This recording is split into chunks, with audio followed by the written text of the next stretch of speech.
Vicky, baby girl, what's up?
when they get light in the tail, this is what we do with all water.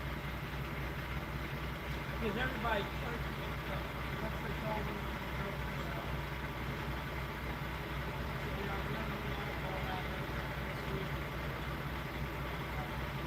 yeah, they put it down here, but do you live in rain? You live. Oh, you close to home. Okay. Yeah.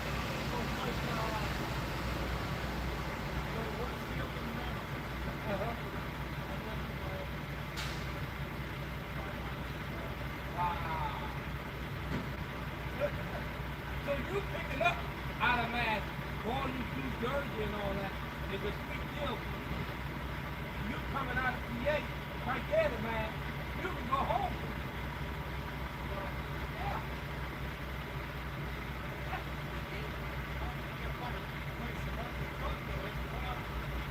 No. You got that truck stop over there.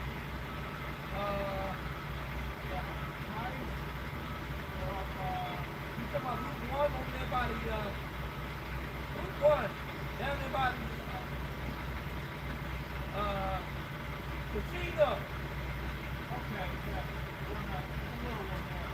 Yeah, but they got a parking lot across the street. Yeah, that you gotta pay. Oh yeah, you gotta pay all. You gotta pay no matter where you go now. Yeah. Ain't that free? Not no more. That's it. You guys ever in the restaurant in Walmart? Huh?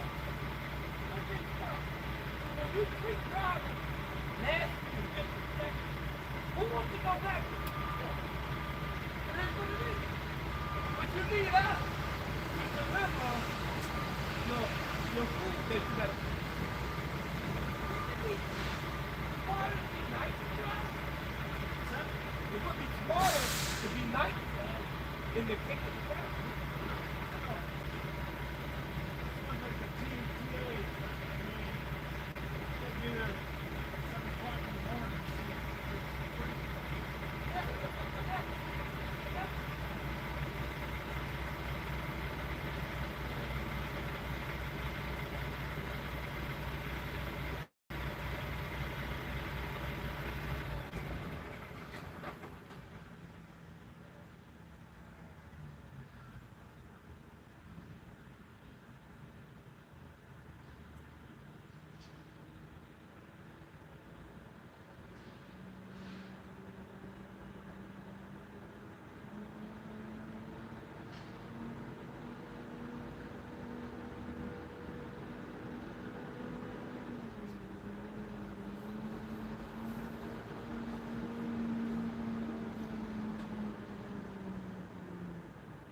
your red airline up for me, please.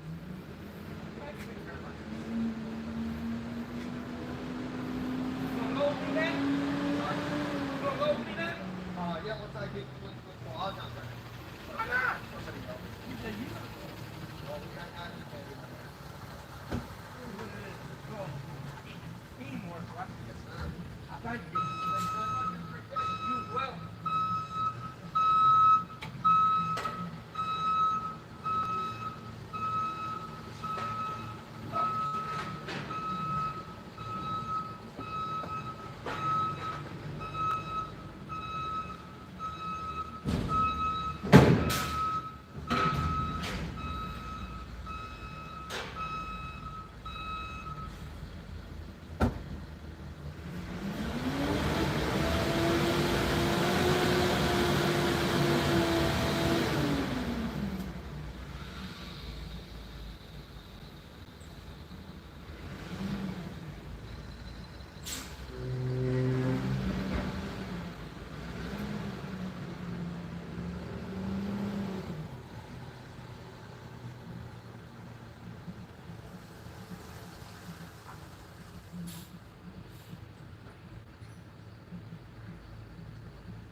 I kind of wonder if it's like a thickness of his skin tissue.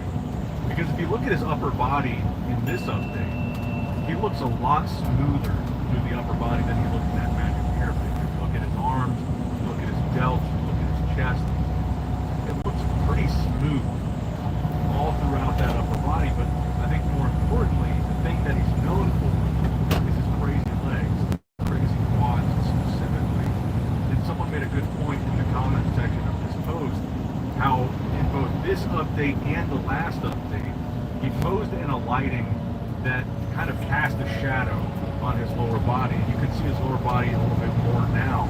But I think it looks to have the same issues that it had last year, which is he does have crazy, insanely big legs for sure, but they're almost too big, and they almost have the look of they're just big and nothing else.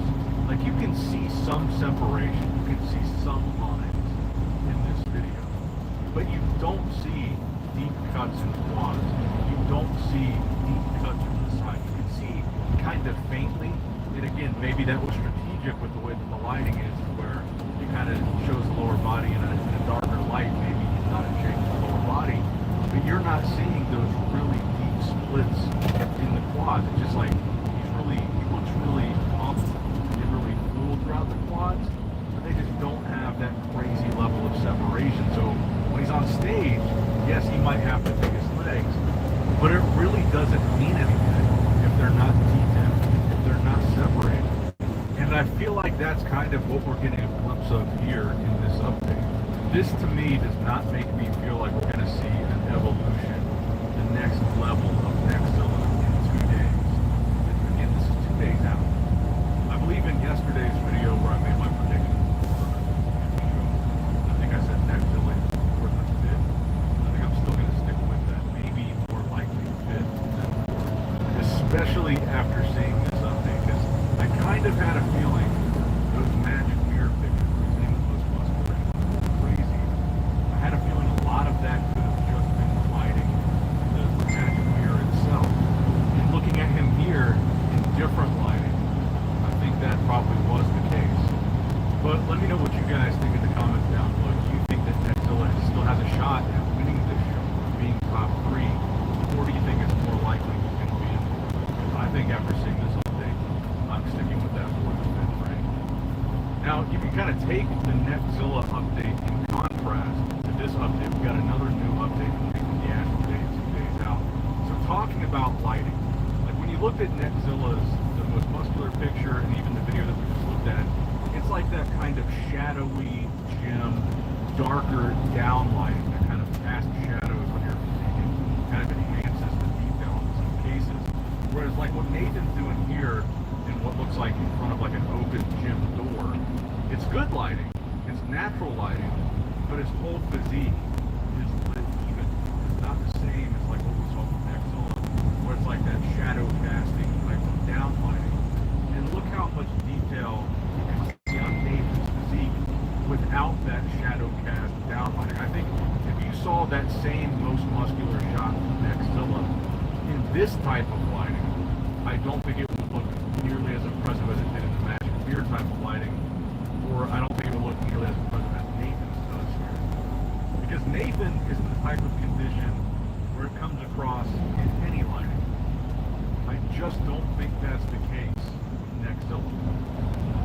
Now, next up in the news, I wanted to show you a guy that we haven't talked about yet. He's also doing the Dubai Pro. I'm not super familiar with him, but I saw this physique update from him a couple days ago, and I was really impressed, particularly with the most muscular. So Ollie Edward Cardbo, I believe his first name is Edward. Instagram name is Ollie Edward Cardbo. This most muscular is just gnarly. Crazy cannonball delts, crazy round arms, crazy chest. His quads are huge. And like I said about Nextzilla, this guy has really big quads, but you can see deep separation in the quad. I don't feel like we're even seeing this level of separation Nextzilla at 2 days out. You look at him from the side, again, crazy chest, crazy delts, crazy arms. I think this guy could have a shot at being first call out for sure. He looks really good. Talk about just a crazy round 3D upper body. I mean, look at his traps, dude. His traps are like, this guy's gigantic. Just an insane upper body on this guy. And I believe in this update he's weighing 110 kilos, so roughly 242 pounds. I'm not sure how tall he is relative to that weight. But he's pretty impressive. I'm not super familiar with his contest history. I don't know if he's done any bigger shows against like names like we've got here. So I'm not super certain how he's going to do. But maybe this could be a breakout show for him. Honestly, I'm equally as impressed with his most muscular here as we saw from that show the other day. Maybe even more so. And by the way, Rough Diesel messaged me yesterday. He was saying, because we talked about in yesterday's video, kind of the timeline of the Dubai Pro on Sunday. He was saying the way they do it in Dubai is prejudging and finals are kind of just the same thing. They're not really separated. It just goes straight from prejudging straight into finals. So that start time of 4 p.m., which will be about 8 a.m. Eastern time in the States for open bodybuilding, that's going to start essentially the whole thing. It's not prejudging or finals. Well, I guess it is kind of prejudging, but they're essentially the same show. They're not like separated there, according to Rough Diesel. So it's essentially going to go straight from prejudging into finals, if I understand. Now, next up in the news, there's also going to be another pro bodybuilding show happening the same day as the Dubai Pro, which is kind of odd. I don't know why they do it that way, and it doesn't happen very often where you have two open bodybuilding shows on the same day. But this actually looks to be a pretty decent lineup. You've got several good guys in here. Unfortunately, I think it's going to get kind of overshadowed by this weekend's Dubai Pro. But this could end up being around the same time as the Dubai show. So Dubai is 8 hours ahead of Eastern time, and Beijing, China is 12 hours ahead of Eastern time. So they might be happening, at least parts of them, at the same time on Sunday the 22nd. And it looks like, according to their website, they're going to be starting at 2 p.m., or I guess 1 p.m. their time. And that's going to be when they start their prejudging. And it looks like there will be a separation between prejudging and finals for the pros, because it looks like the finals will start at 6 p.m. their time. So if I convert that here, so 6 p.m. in Beijing, I mean, would literally be like 6 a.m. our time, Eastern time. Oh yeah, it's a 12-hour difference, of course. What am I talking about? And I believe we calculated that Dubai, it was 4 p.m. their time, around 8 a.m. our time. So they probably will overlap. It's either going to be a very late night for me Saturday night or a very early morning Sunday morning. Probably, I guess, both. And yeah, that would mean that they're prejudging. If that starts at 1 p.m. their time, that would be starting at 1 a.m. Eastern time. So it might just turn out that this show ends slightly before Dubai. But anyway, I'm going to try to go through this list. I took a quick glance at it. I'm probably going to struggle with some of these names, so maybe I'm just going to point out some of the standout names for me in this lineup, or some of the ones that I recognize. Lewis Breed, for sure. That's definitely a standout for me in this lineup. Anthony Michel, saw him recently.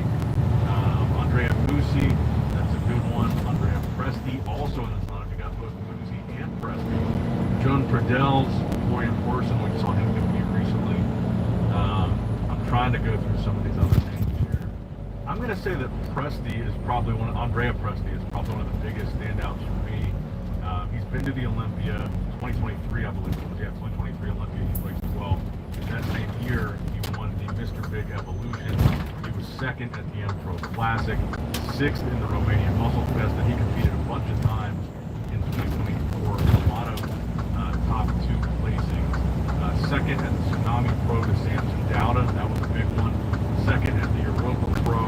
Second at the Pro Muscle Pro. I believe that was the Italy show. Fifth at the Big Man Weekend in Spain. Eighth at the Prague Pro. So for me, I would say Andrea Presti is probably the favorite in this lineup. And unless I'm missing somebody, he's the only one in this lineup, because that's kind of what I'm going by here.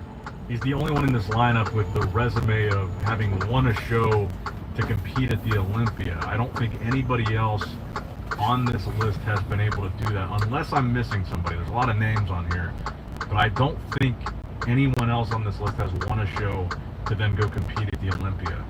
And I guess Joan Pradels, he could be kind of a wild card here. He's kind of a young up-and-comer. His most recent update from yesterday was pretty impressive. I feel like he's still kind of finding his groove a little bit, though, as a pro, as a young pro. compliments on top of the little impressive. I insult. think he'll I likely love be it. the first call out guy here. Again, if I'm not missing anybody, because a lot of these names I'm not super familiar with. These are a lot of guys, probably local to this competition in Beijing. Like I said, Anthony and Joe, we saw compete recently. More in person, we saw compete recently. They'll probably be first call out guys. They look pretty good. First call out the show they did. Andrea Presti, talked about him. Ferdell. I just think my pick to win this one is probably going to be Andrea Presti. And I just saw, by the way, Louis Breed's name was on this list. It has just recently been removed. He said that he registered for this show prior to his accident, and he will not be competing. So his name is now gone from the list, so he's not even in the mix anymore. So yeah, of those guys, I'd say maybe top two, Andrea Presti and Joan Purdells maybe has a nice breakout show here. Maybe Florian for third. Yeah, I like those guys for top three. So let me know what you guys think in the comments down below. We got a busy bodybuilding weekend this weekend. Let me know your predictions for the Dubai Pro and for the China, I guess it's called the China Pro. And make sure you guys subscribe because that's going to help out a lot. It looks like I am going to be pulling an all-nighter tomorrow night on Saturday night. So looks like I'm just going to be drinking some coffee and staying up the whole night after these shows. So that'll be a blast. Hope to see you guys there. So, as always, I love you guys. If you like the video, subscribe to the channel, click that bell notification icon if you haven't already. And as always, I love you guys. Appreciate you guys. Nick Power signing out. Alright guys, don't forget to click that like button and subscribe to this channel if you enjoy the content. Also, check out my Instagram at NickStrengthPower. My Facebook page, which is simply Nick Strength and Power. My secondary YouTube channel, Nick Strength and Vlogs, for vlogs and bonus content that you will not see on this channel. And consider subscribing to my third YouTube channel, Nick Strength and Pokemon, which is all things Pokemon and trading card games, completely unrelated to this channel. So if you're into that, give that one a look. And all links to merchandise and social media will be in the description box below. If you guys want a Nick Strength and Power t-shirt, that will be in the Shopify link below. Have a great day.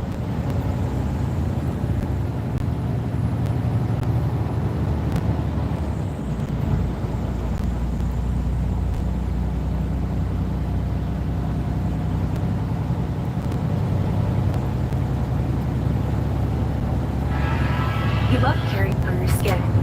So do our beauty bars. Made with 1/4 moisturizing cream to make. I own a 2015 Golf R, and it's pretty quick. Oh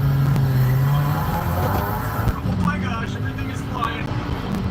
Now, a big part of the reason why my Golf R is so fast is because I recently installed this, a much larger turbocharger. And it was super easy to get in there. Get out of here, too. Don't want to break you.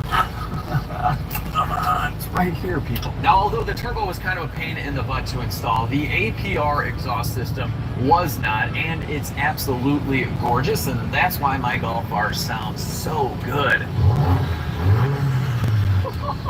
This is so good. After the APR, ECU, and transmission tune, overall, I am insanely happy with the way this car performs. But modifying a car is a real addiction, and so I've decided to add even more performance parts to my Golf R. And you know what? I think while we're in there, we should change up the wheels and do a little bit of very important Volkswagen Audi preventative maintenance to prevent this car from blowing up during some insane launches that we're going to do later in the video.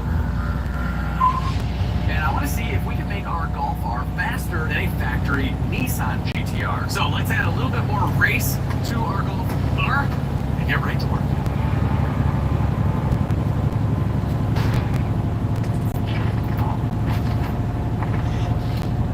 Now we're going to be installing a much larger intercooler for my friends at APR. I'm going to take this bumper off, but I'm just curious because I hate front license plate brackets. These holes are massive. Why? Why do they do this at the dealer? That stinks. I don't know. I'll clean it up. Maybe these could be speed holes to feed the intercooler. I don't think we need to take these wheels off to do the intercooler, but I got new wheels. Also from APR.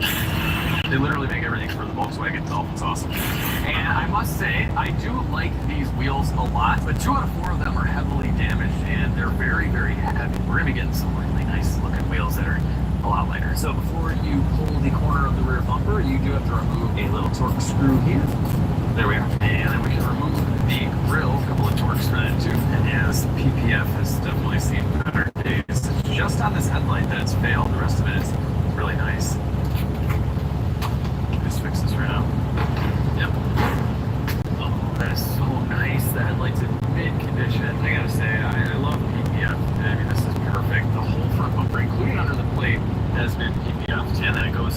fenders as well. Get a little bit over here too. What do you guys think of PPF? Like sometimes it costs like 10 grand to get an entire car done. But if you think about it, if it's an expensive car, like over 100,000, it's not that bad considering how much it costs to repair paint.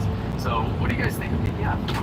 All right, it just pops right out. It's easy. Couple T30s. Got one in the middle too.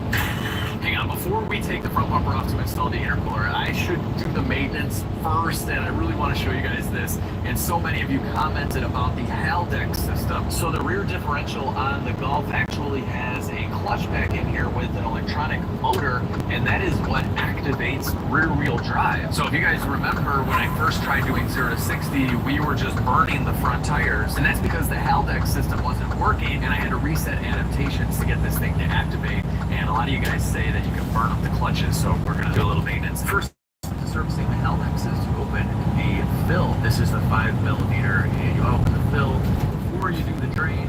There it is. Oh my gosh, this looks brand new. It was slightly overfilled. Wow, that looks fantastic. The reason we do that is just in case that doesn't open, you don't drain all your fluid out, then you're dead in the water and can't use your car. But that looks brand new. Wow, guys, seriously. Alright, well, this is the drain. Let's see what we got. So the drain is an 8mm Allen. It's tough to get a normal socket in here. This is gonna work just fine. This fluid is so expensive, I probably shouldn't change it at all. It looks so good, but we're gonna do it. This is a long drain bolt. Jeez, that is kind of unnecessary, but here we go. And looking good, look at, wow, this is like definitely just been serviced. There's not a whole lot. There's some stuff. Okay. Still clean. So we're gonna take the pump out too, and there's a filter behind there. And because this has a clutch pack, some material can build up over time, clog the filter, starve the pump, and then it'll fry itself even more. So yeah, I've seen pictures online with 15,000 miles and this thing is like totally plugged. I don't have the exact maintenance history on this. I know it went to the dealer for everything. They wouldn't give me the customer pay service history, but it was owned by a guy that was born in like 1952 or something. He was the one and only owner, so I think he just brought it in for everything. It's a super well-maintained car. Okay, towards the tail end here, we are getting some stuff coming out of here. Some dirty stuff. It's probably separated, I guess. I'm actually gonna remove the Haldex module just so we can unplug it. You get to the connector, it's 210s. Got some power tools in the mix. Ooh, look at this guy. There we go. Okay, come on down, buddy. And it's all just to get to this connector here. It's just a pain in the butt. The VW clips are kind of tough. You're supposed to squeeze here, but it doesn't always release, so I go in like that. There we go. Got it. All right, this tool is for removing O-rings that you don't want to damage. I don't know what it's called, but I call it a lady scooper. I don't know what. All right, so we're gonna pull the pump out. And for that, we just have these 210s. There's some O-rings in here, so I'll take a little bit of effort to remove. Got a little pry with the screwdriver. Gas is the way to do the service. Take this pump out. Oh man, look at our screen. It's mint. This is definitely done recently. So you don't have to replace the O-rings if yours are still kind of bulging out. And this one was tight. I think they just did this at the dealership, to be honest with you. But we're gonna pop off the screen. This is what you should do for the service anyway. And you don't have to replace the screen either. It's something you can clean out. So the screws here. All right. This slides right out. It is clean, but here's a picture of these when they get all dirty. It's just going to be stuff like that, just a lot more of it in the filter, and you clean it up and you're good to go. So we're just going to brake clean this off like so. Same thing to the little filter screen. Then we're just going to reinstall the screen and our little screws. This guy's ready to go back in. Bill Mercedes-Benz sunroof grease on these O-rings before it goes back on, and then we're ready to slide this back on. There we go. And our 210s. These are really small bolts, so don't go crazy. Just snug them up. And very little torque, like that's good. That's good as a torque measurement.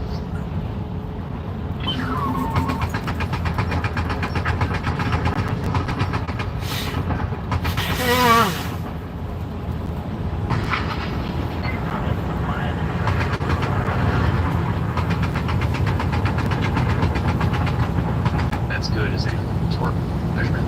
Okay. Click, click. He's done. With our pump back in, we need to install fluid, and this is $60 at the dealership. I have a wholesale account, so I got it for like $42. Still insanely expensive. The fill plug is very small, so we're going to use this little plastic syringe. You guys can buy these on eBay. If you have a signed surplus store, I have those as well. There we are. And so we'll go in with the clear tube like that and inject it in. Going in, going in, going in, going in. All right, there's one. We'll keep going until this drips out. This is like my 4th syringe full, and it's starting to come out now, so it should be good.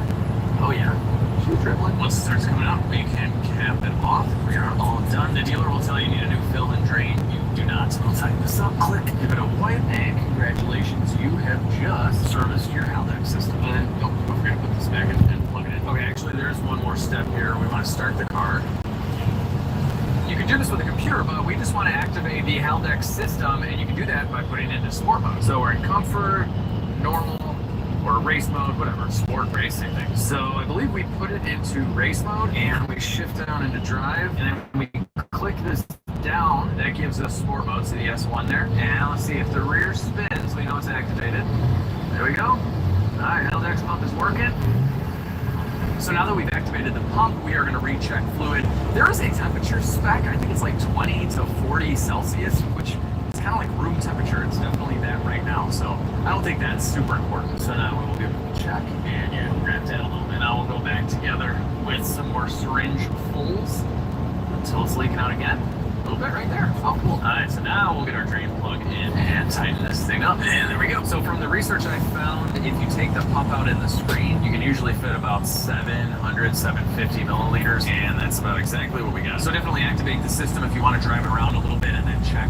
That would be good too. With our Haldex service done, I've connected Carly, which is an OBD2 diagnostic tool. It plugs in like this, and we're just going to run a complete diagnostic check on the entire system. Carly's going to scan every single control unit on the car, and it connects via Bluetooth right to your phone or tablet. So when you run a quick test of all the systems, this is the screen you get on Carly. It is very easy to understand, and then it'll show you all modules that don't have any current codes. So if we go into engine, yeah, we're going to see fuel level circuit. That is from when I did fuel pumps. I never actually cleared the code. If we did have an issue with the fuel level sensor, you can use Smart Mechanic. And what I love is it'll break this down into layman's terms, so you don't have to be an actual mechanic to diagnose your car. So first it'll explain to you exactly what this sensor is that's throwing a code. It'll tell you where it's at. It'll give you symptoms of a defective level sensor, potential causes, and there's just a ton of information in here that will help you in diagnosis. So once you've made your repairs, you can clear issue. All right, everything is clear. Diagnostics complete. So this is really where Carly shines. There are so many convenience features that you can code. And I wanted to see if we could do this coding for the brakes. Oh, there we go.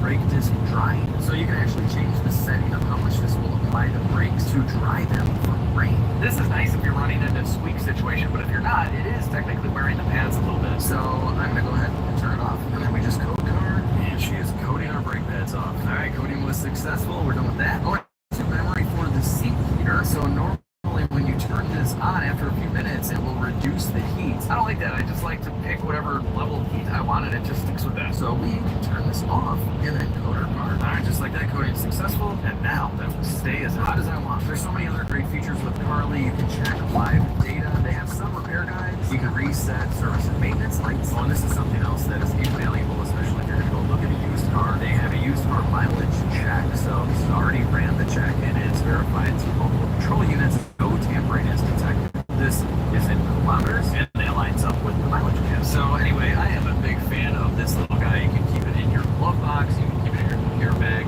and you can use it on a lot of different cars, your whole fleet. Now the best part is, if you guys click on my link down below and use coupon code LEGIT25, that's going to get you 15% off your very own Carly OBD2 diagnostic and coding tool, and you can check the site to see what Carly can do for you. So the free app is very powerful, but if you guys do want to get into coding, there is a subscription, and it's very important to check on their site to see if your car can be coded. There are some older cars where it doesn't have much available for you, but a lot of newer Volkswagen, BMW, Audi products, you can do a ton. So definitely check that out before you order. Use code LEGIT25 for 15% off. Now, let's get back into some more golf action. New wheels just came in. This is perfect timing. I love working on cars and then sending stuff out for like sublet while they're working on it. I just love efficiency. Anyway, there's a little.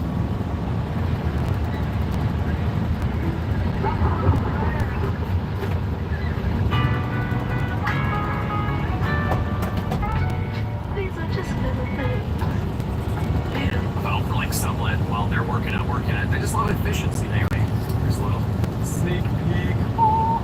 And these are APR wheels, and they're going to be much lighter than those and not heavily damaged and leaking. I had to go with the bronze finish. I think this is going to match perfectly, so we will see all that a little later. Here we go. All right, I think she's coming out. I've disconnected a few plugs. It should be pretty loose now.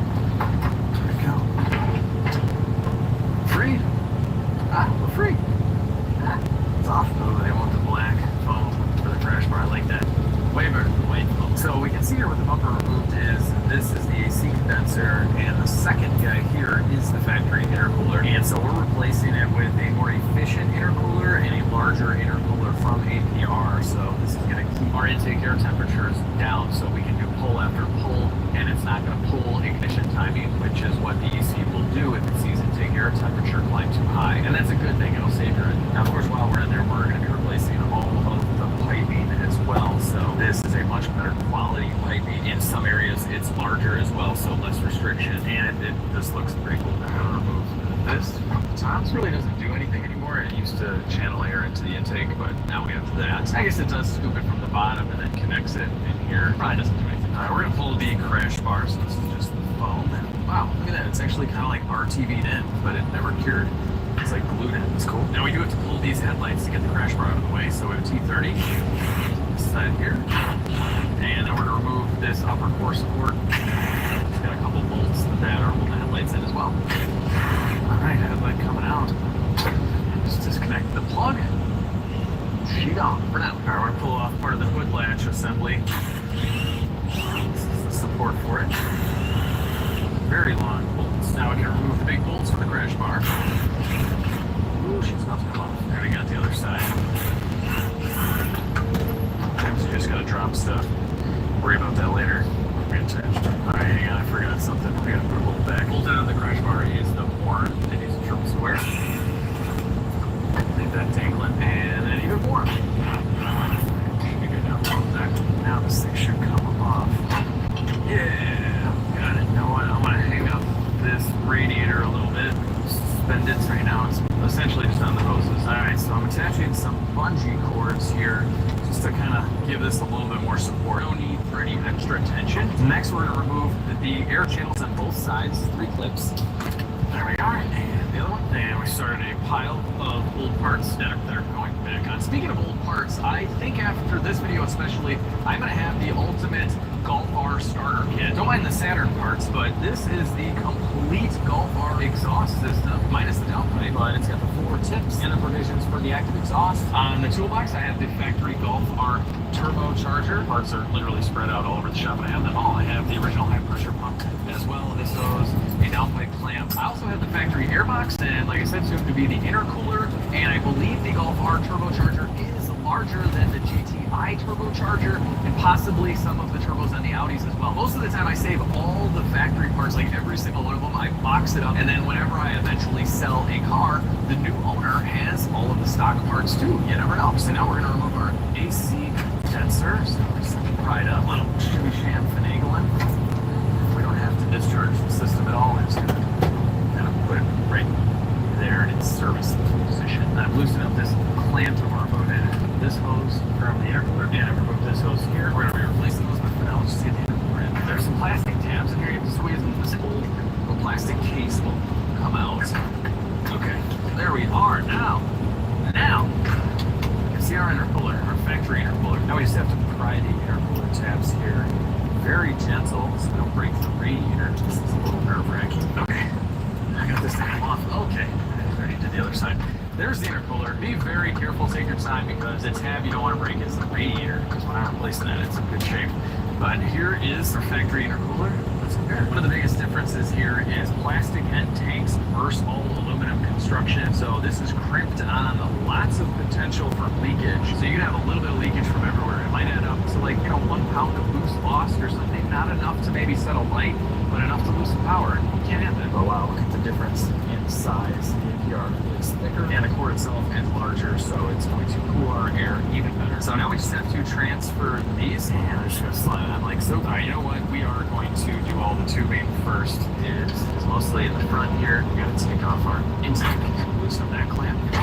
Well, get this out of the way. Oh, look at that. It's a clean shot now. So now we can disconnect this clamp from the turbo. And we have a T30. Right as well. Now we can pull this free. Alright, let's see if I can remove this big complete assembly. Oh, full twisteroo. Speeded. Yeah. Alright, this whole big factory unit is going away. So this one let me in. So other intercooler tubing assembly has a clamp going right to the throttle body. So this is the cool off air. Slide that off. That, and this one I think I'll just come from the bottom. There we go. All right. There you go. Old pipes. Wait a minute. Need this one. We gotta transfer the old mass air coil. These crusty screws are somehow turning. Look at these guys, they're pretty bad, but I'll take what I can get. Let's see this one. Okay, cool. Alright, let's pull this sensor out. There we are. Actually, I believe this is just intake air temp. I think the old bar is condensing. I don't believe there's a mass air, which is kind of cool. One less thing to go bad, and pretty common on turbocharged cars. Now we can reinstall our sensor onto our new APR pipe. I think they know those screws are going to become crustified, so they give you some new hardware in the kit. That's pretty nice. Now it's just a matter of putting together some silicone hoses. So all new pipes and all new hoses. And we'll replicate the old stuff. Probably do this either way, but I'm going to leave the silicone off of this one, and we'll feed this in from the top. It's going to sit right about there. Yeah, just like that. And then this one is going to go inside of here, and we can slide our hose on like that. All right, so this one we're going in through the bottom, just like it came out. Rise up. Throttle body, you go. We're almost there. Clamp up. There's not a clamp in here. It was difficult, but it's there. All right, that's tight. With our new intercooler tubing kit, we can go in with the intercooler. This is such a monster. All right, it's snapped in. It's time for our big plastic shroud. And this is a direct bolt-on affair, guys. So this is meant to work just like the factory one. Slide that in. Oh, maybe a little bit of heat shrink tubing. So here is an insulator or isolator. You know, same thing, right? Isolate, insulate. What do you say? Heat shrinking on there, or their heat shrink on. Slide this in. And now that is attached to the intercooler. AC condensers back in. It's time for the crash bars. Let's pick on like this. And now we can go around tightening up the crash bar bolts. Crash bar is tightened up, so it is time for headlight sound. This says no PPF. Okay, super careful.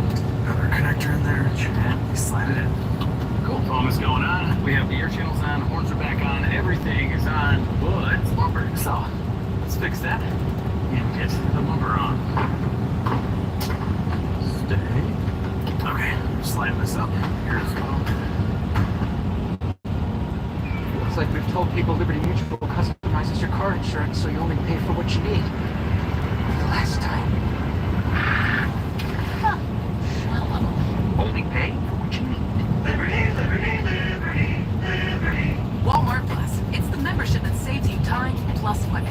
With benefits like free delivery, which frees up your whole afternoon. Thank you, free delivery. Plus, Walmart Plus members save on gas, so you can go to the state fair, even in another state. And Walmart. Looking good. And she's definitely a sleeper because the condenser is in front of the intercooler, so no one will ever know. Unless they watch this video, then they would know. A few more bolts for the bumper. This is done. We got our grill going back on. And just a couple screws for that. Easy peasy. All right, we have our sticker holder, I'm gonna call it at this point, because it really isn't too much. There's that. Look at this hose. It's made for this holder. It's really neat. Not this one though. There's only one locating tab. All right, then back together with our carbon fiber intake, ready to suck in all the air, the cold air. Now we're all done with the intercooler, and you can't really tell we did anything except for the APR pipes intake. And if you know, that's a bigger turbo. Just curious. This is gonna look like. We gotta clean this whole car, obviously, once we get the new wheels and everything. But this takes these holes. I might see if I get some plugs for this. All right, so we serviced the L decks. We did the larger intercooler and the APR pipes, and there's a little bit more maintenance before we go beat on this thing because we're gonna fill it up with E85 and launch it like crazy. I think I'm gonna raise it to 5,000 or 5,500 RPM and just go nuts. And so we can service the fluid in this, which is kind of the transfer case. Volkswagen calls it something else, but the drive shaft is connected to it. That sends power all the way back there. And then the Haldex clutches come together and actually send the power to the axle. So it's still traditional in that sense, but this is just regular differential fluid. So I have the fill out to take out the drain. That is a 5mm Allen. Let's see what's gonna come out of this. What we got? And it looks practically brand new. Okay, all right. I mean, I'm liking this. I'm probably wasting some fluid, but I like to get my AMSOIL in there, so we'll replace it. So we're using 7590 synthetic from AMSOIL, and Man, the drain plug on the Volkswagen is so small, we're gonna have to do the syringe again. It just takes a little bit of time to fill this because this is thicker. But you can do it, and just like the Haldex, we're just gonna squeeze it in until it starts dripping out. Front's all done and cleaned up. Probably should have done this when I did the Haldex service, but this is the drain for the actual rear differential. Totally separate systems. Obviously they work together, but like separate fluids. Is it gonna be brand new? Yes, it is. Are we gonna change anyway? Yes, we are. All right, more syringing action going on here. Should be almost done. Come on, leak out. Please. We gotta do it more. Oh, there we go. Here we go. All right. Yeah. All right, we're good. It's coming out. Rear diff is all done. Brake clean it off. It's like we're never there. Do the whole thing. Why not? Clean it up. That's so pretty. Actually, it looks bad now until the brake clean dries, but you get what I mean. It'll look like the top part. All right, the tire place called. The wheels are all done, so we're gonna put those on. And then it's time for the street shield. Just pick the wheels up. Here we go. That looks great. We do need these rings that APR gives you. They just fit over like that. And all the brakes are a little dirty. I haven't detailed this car. And one of these, so we can see the R. It's okay. We actually cleaned up pretty well. All right, new wheels for the Golf R. Oh, that looks so good. I love blue cars, and I love bronze wheels on blue cars. It's a good match. Red too. Oh, this looks great, guys. Let me know what you think in the comments. This is gonna get better. We gotta clean this car. It's very dirty. Tire shine. We have little caps to go right here. I gotta put the other ones on, obviously. I'm gonna do that, and we gotta get the shield on, and then get some E85, another tune. We'll wash it. Dyno time 0 to 60. Yes. Took me a little bit to find some hardware, but I have the shield installed right now. I'm just gonna tighten it up. This is from ECS Tuning, and it is an absolute monster. It's actually kind of expensive, but they couldn't skimp on this because so many people are smashing their oil pans, so they made it super thick and strong.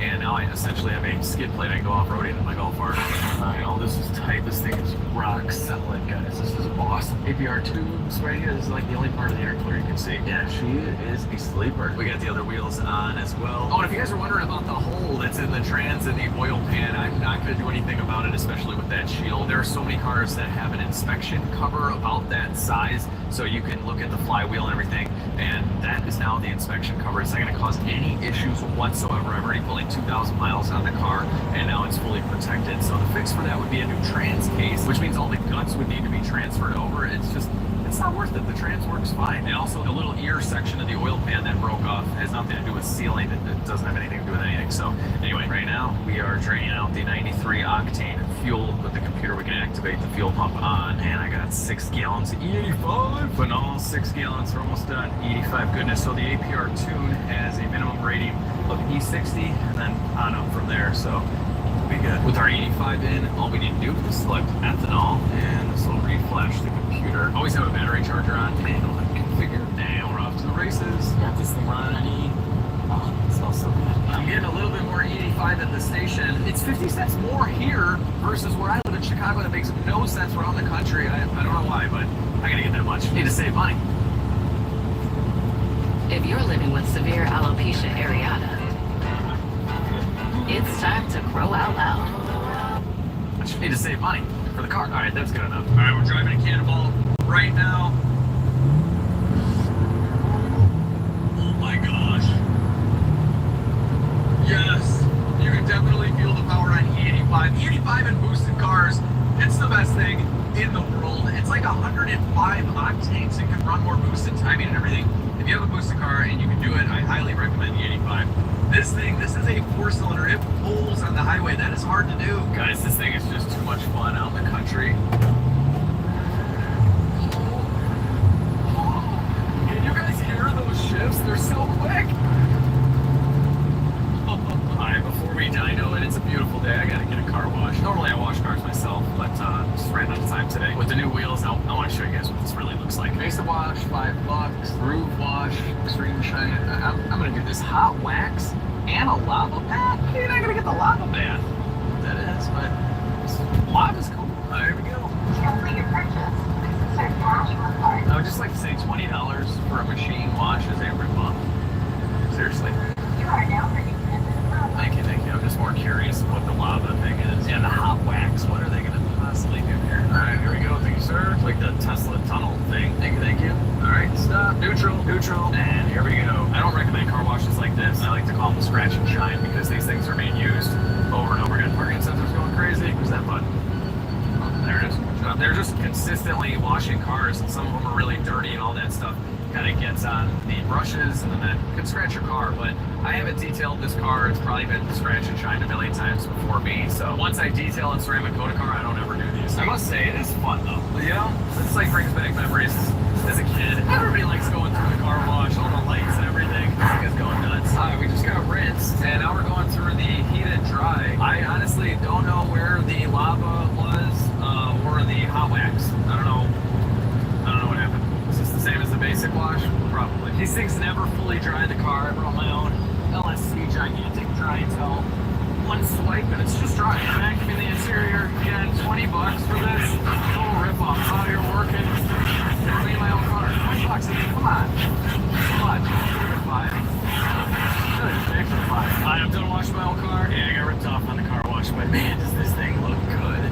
I love it with these new wheels. This color combination is sweet, and I love the pattern on these wheels. I don't know what it is about it, but it still screams Volkswagen. They're like little V's. So these are made specifically for the Golf by APR, so maybe they were thinking of that. I have a little bit of money into this thing, just mostly in mods, but I only paid like $9,500 for this car, and it was super well maintained. It looks awesome. Granted, it's got a little bit of a brand on the title, but like normally this would be like a $22,000, $23,000 car.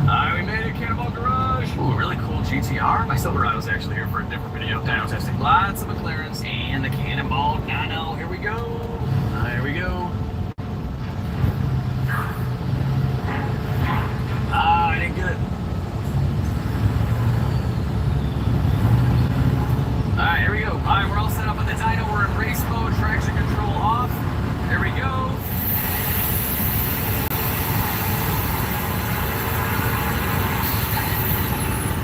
Shifted into third. That's not what I wanted to do. It downshifted into third. I'm going to try and it's starting to run later in the RPM, so it doesn't do that. But anyway, we got 380 wheel horse. Not too bad.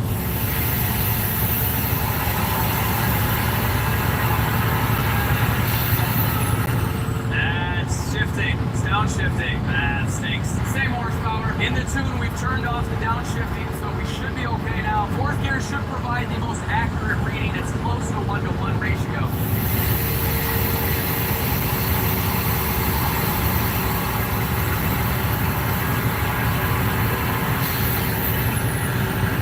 Felt good. What we get? About the same. Okay. I guess it doesn't matter if you're in third or fourth. All right, guys, we're gonna do one fans off so you can hear this. Here we go.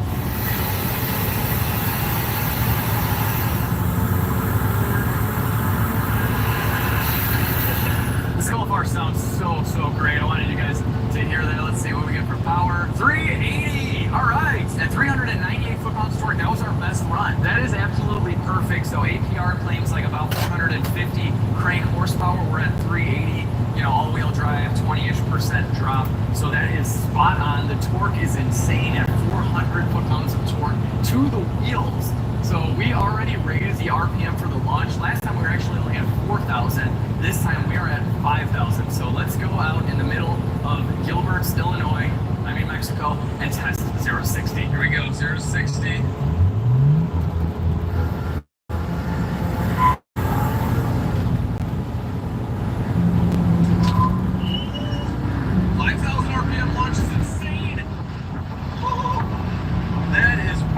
What did we just do? 3.75. That is officially our best. So I think we did 3.8 last time. It's like 90 degrees and humid. It is what it is. Man, we'll try this again. We might be a little heat soaked, but I'm gonna stand on it a little bit longer. Oh yeah!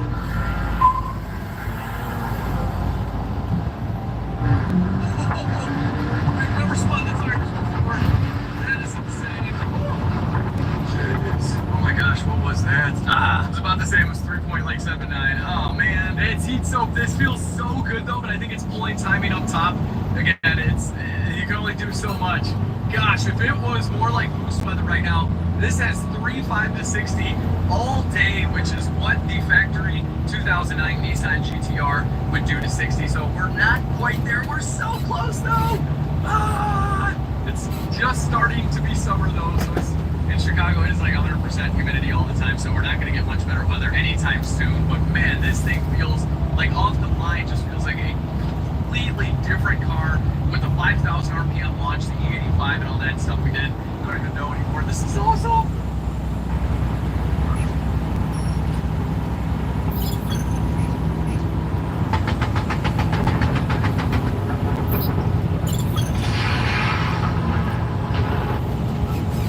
This is awesome.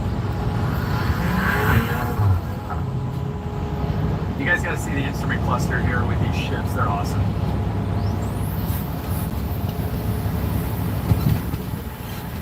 Oh my gosh. Oh, all right. We got a little warning there. I don't know if you guys saw that transmission overheating. We got to stop beating on the car. We have been beating on it quite a bit, so it's nice to give you that warning. We're going to be gentle, but you can see how fast this thing shifts. It's amazing. I really like the DSG transmission, the all-wheel drive system with the Haldex or Haldex or however you say it back there. Everything is working so well. It makes killer power. It's such a little go-kart. It sounds so good. Guys, I highly recommend the Golf R. I never thought I would recommend a Golf. I didn't know. Woo! This is so great. All right, we gotta cool it down. Let's go back to Cannonball. We're back at Cannonball, and I grabbed my mic from under the hood. Everything is perfect. Looked over everything. No leaks, no nothing. Feels like a brand new car, and I love it. And I hope you guys have loved the Golf R series thus far. I have no plans of selling this car right now. I'm gonna daily it for a bit. It's just too much fun. It's a little golf cart. Literally, that's what it is. So anyway, if you guys did like this video and the whole golf series, definitely let me know by giving this video a big thumbs up, sharing the video with your friends and family, and subscribing to the channel if you haven't already. It's a free little button down there, and it really helps me out. But most importantly, have a fantastic day, and I'll see each and every one of you in the next video. Welcome to your favorite news network, the Dusty News Network. You know where Negro news comes first, and I'm so excited to be your host today. Breaking news. Guys, the booty clapping in Atlanta is getting out of hand. I don't live down there, but I know a lot of y'all in Atlanta, y'all doing extremely too much. Booty clapping is all over the place. STDs is all over the place. And now y'all are doing a lot of booty clapping in Facebook groups. But before we get to the Facebook group booty clapping, I kind of want to talk about the polyamorous culture that's going on in Atlanta now. These relationships exist all throughout Black America, but Atlanta seems to be a hub for it. So, Sean, when did you identify as living the poly life?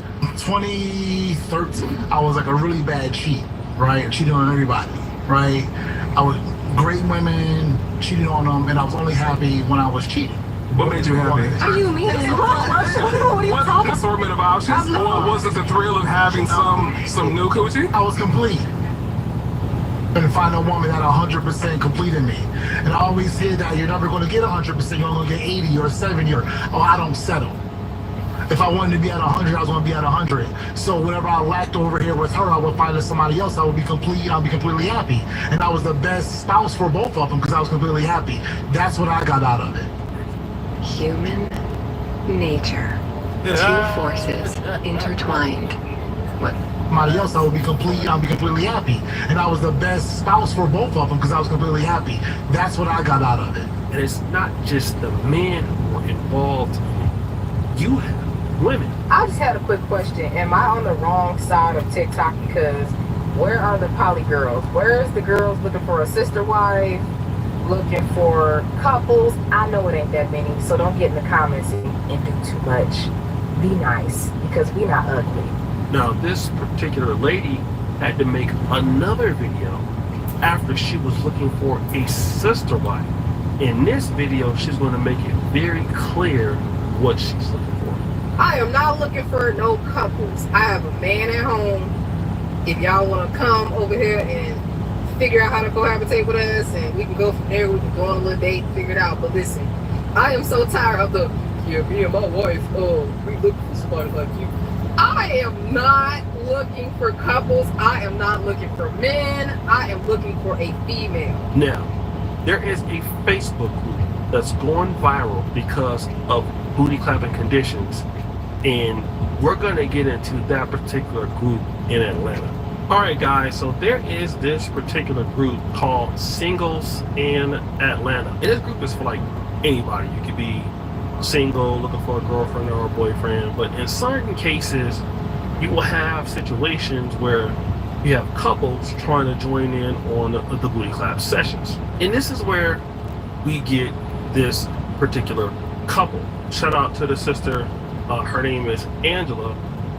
And she says this: poly couple looking for our queen. We reside in Atlanta, Georgia.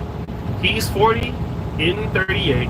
I think she meant to say that I'm 38. We enjoy gardening, reading, date nights, movies, outdoor activities, and anything educational. We're a very humble, down-to-earth couple. Now, what she didn't know was people was going to be in there basically roasted that ass. This person goes, she looks more masculine than him. Then you saw this person here. Nobody don't want y'all poly lifestyle. Now, I did realize that a lot of ladies were like very upset that you had the woman in there basically looking for other women to join them, right? And I noticed that a lot of times whenever you see a man in a poly couple, let's say like Neo has like 4 girlfriends. So whenever you see that, women be very, very tight, right? One Jiganugu and Jaga. Is this like Africa polygamy? Like, bro, it doesn't matter. They're not looking for your ass. They're looking for a girl, unless you want to get clapped. Boy, these conversations about Buddy is ruthless. She definitely should have posted a better group picture if trying to collaborate with someone. Presentations, everything. So I guess they're saying that they both look dusty. I'm not sure. This person goes, which one of y'all is the boy? Now, this person says that A got real desperate women that would do anything for a man. These posts have been crazy just reading them and how the women present themselves on here. It must be a serious man shortage there. Yeah, it actually is from what I've been told. So, person goes, well, who the F are they? Shada Pinkett and Will Spliff? What the hell going on here? Man, I don't know what her name is, but damn, she look worse than me, and that's hard to do. God damn, bro, what's wrong with your ass? This person says, I never heard of this until I moved to Atlanta. LOL, some couples are aggressive too. Tried to get me at the club one night, but I'm not judging. Good luck when y'all search and be safe. So, listen, man, the booty clapping is real in Atlanta. Y'all got couples that are aggressive. I heard, like, like even dudes are aggressive trying to clap other dudes' cheeks out in Atlanta. So, man, so I guess this is, like I said, they wouldn't ask for it if they think that they couldn't get it, right? I know some people don't like it, but this is typically what you get. So, this person goes, well, seems like you posted in the wrong group because this ish went left quick. But on a serious note, would he be cool if you're asking for a male to join y'all little sorority? Come on. I don't even know what that means. You trying to get in there and get some cheeks. Your beard is more grayer than the inside of a Velcro strap on some 95 Barclays. If you don't sit your foul ass down, I mean, you always got one dude trying to get some free cheeks, all right? This person says, y'all must be going through a midlife crisis or something because baby is getting washed up. Damn, boo, if you don't want to deal with it, just be quiet. But is this the same guy you were with a couple of years ago? Oh, stop the show. You were getting your cheeks clapped by somebody else. Look at what we're doing over here in the booty clapping environments. I'm gonna just say this. There were people in the group that was hating. I remember I did a video about Kendra G, and there was a dude, he had a pregnant wife, and he was looking for some other chicks out there. And I noticed that, you know, for the most part, if women are upset at men who can get women to agree to that, they'll try to come out and they'll try to shame the women.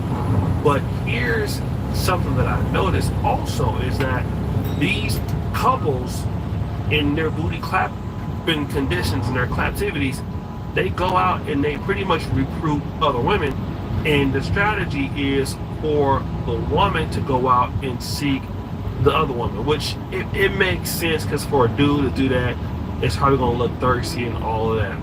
But damn, to get roasted up like this in a group, this is what I want to tell you, man, about like being successful. Shout out to the brother, I don't really know him, but to come out on a Facebook group like and be like, yo, I'm looking for it. PlayStation City, the BD was released like, yo, I'm for a second or third wife. It's crazy at best. Like, on Facebook in front of everybody. This is what you're looking for. I just don't know. It just seems damn bad.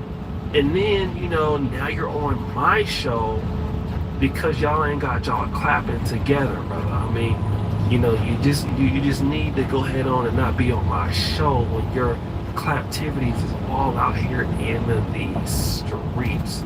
Next time. So guys, you're gonna fly all the way to Connecticut.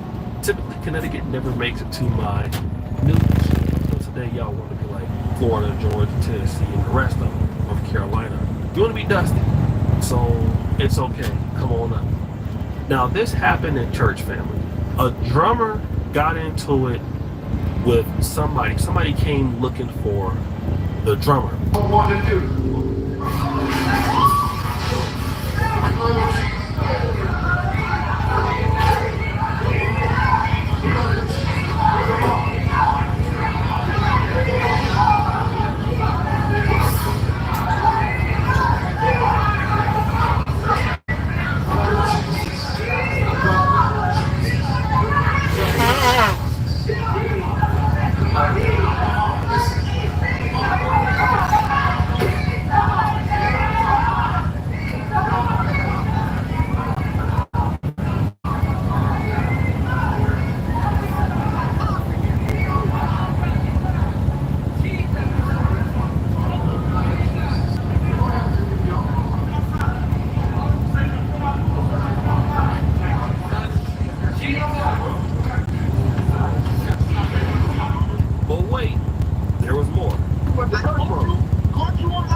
He sent me the fake address, had me driving from Bridgeport, bro. Had me driving from Stanford to Bridgeport to send me fake addresses and never show up, bro. Hey, yo, so how was you supposed to fake address? I caught you on live last night, and I pulled up to that church, and I tried to beat your ass, and you ran in the office. I got this whole video. No. So apparently what happened was the particular drummer, the heavy set dude that was, you know, trying to protect himself and the other guy, he was talking like real crazy to the dude that walked up to him saying he was going to delete his family members, he was going to do this. And come on, man, how you the drummer? You were, like I remember playing the drums in church. That's really a young dude's game, but you like 20-something, 30-something, you play drums at church, you threatening somebody, like, and you're a drummer at a Christian church, like what happened? Like something must have happened, but you really didn't want that smoke when dude came up in there. And did you hear they talking about blood of Jesus? The Jesus. Listen, baby. Your drummer wild out. It's just going real crazy. Like, man, that's interesting. But I'll tell you one thing though. I would definitely be in that church service every Sunday after that, because I gotta see if something else gonna go down. That thing is popping right there. Next story. So guys, this story is a little different way, because you got this situation with this mom. Now this mom has a 16-year-old son in Chicago, and the little boy, he's out there in these streets. Okay, he out there thugging it out. So he's bringing the blicky into the house. Mama caught the blicky, turned the blicky over to the cops. Now the son don't have a switch on. And this is what happens. Going outside then. What about when I send you to school every day? Okay, so you take me to school? So you been taking me to school? Yeah. Alright. Okay, let's go. Because we can go to the police station and file. We can go to the police station and file police reports on everybody. We can go to the police station and file police reports on everybody. Young man.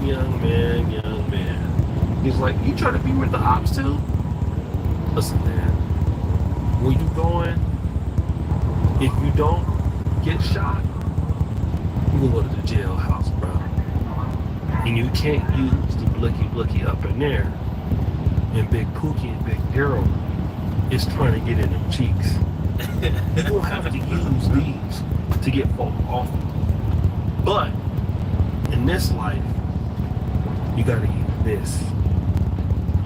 This is what gets you everywhere, young brother. So hey, I don't know if you'll make it to next year because you off in them streets and you got that switch. That switch ain't gonna always help you. This is gonna always help you.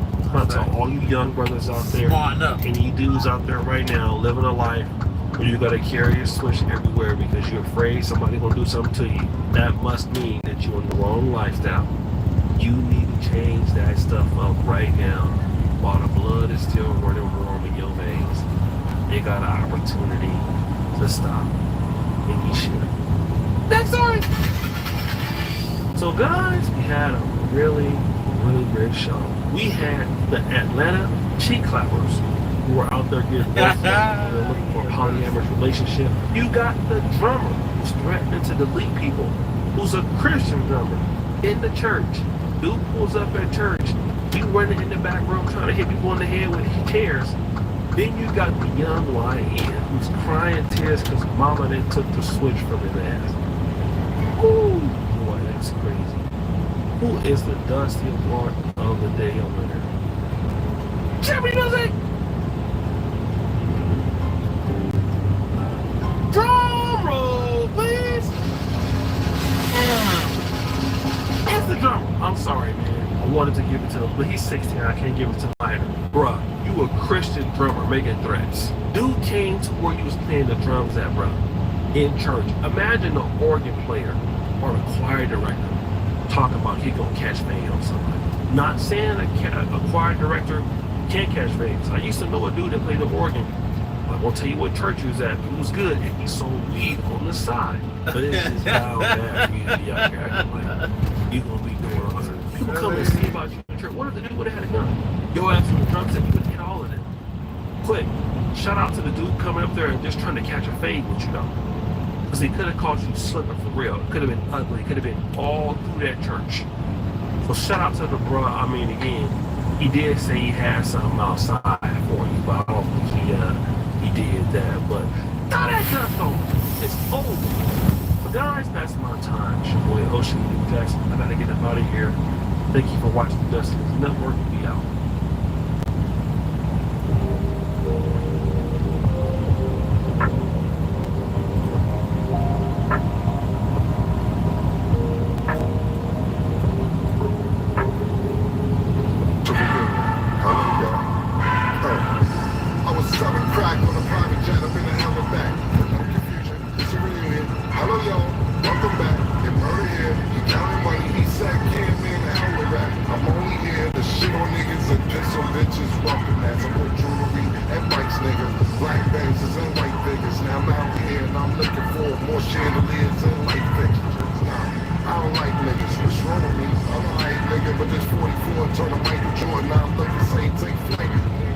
Welcome back to Here's What It Is. This episode is sponsored by Underdog. The app's the easiest way to make some cash is by taking picks on your favorite players. Underdog is available in over 30 states, including Georgia, Missouri, and Texas, just to name a few. Make sure to support the show by hitting the link in the bio and downloading the Underdog app. Use code MACECAM or SAT to get up to $1,000 in bonus funds with your first deposit. I'm Treasure Wilson, aka SAT Baby, along with your hosts Mace and Cam. Mo Killer, what's good, man? What up, man? You got to be you got to be somewhere in Switzerland where it's cold and you need a jacket and a hat like that at. What part of the world you in, nigga? It's supposed to be hot everywhere. It's not, though. It's not. Yeah, that's what I'm saying. Yeah, Antarctica, nigga, where you at, nigga? I ain't got a polo match. I gotta go to the polo match. I say, no, I'm just wondering. I thought I was watching the Weather Channel, the whole country hot. You got to get out the country. Yeah, that's if you're in the country.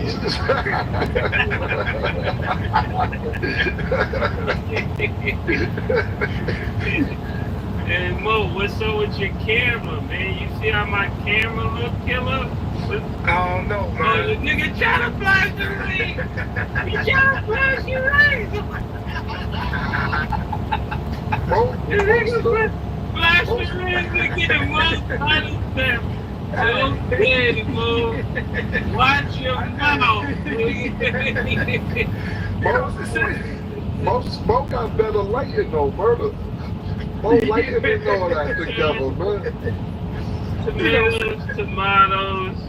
Yeah. Hey, since I've been away, I had some jewelry to pick up. I thought, since it's the end of the season and I have my funky little backpack, I thought I'd run into the season. Manos, I like that. Hey, yo, I ain't gonna lie, Mo. That's about the ninth time you brought it up. Dion hurt you with that. Oh, you ain't like that.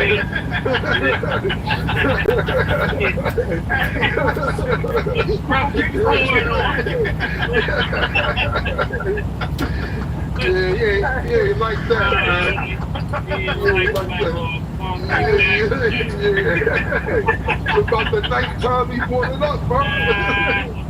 Yeah. I'm a true Scorpio. I don't forget, man. I just want to let you know. I ain't forgot. Alright. I ain't mad I want to put the jewelry down, but I did have to let you know. Next time when the season start back up, it'll be a new time. We gotta go get one of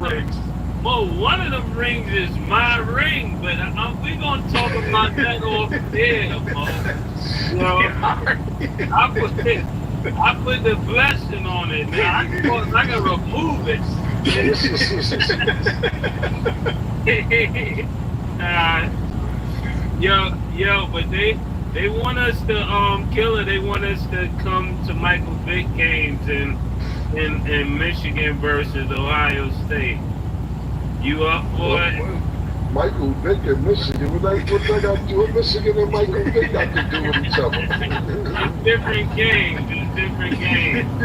Yeah, ain't Michael Vick coaching in Virginia, nigga? Yeah, they want us to do one black college game, but it's really just a bunch of games. Alright, I ain't know Michael Vick, man. What he got to do with Ohio and Michigan, but yeah, I support Mike Vick, definitely, man. Definitely support him. The game to be at is the first game of the season, Texas versus Ohio State. That's the game to be at. You know, we knocked Texas out of the playoffs last year, so Arch Manning gonna be up and ready to go, and then, you know, we got two players who are gonna be top 5 picks, you know, coming out next year. So it's gonna be that'll be the first game of the season. So, well, listen, man, Archie Manning ain't playing that game. Archie Manning might got something to say about that. He might be like, y'all beat him, but I ain't playing. Yeah, we gonna see. Yeah, all right. Listen, I'm around with Ohio, but Archie Manning, nice, man. That is the game to be at. That's in Ohio or in Texas. It's Ohio State. First game of the season. It's I don't know. They don't call it the kickoff classic, but it is the first game of the college season. Well, listen, Mo. I'll come back home. You know murder ain't showing up. He left y'all hanging on right before. Yeah. Just let me know what y'all gonna do. Murder ain't coming. I'm going to Ohio State. They got things in the workings, Killer. I gotta talk to you.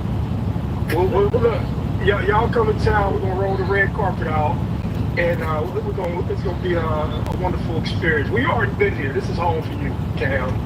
But listen, if you happen to make the trip based, if anything, I don't like this. I gave you the police escort. Get a ring with the plastic. Kill, he's a Harlem nigga now. He don't even come back. First of all, Mo won a ring with Ohio when you didn't know him. I knew him. So he definitely title tapped this is second ring. He can't even say that. Yeah, coaching and playing. So what we talking about is two-time champion. I don't like that. If anything, I deserve a ring for the work I put in out there, man.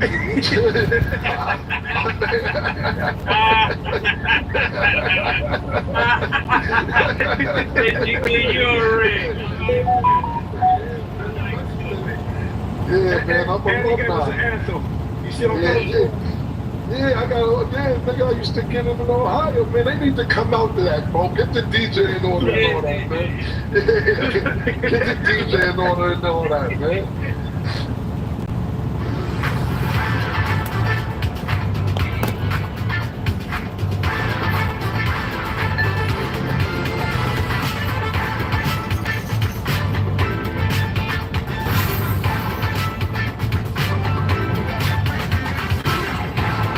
And all that, man. Hey, listen to me. So I'm gonna go ahead and advocate for that, and I'm gonna make it happen. And when I'm sliding through traffic, going to get my legal money, that's my theme music now. Thank you, man. I'm happy I could do something for the state, actually. Man. For the state, yes. For the state. We appreciate it. It's a state song. Nobody was shouting out Springfield and Dayton and all that. Yeah, I was in the crevices, boys, man. The towns niggas don't even know about, man. Well, I will say this, and I will say this because there's a ton of people who watch it. Thanks to every single person when I'm moving around town, when I'm going any and everywhere, who always talk about they love the show, that they watch the show. So I'm just telling y'all now on the platform, instead of y'all see me in person, thank you all for tuning in and watching the show. Yeah, thank everybody. We appreciate y'all. For sure. Also, a great way to start the show, Maurice. I'm happy you brought up the rings. Mace, it's great to see you play.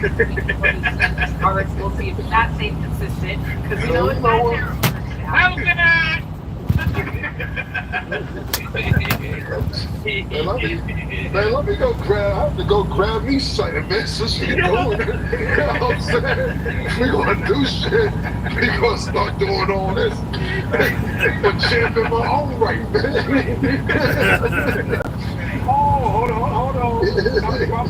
Before you start that, congratulations on all the things going on with Revolt. So that's a win and championship. So do want to shout that out.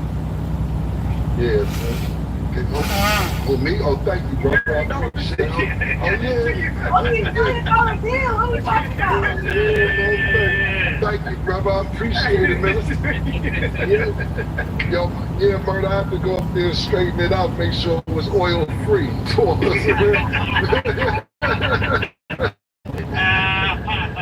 Niggas need an oil change and all that. So it's all good. Yeah, man, but thank you, Mom. Appreciate you, brother. Thank you. Yes. This is exactly what winning looks like. I love to see it. They love to see it too. So now we got to talk about Game 6, which is exciting, but it's also sad because that's how we know we're coming towards the end, because y'all know when the season wraps Game 7. But we've got our first NBA Finals Game 7 since 2016 after the Pacers beat the Thunder 108-91. So Maurice, how are you feeling about the way this game went? I think my opinion is pretty much the same way everybody thought. I was surprised. I thought that OKC would smell blood in the water and that they would basically be a lot more aggressive.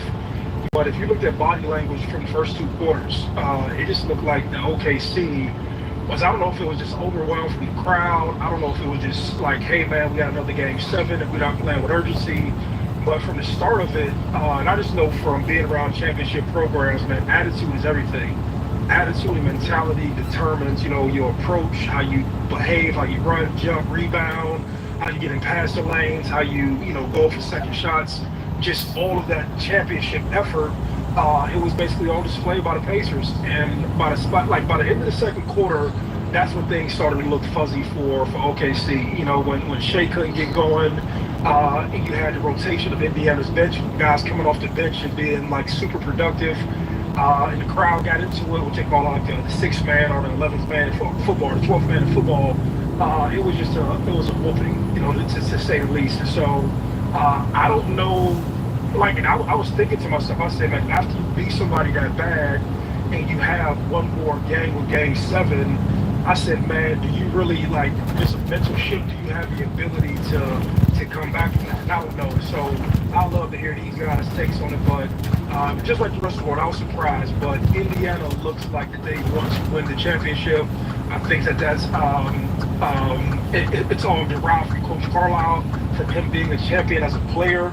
and him being a championship previously with the Dallas Mavericks as the coach. And so he can speak to that, he can talk to that, and he can encourage some guys in a way that OKC's coach probably can't. But that's my take on it. Yeah, I think from the first quarter, it looked like OKC was trying to play and really trying to really they was there for the game. But I think when that second quarter got going, it just looked like it turned into a complete blowout, pause. And then when you're looking at people like Toppin coming off the bench getting 20, I know sometimes it's made simple, but it really is that simple. If you got your 6 man coming off the bench getting 20, and TJ is a difference maker in this series. I don't know if people really look at him and small guards as effective.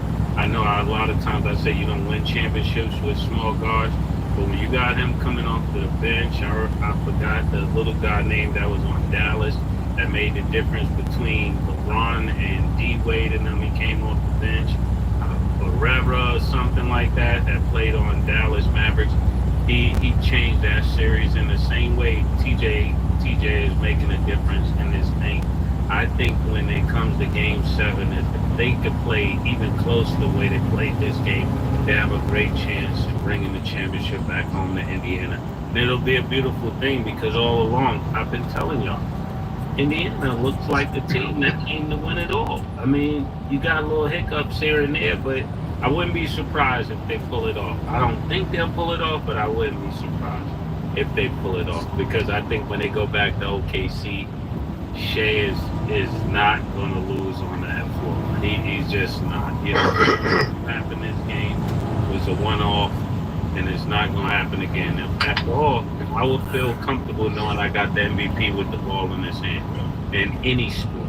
If you got the MVP as a pitcher, you got the MVP as a quarterback, you got the MVP as a point guard or a shooting guard. You just feel very comfortable knowing that you got the MVP, the present day MVP got the ball in his hand.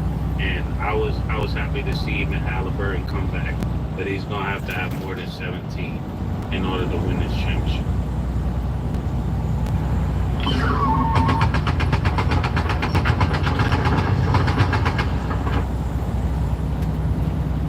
Yeah, man, listen.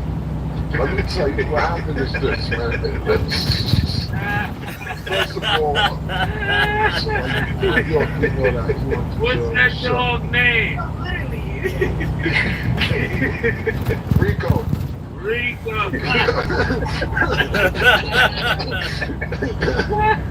is Rico right here, man. Listen, first of all, Mo, you got this show be having a lot of subliminals, and I catch all of them because I'm quick. Mo starts off his shit talking about Rick Carlisle got experience because he's a championship player and a coach. Okay, Mo, all right, we understand.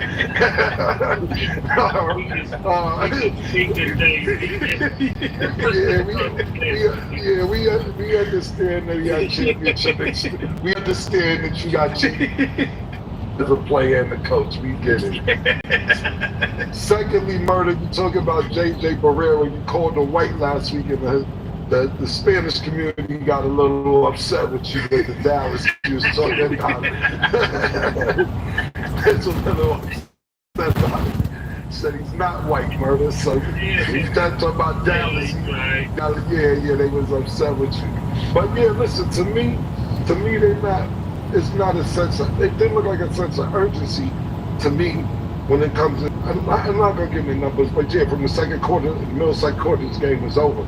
It wasn't a sense of urgency to me, like they played like they knew they had one more game. If they didn't win this game, like, don't worry about it, we're going home. And I wouldn't have counted on that. This would have been my Game 7 if I was OKC, because if you look at this game, and I won't even get the stats. Miles Turner had 3 and they won by, he shot 1 for 9, they still won by close to 20 points. So it's not really about stats. It was about the urgency of Indiana. Indiana on defense actually looked like OKC.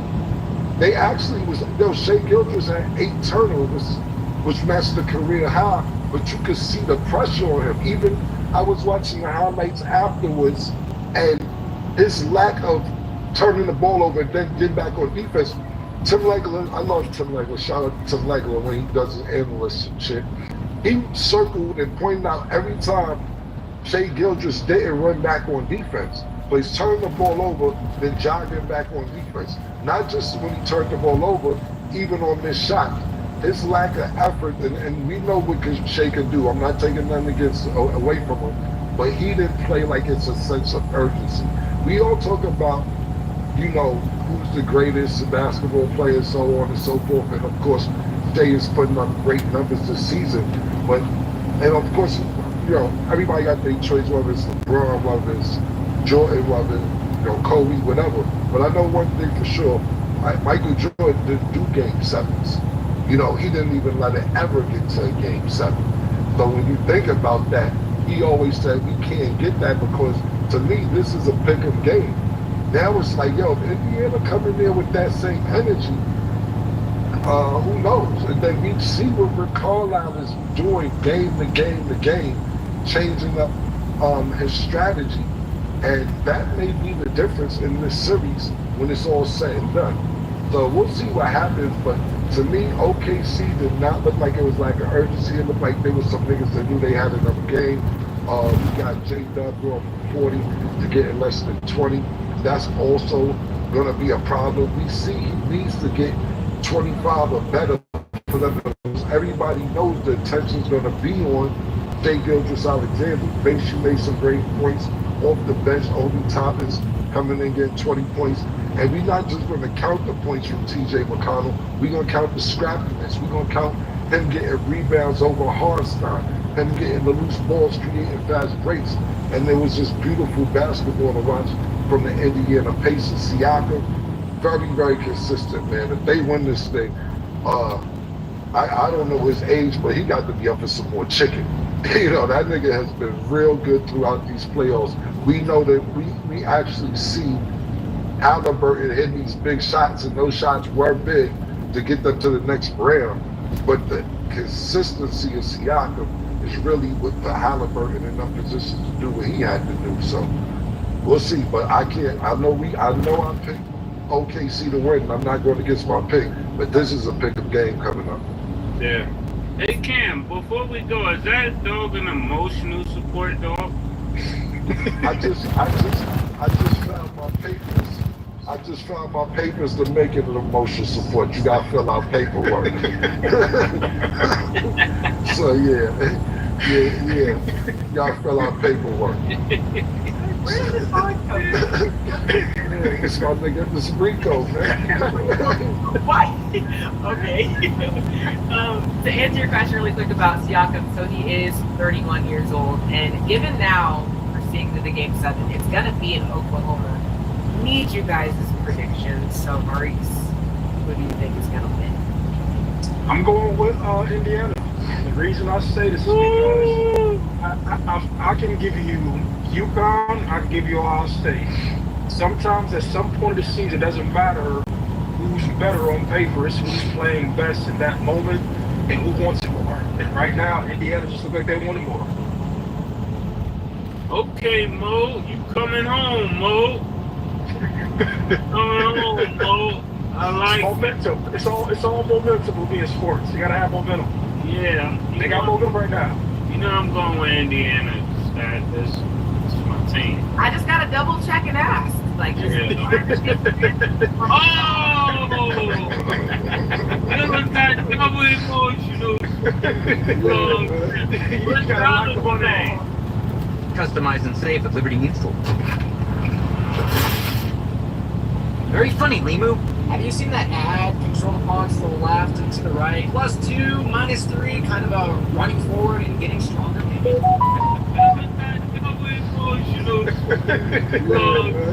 What's the other name? This is Tina.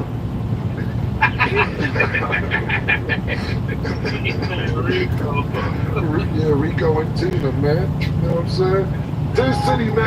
Sin City mad at my dogs. He said I got punk ass dogs. Don't get he mad. Yeah, he mad at my dogs, man. That's why I brought him on the show, man. I'm gonna listen. Even though Indiana won in OKC, if I'm not mistaken, OKC is really strong at home. I'm gonna stick with my pick. I'm not gonna change my pick. But if Indiana wins, I'm not gonna be surprised because, like I said, we can't take Shea can do whatever he wants. That nigga's the MVP. He's the leading scorer this season. The Western Conference MVP. You know he's a walking bucket. But he be mad concerned with them outfits after the game.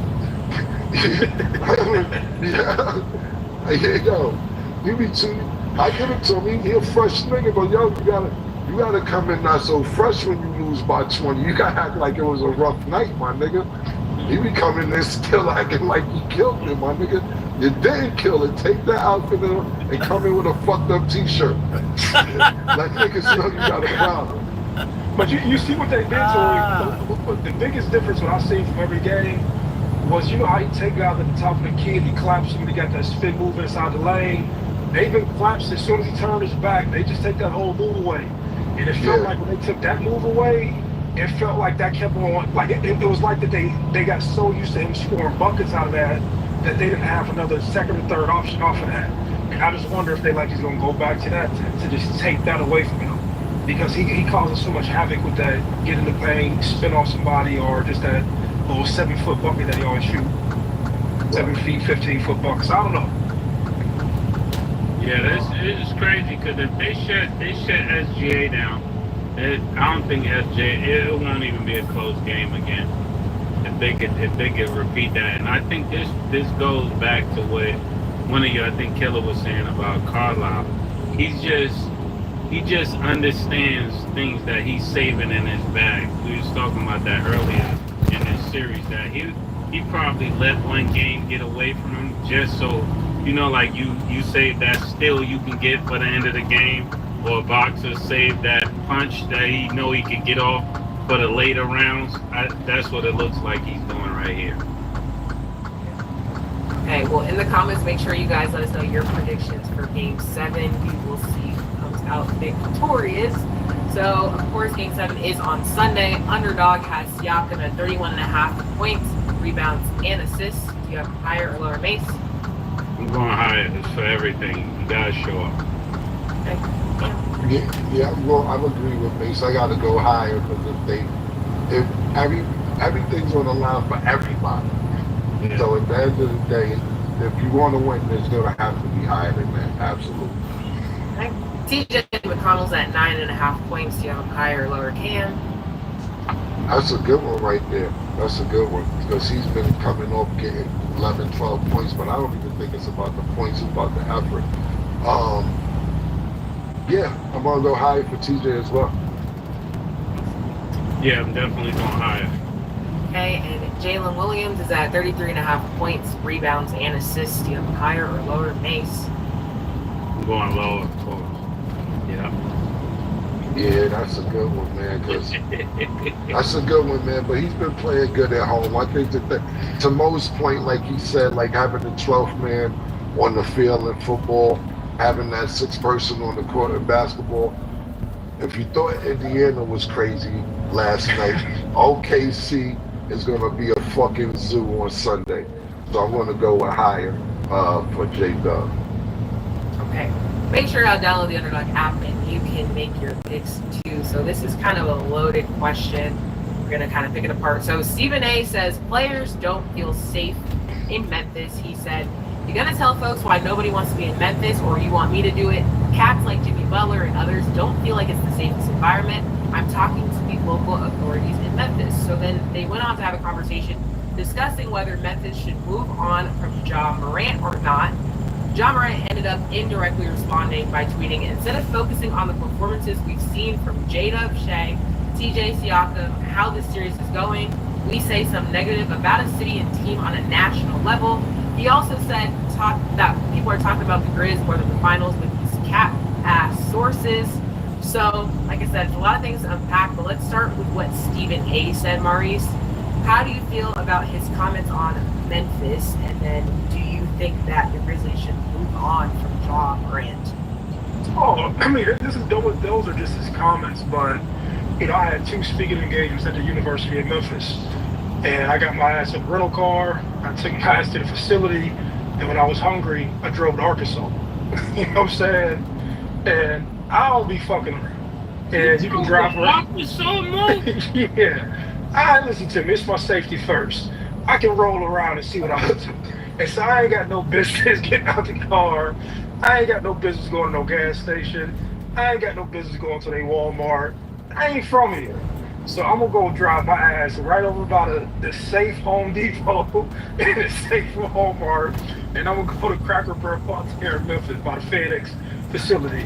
And that's it. So I get it. Like when you got something to lose and you're in a desperate city, and this is not to say nothing about Memphis in particular, but when you have something to lose, you can't be moving around people who own wolf time. That's just what it is.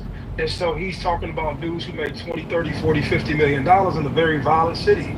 It's a real city. And so if you don't want to collide with that, you avoid it. And so I can feel him from that perspective. And so I'm jokingly saying it, but I'm seriously saying it. I got something to lose. So I don't even like crossing paths with dudes who really don't be having the same thing to lose with me, because I don't want to be in a circumstance I don't want to be in. So that's just my take on it.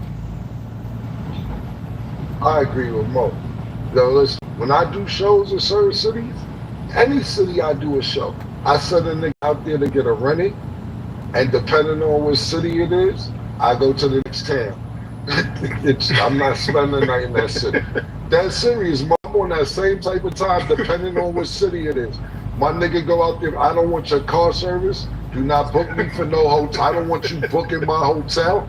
None of that. Like promoters, I'm talking about as a rapper. You know what I'm saying? When you get booked in certain cities, I don't let promoters book my hotel. I don't let them send me car service. I get a rented, and my nigga go scout out everything. And after the show, we go into the next city if I think it's a city that's like that. Because I've been through too much shit. I totally, you know what I'm saying? Yo,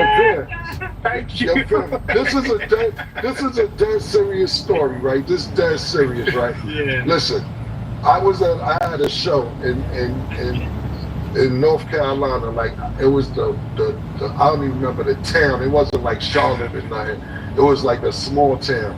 And the next day I was supposed to go to South Carolina. So the promoters was at the North Carolina show, and they was. Look away now, kids. Growth is coming. This guy looks friendly. So the promoters was at the North Carolina show, and they was to the next show at South Carolina, but they thought Jewels was coming with them, and it was miscommunication. To make a long story short, Jewels had a show.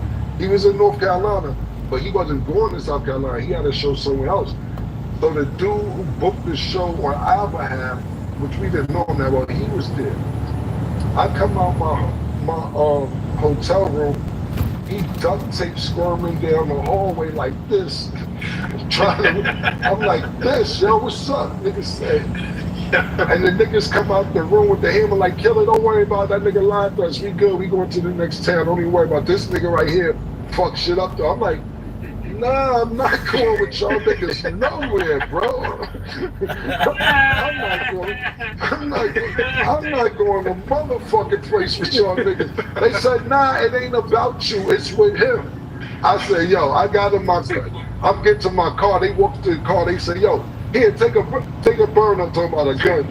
If you don't feel safe, here, hold it. I said, nah, I'm getting on the flight. They followed us all the way to the airport, chasing us in the car, talking about, yelling out the window like, don't worry about him. And I'm like, yo, y'all duct tape this nigga. Y'all got duct tape on standby.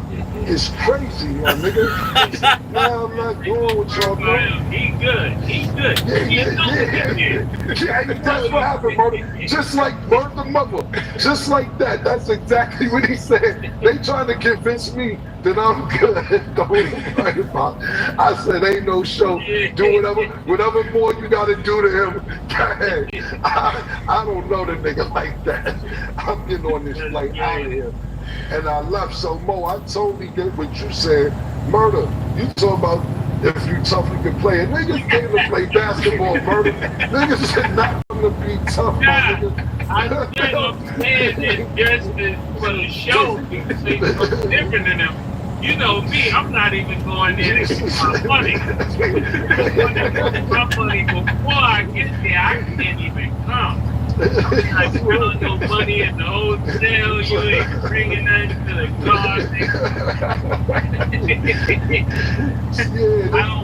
I don't need a backstage, nigga. You know me, I give me the mic outside. I'm on and I'm out. 100%. But that's what I'm saying. You saying that Josh should be like, yeah, if you tough like that, come here. You brought up Zebo. Zebo was, I'm not gonna get into specifics, but you know Zebo affiliated, right? I don't know if you know that. I don't know if you know that. No, I'm saying this because every time everybody hit threes, they throwing up game signs. Go play in Memphis.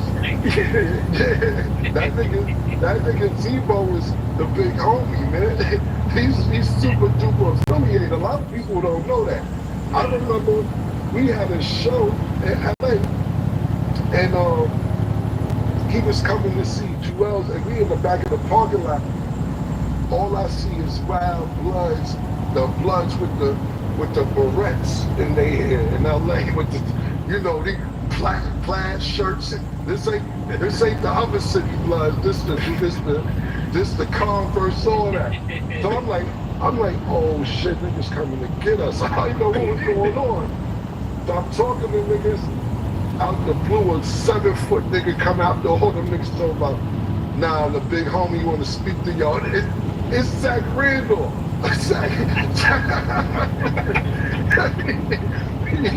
Yo, Zach Randall? Yo, Zach Randall, 7 foot, running around with like 19, 20 niggas. They said he fucked the whole Calabasas up with that shit, B. So Zach my nigga too, shout out to Zach. But yeah, I'm with Mo, man. I'm not going there. They don't want no more, and I don't want to think of people wasn't serious. I was serious about everything I just said. But on the serious note, you gotta think about this. When you're in your 19s, teenage years, 20s, even early 30s, and you listen to music and you see all the violence that's happening, music related in Memphis, you're like, yo, this is like crazy. Like R.I.P. Young Dolph get killed. Not saying other people haven't. I'm just bringing up this situation. R.I.P. Young Dolph get killed.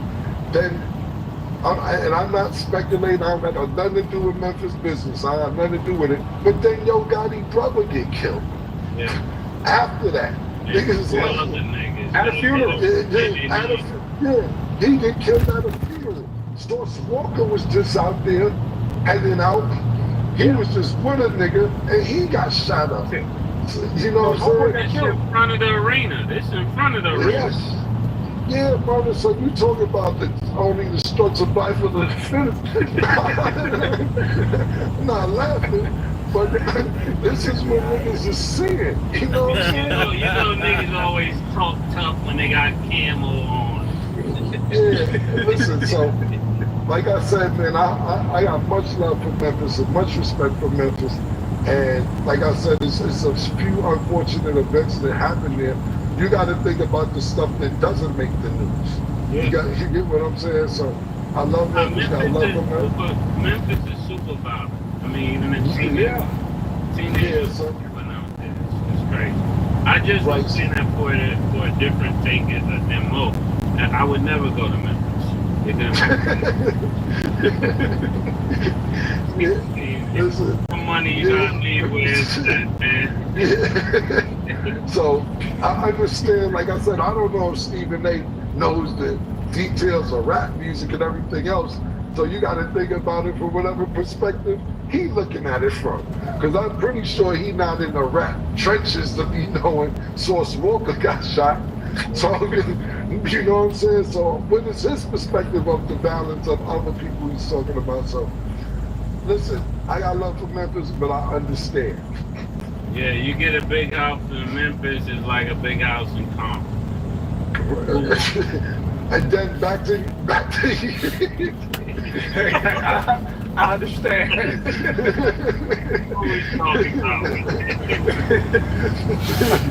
But back to your point, Stat, it seems like this is that Memphis, back to Josh staying on the Grizzlies. It's about, look, we talked about this a few weeks ago, how Josh was a franchise player, or he was supposed to be a franchise player. And then you have people that were underneath him surpassing him. As far as, not saying age-wise or anything else, but I'm talking about status-wise. When John 2-3 years ago was at the top of his game before all the injuries or all the stuff off the court and all the antics, the pins and the needles, the gunshot, everything, you got SGA. Not just SGA, you got to see the emergence of Anthony Edwards. So now they're saying, is he going to be better than these two? Because it seems like these two are running the West for a minute. Is Ja going to get back to that elevation? And if he is, do we have the right team around him to beat the Minnesota Timberwolves, to beat the OKC Thunder, to compete with the Lakers, to compete with a young Houston team, to compete with San Antonio if they end up getting one of these off-season picks that they're talking about. So that's the question that they're probably having in the Memphis front office and ownership, saying, well, if we don't keep Ja Morant, what could we get back for? And that's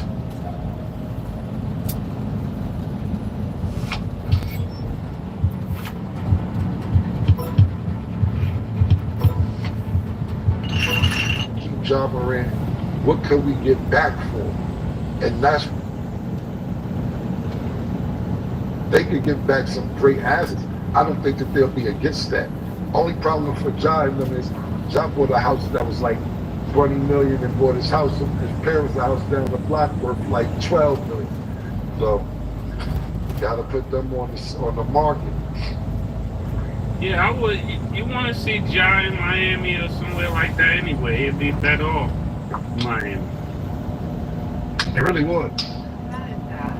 And they got pieces. They got pieces that even fit the color that Memphis want to go in. Well, listen, man. I think, not to cut you off, I think that he'll fit great team-wise. I don't know if Miami's the city for Ja. I don't know about that. Booby trap, live, all the different things that go on in Miami. I don't know if that's the best place for Ja outside of basketball. T. Morant won't deny it. Right now, if the call come in right now, Miami talking about something. T. Morant gonna say, man, you gotta follow your heart. Yeah, man, listen. Yo, speaking of fathers, we talked about T. Morant last couple of years, of course, because he's a figure on the sideline. We see with Halliburton's dad. Did y'all guys ever get a chance to see Shai Gilgeous-Alexander father? Hey, with the trade? You talking about what he said to Jeff Teague? Yeah, man, that nigga wild, man. Yeah, man, that nigga wild. Hey, listen to me. Jeff Teague was supposed to violate on the show. He put his wife on his joint. You know what I'm saying? That's I don't know fact. if you seen the Yo, but I'm just saying, I'm not even, that was crazy with Jeff Teague, but I'm talking about even his Diddy Bop on the court. I don't know if y'all seen, he was on the floor. He was on the floor of the Western Conference Finals, and Shai gave him the MVP trophy. He tried to throw it in his pocket. Like, yo, he tried to throw the little. I said, yo, this nigga, he was walking around. He didn't really give a fuck. Wow, Yeah. They trying to call him over for pictures. He doing his own thing. He like, I get the niggas and all that. He got his own thing going on. One thing real quick that I'll add about Ja is I'm not surprised by his response to Stephen A. because I feel like obviously we've seen at this point that everybody's kind of replaceable, especially with the Luka trades to the Lakers. So when these conversations start happening, like, well, maybe the Grizzlies should look at other options besides Ja. If I'm him, not saying he should be scared. When you start stirring these conversations, people start thinking about these type of scenarios, and you don't want to be put in that type of position to begin with. So that's the first thing. And then the second thing is, I also get his point because he's like, dang, why are people talking about me and my people in my city when there's a whole finals going on. But at the same time, we've already seen the viewership isn't where it's supposed to be with the finals. So of course, people are going to start pivoting to other conversations and topics. So that's kind of just my opinions on both of those. I don't think that the Grizzlies would look at changing or dealing with somebody other than Ja. But at this point, I don't know. Things have been kind of... Yo, Murder, real quick while we talking about Stephen A. I just posted on my page, and I talked to Stephen A yesterday before the game started. Yeah. Yo, Stephen A was writing all the articles when I was balling, and man, Sunday he was working for the Daily News. I posted it on my page. I'm like, yo, nigga been writing about me for 30 years, man. Yo, fam, he was coming to the man Sunday games. And he was he wrote all the Daily News articles. I got like 5 articles Stephen A wrote about me and shit. I hit him today. I said, listen, man, it's a small world. Look at this full circle right now, man. He does remind me of Tom Kachowski a little bit. Yeah, man. Got RIP my man Tom. Yeah, how they walk in the gym and just be looking around. I mean, for the whole point is, I don't even, he probably don't look the same today as he did back then, but I didn't even notice. You wouldn't be looking for Stephen A in '94. He's a writer. Yeah. But yeah, he wrote them Daily News articles, man. It's a small fucking world, man. That's crazy. That is crazy. Okay, so in other news, y'all, they're selling the Lakers. We will discuss after the break. She called this thing about toxic.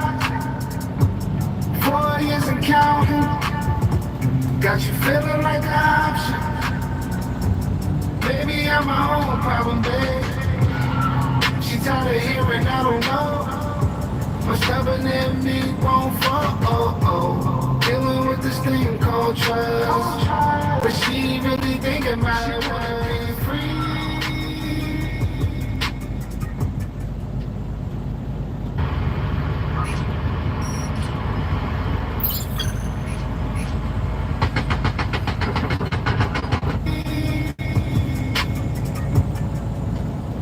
Welcome back. So the Buzz family is selling the controlling stake of the Lakers to Dodgers owner Mark Walter for a sports record of $10 billion. The Buzz family originally bought the team in 1979 for $67.5 million.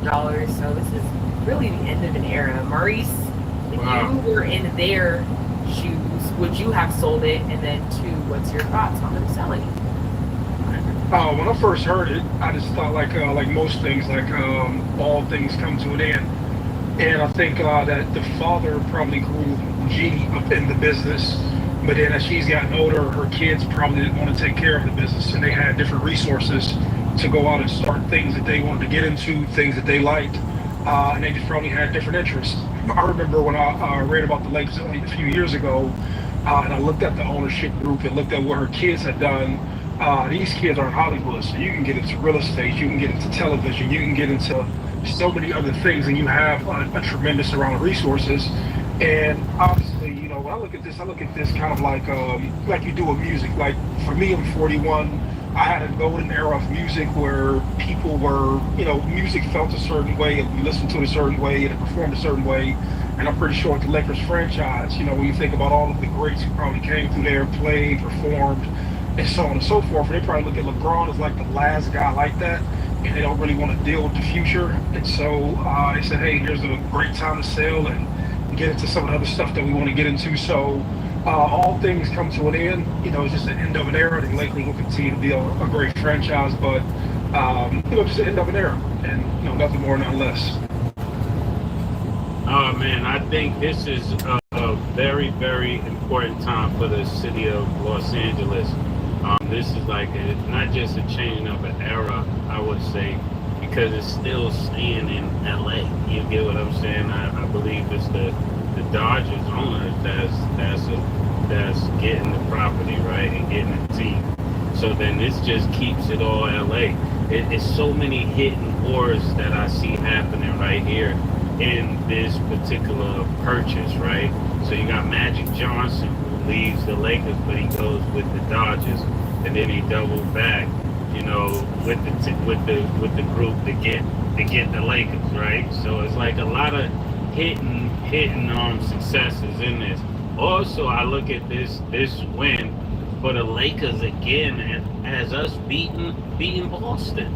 Boston just sold for $6 million, and now they're like, well, the Lakers sold for 10 billion. I mean, the Boston has sold for $6 billion. I believe the Suns sold for $4 million. Then you got the Nets that sold for like 3.5, I believe. And then you got another team, I forgot who it was, but they sold for 3.3. So when you got all of this going on, the Lakers is still even letting you know, even in selling, we're better than Boston. So, you know, I think that was probably in there. We can't sell it for $6 million. We can't come in $6 billion. You know, Boston sold for $6.1 billion. So we're gonna almost get double what they got.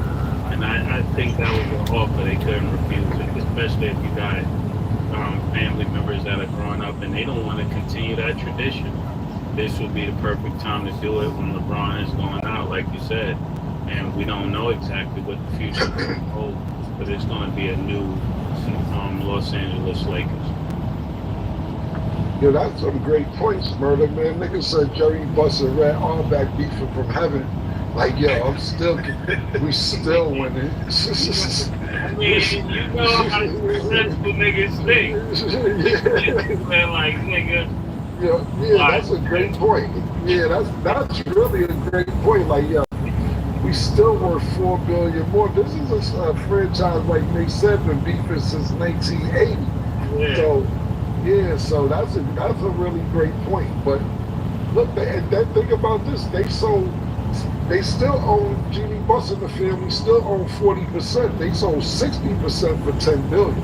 It ain't like they still don't got some estate left in the Lakers as well. So they like, we still got like another, if we just doing regular math, $4 billion that we could pick up for the 40% if we wanted to do that. So that was a great thing. That was really deep thinking.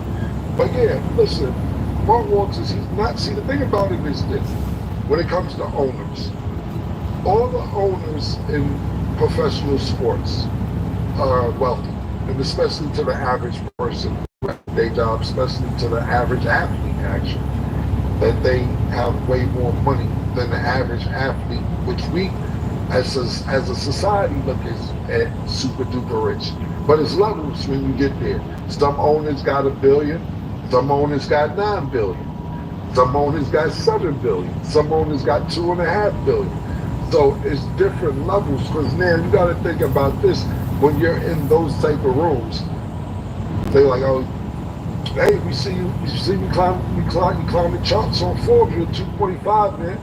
You'll be up with us in the it's different convo. You have that type of money, and he's a guy that's very successful in everything he did. Mace brought up the Dodgers, which he's 100% correct, but he has success in women's hockey, women's basketball, a soccer team, as well as all the other businesses that's not sports related. This is not just that. He's a dude that doesn't find spending money. We see, the Dodgers won the World Series, so his investment looks good, but he had to pay for Shote and all them, Otani and all them niggas, Mookie Betts and all them niggas cost. And he's a nigga to me that to get the Lakers where they need to be, I'm not saying he's not paying attention to the salary cap, but I don't think he'll have a problem going into luxury tax if they think they can pick somebody up to win. And when you go into luxury tax, a lot of people don't know. So the way it works for our audience that doesn't know about salary cap and luxury tax is that you have, let's just use the NBA, it's $140 million a year you have to spend on players. Let's just use Golden State for an example. If you got $140 million to spend in 1 year, Steph Curry's getting $60 million of it. Looks like we've told people Liberty Mutual customizes your car insurance so you only pay for what you need. For the last time. Shallow. Only pay for what you need. Liberty, liberty, liberty, liberty.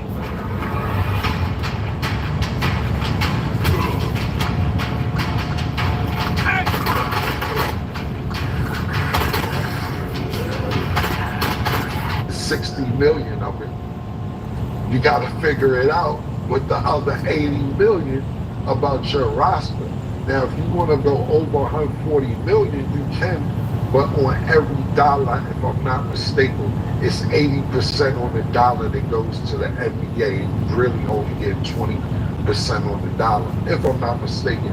So you know how much money you got to get another $1 million if you're giving 80% to the NBA going into luxury tax.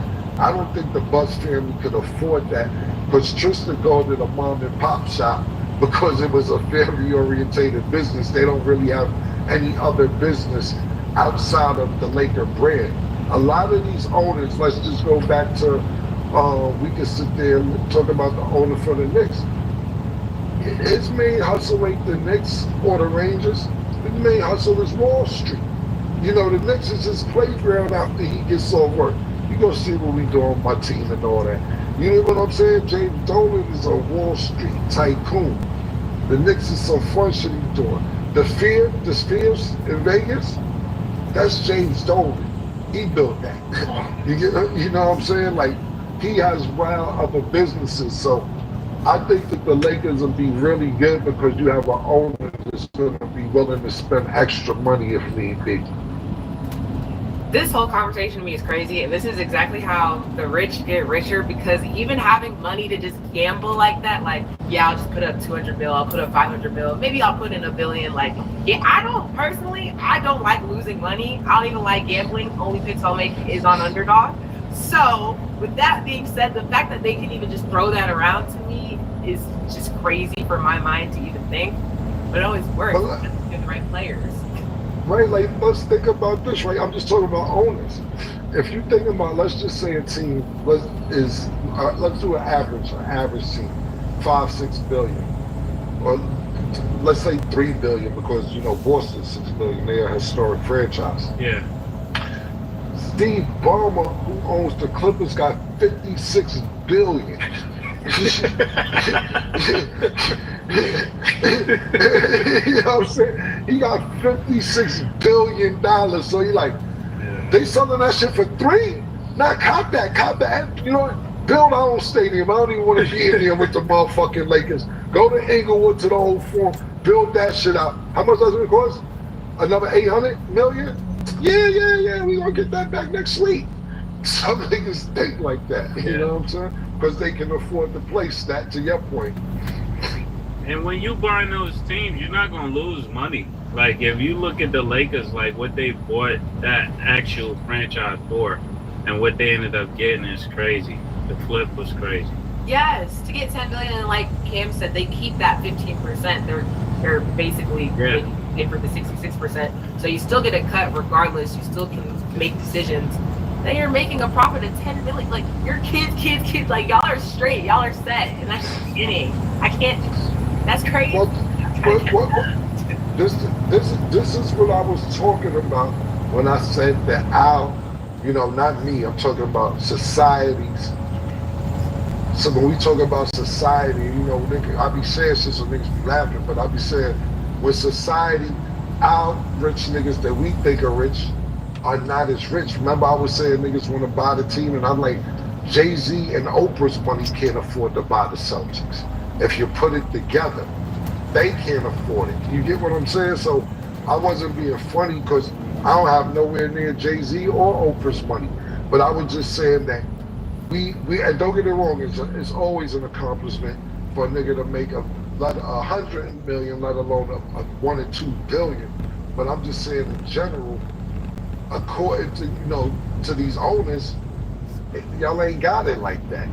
You know what I'm saying? You ain't got it like that. And that just goes to show that we don't really be, as a society, black people, we don't have as much as we think. Now, us black niggas out there with $8-9 billion, they're just not in the entertainment world. They do all the cell phones in Africa and all type of, you know what I'm saying? Yeah, natural resources. Yeah, exactly. That's what I'm saying. I'm that serious.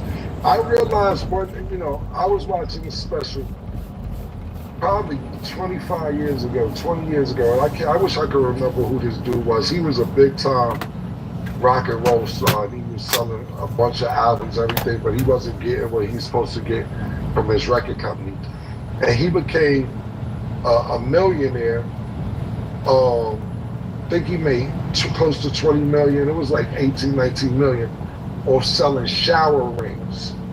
And I'm like, this nigga went from being a rock and roll star, but made all his money selling shower rings.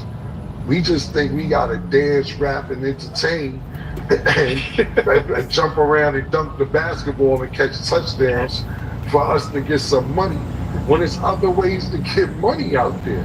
It's just that's what we think, like, this the only way we gonna get it. This how we gonna, it's other ways to get. I was thinking about selling doorknobs, murder. I seen some shit, and I was like, I'm about to hike the price up on doorknobs, man.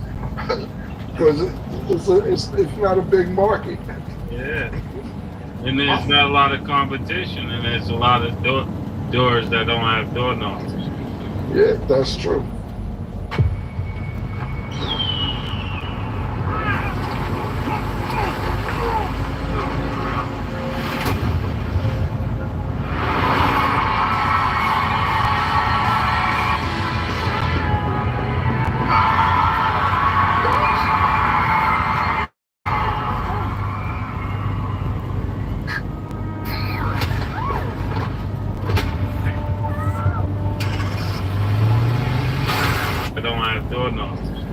Yeah, that's true.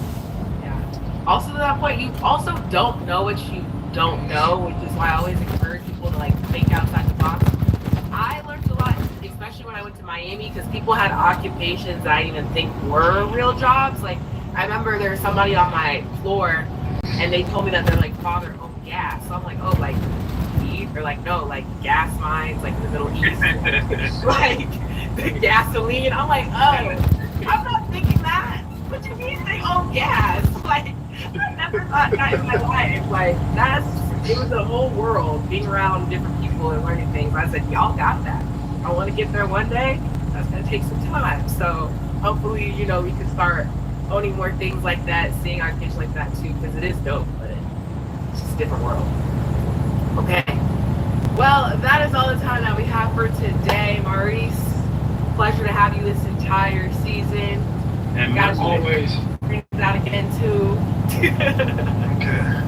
And I gotta put them up next season, so but we'll. Hey, it's the last season. Huh? They're good for today. This is the last day. Dad, don't forget Monday.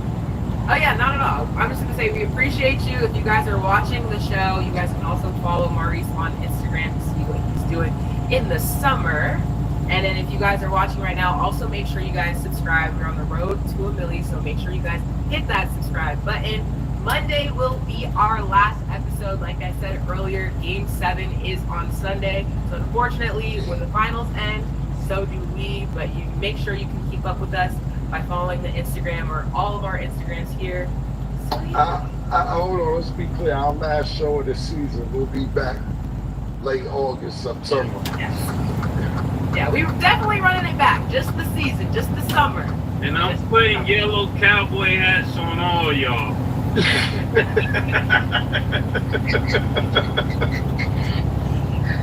Hey yo, that's crazy. That's actually crazy. That's hey yo, boys back. We'll see y'all. Thank y'all for watching, and as always, it is what it is. Yeah. When you start playing Supremacy 1914, you'll quickly realize that some states are destined for war. Survival will not be. Imagine you're a very talented black man. You're smart. Some ladies may even consider you good looking, although you'll never be as good looking as me. Stop the cap. You earn a lot of money, everything you do turns into gold, and one day you decide to do a run for a state senator, and you win. You win by a landslide. Within 4 years, you'll become the United States president. Not only the first president that's considered black, or black president of the United States. You're now the leader of the free world. But when you get home at night, you're actually getting treated like a little B-snotch. Ha! Got him! Ha! Your wife calls the shots. She tells you what you can do and what you can't do. When you can go to the bathroom, you're still washing dishes, and hey, it is what it is. But you know, when the camera's on, everything is okay. Who would this person be? That would be Barack Obama. Rewind! Barack Obama is a very talented, smart guy. He's had so many accolades in his career, we can't count them all. And being married to a black woman has helped him in all of this. Barack Obama is almost like a deity in the African American community, at least he was. And much of that was because he was married to Michelle Obama. Now remember, Barack Obama is half Kenyan, half white. And he never dated black women when he was a student in Occidental College or Columbia. It wasn't until he got into law school that he met Michelle Obama. And that has been the first and only black woman that he's ever dated, despite the fact his real attraction is to white women. Wait, stop the show. Actually, his attraction could be to white men. What? It was discovered that Barack Obama admitted that he had a homosexual fantasy, and you know, those things he thought about when he was an undergrad. But again, he's never talked about that publicly. It's just been expressed in his own writing. But fast forward. But ever since then, the epitome of a strong black man and a faithful mate to his wife. For the black male, I just want you to know, like, if I could ever thank Barack Obama for anything, black president, it has nothing to do with him being cool and not necessarily doing anything to embarrass the country as the president. It was just like, hey bro, thank God you was actually married to a black woman. Because Lord knows if you would have just brought any white woman around, us black dudes would have had to hear about that shit forever. Like, forever. I mean, Barack Obama and Michelle Obama were the first, like, big power couple in the black community that got a lot of respect in the late 2000s. This was ever before we saw people like Remy Ma and Papoose or Beyonce and Jay-Z. They are the standard for the black community. But what we've noticed is that Barack Obama, he has a lot of support from black women. Not because he's married to Michelle Obama, it's that because he's historically been very hard on black men, but at the same time, never criticizing black women. Throughout his presidency and after, Barack Obama has been trying to whip African American men into shape, for whatever reason that is. And he talks down to black men quite often to get them to shape form. These aren't ordinary times. These are not ordinary elections. You're lucky Michelle's not here. She really talking. Now, in this instance, this is Barack Obama telling, you know, these black men that, hey, you guys are pretty much lucky that Michelle Obama is not here, because if Michelle Obama was here, it'd even be worse, man. So you guys need to get out there and vote for Kamala, and it got worse. Some communities is that we have not yet seen the same kinds of energy and turnout in all quarters of our neighborhoods and communities as we saw when I was running. Now, I also want to say that seems to be more pronounced with the brothers. In the same situation, he's saying, listen guys, you are not voting for Kamala Harris like you guys were voting for me when I was running, and I'm concerned about that. But this is interesting because the Obamas didn't really authorize or endorse Kamala Harris until much later. They didn't want her to be the presidential candidate at all. They didn't want Joe Biden because of his health, but they really didn't like it, but they had to do something because Trump was too strong. But again, we hear Barack Obama basically taking the side of black women and saying, listen, you brothers got to get out here and vote for Kamala Harris, without even asking black men.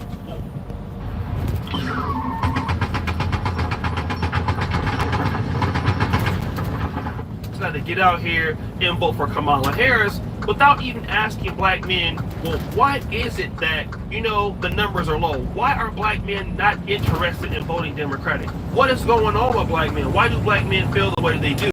But it didn't matter. All it was is go out there and do what I'm telling you to do, because, you know, I mean, I'm Barack Obama, and we got to support the Democratic Party, and we need to get behind Kamala Harris, and you guys should be okay with female leadership.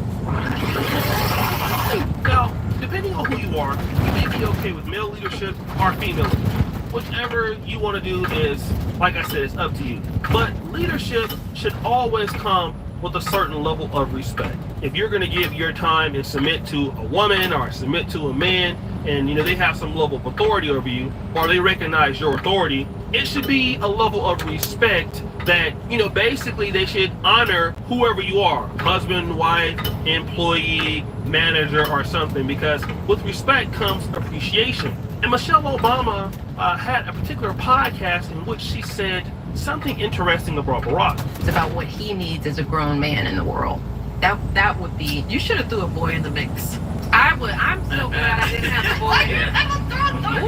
Because he would have been a Barack Obama. It's like baby Barack. It would have been amazing. No, I would have felt for him. Now, in this instance, she's saying that hey, she's glad that she never had a son by Barack Obama because it could have been this or that, and she kind of played it off, and you can infer that this is a joke, but then you cannot infer it's a joke. Now, be honest, if it was the other way around, let us say if Barack Obama was on the podcast, would he ever joke like that? Could he ever say, I'm so glad I didn't have another daughter by Michelle Obama? Because, woo! That thing would have been crazy. Like he would be canceled, right? And it would show completely that he has no respect for his wife. And when people got into the comment section, they expressed this wholeheartedly. This person, Retta Lord, says, it's not obvious. Michelle despises Barack. She knows he's as queer as they come.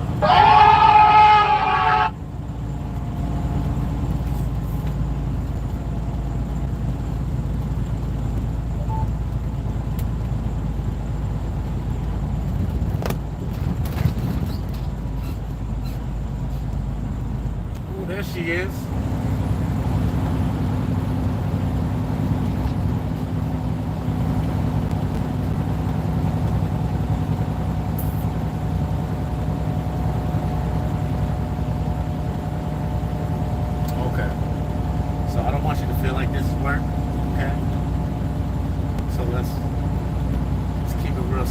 I don't want you to feel like this is work. So let's just keep it real chill. No, I don't want you to feel like that. Don't feel like this is work. Yeah. So you got your walk in. Did you go for the walk?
I see.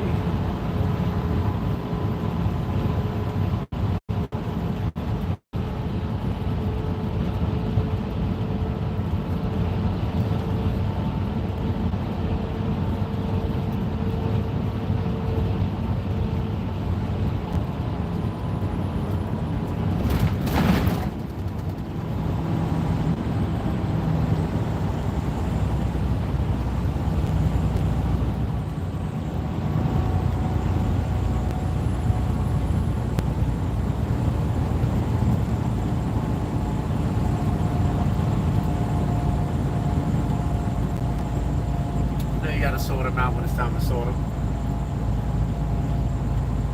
You gotta sort them out when it's time to sort them.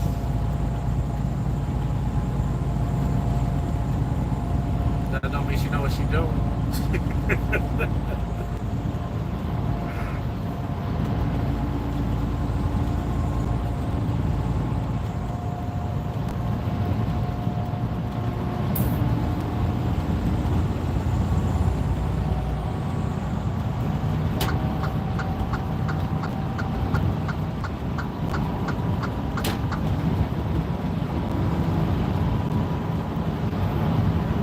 Yeah, you know we can only have 2 phones, and they sent you 3, but they're gonna give you 2.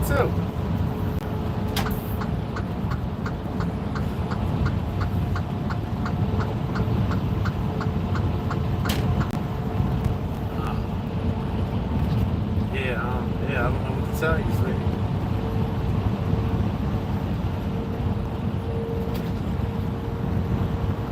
Oh, so she knew this was about to go down.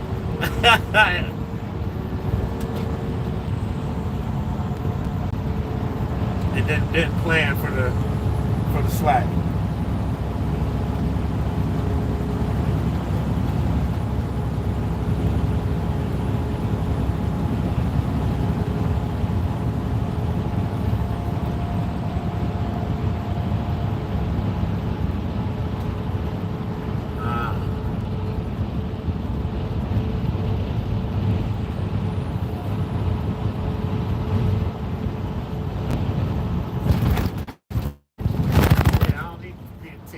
I run the team. Yeah, you run the team now. It's a different type of delegation.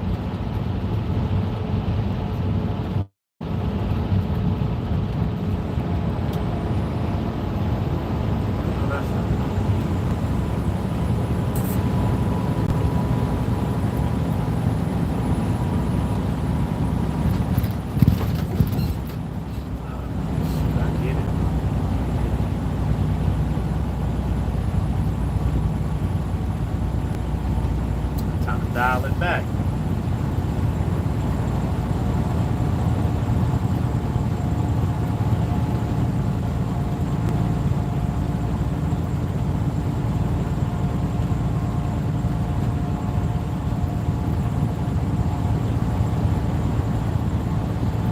I see you got the I love myself shirt on today. I see you in full motion.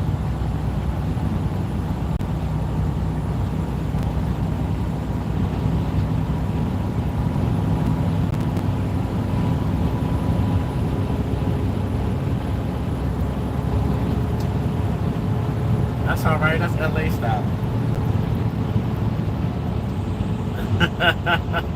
You representing the day. Got the girls out free, doing your thing. Nothing wrong with that.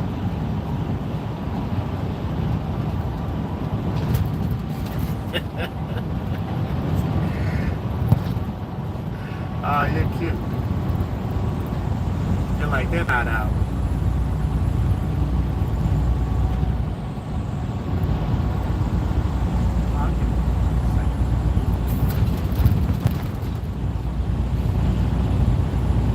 Next, you're not gonna do the hair?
Damn, how many did they give me? Wait. 1 per foot? $14 a sock? You know, those are some expensive toe covers. These socks gotta be nice.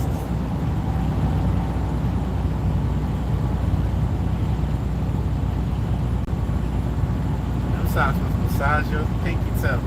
Something.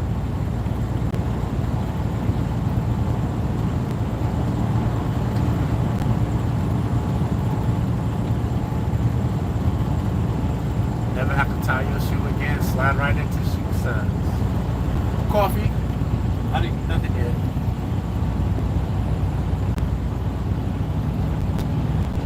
I just had some black coffee, which is all gone, and I kind of want some more.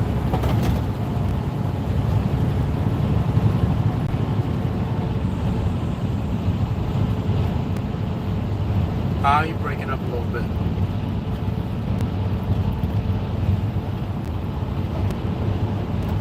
I said you're breaking up a little bit. I didn't hear you.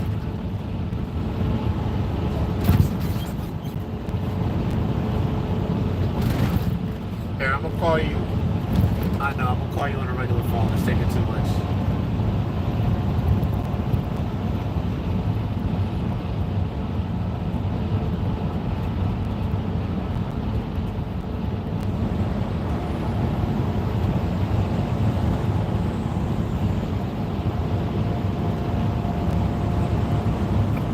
There she is.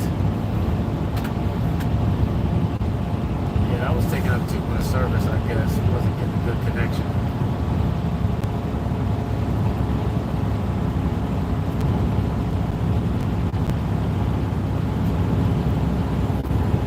So did I fix your video description?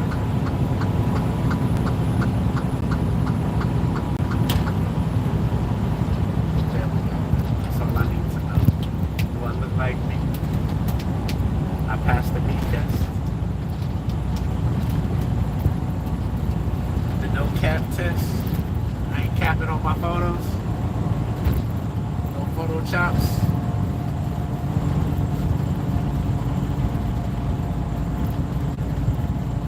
I am barely showing myself. Is that true?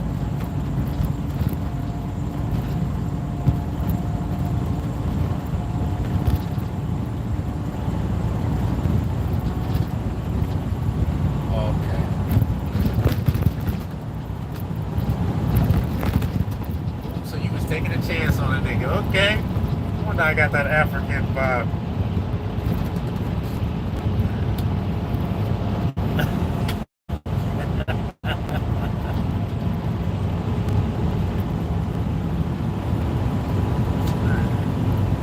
Give me some pointers on my app game.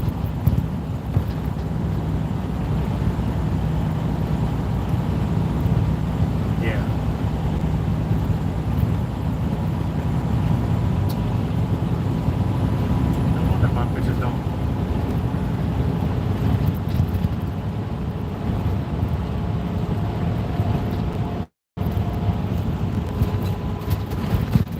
Well, if you put them together,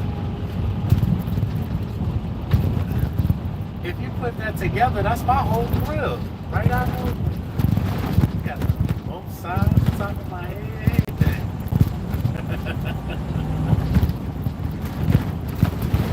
So you telling me I need another picture I can see more clearly?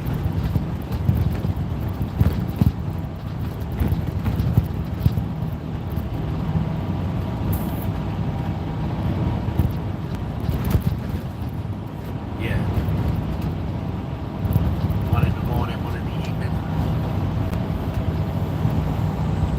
I don't take many pictures.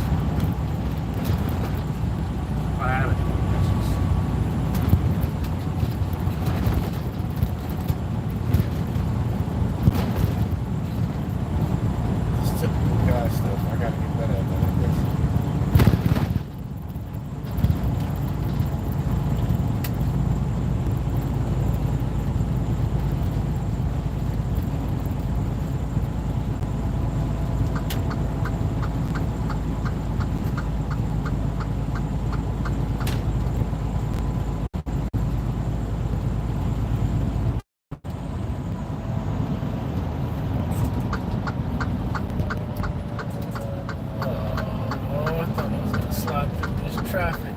Oh, no.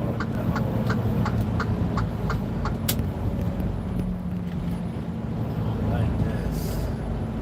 Also nice. That Chicago traffic is different. I can't even complain compared to that.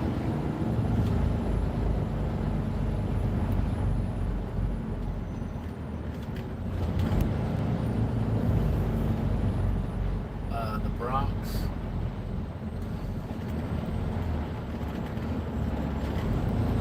Lived in the Bronx for a while. What's out there? Side of PA. That's it, really. One side of PA, the other side of PA, the Bronx. Down towards Philadelphia.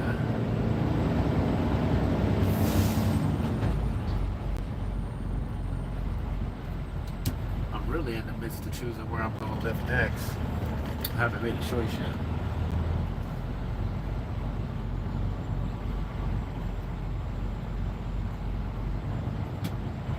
I definitely want to go west. Just don't know how far west. I don't want to go to California. That place is expensive. And I ain't never going to be home. Be home. It's weird. I want to find a place that I can enjoy myself, have some fun on the occasion that I am there. Because I ain't going to be there, but home.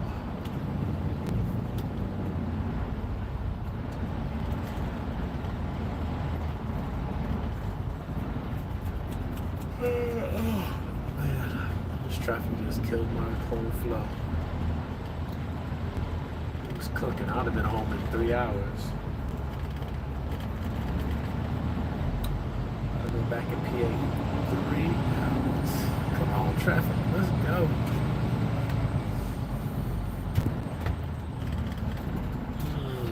I don't know. Maybe another week. I'll be taking, let's say 66 hours I'll be taking off. So, yeah, another week, 6 days. 6, 7 days. So probably next weekend.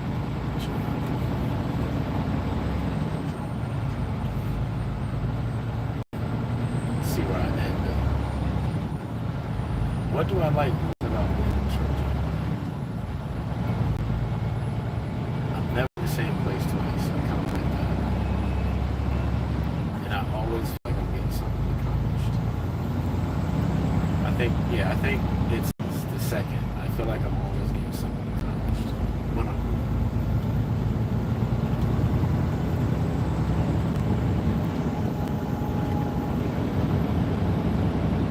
and what?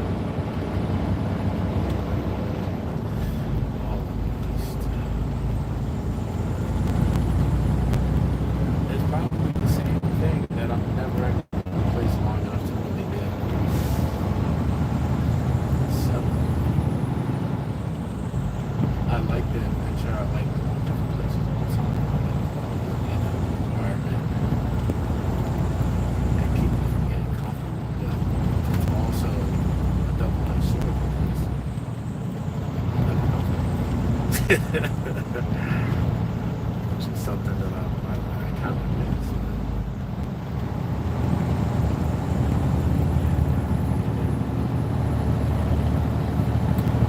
It's kind of weird that the same things I like about the job, the same things I dislike about the job. Time away from my son. Lots of time outside.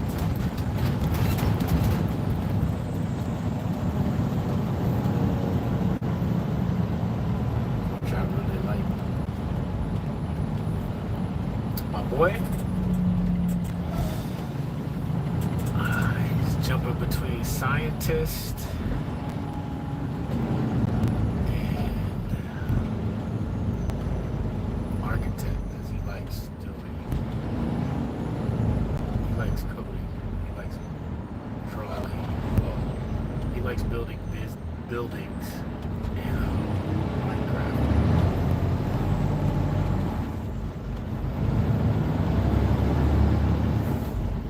Definitely. I just gotta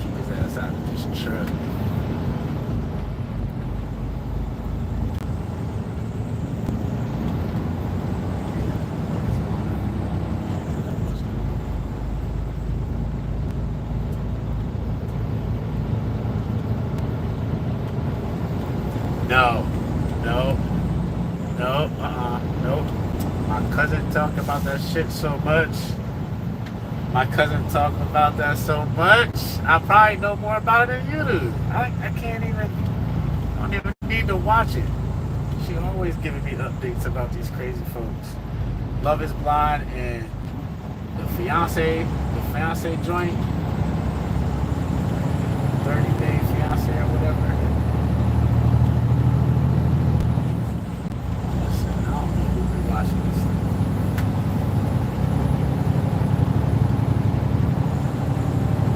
Strictly action movies. Maybe the Upshaws or something like that. Huh? Yeah, I like Mike Epps. It's funny.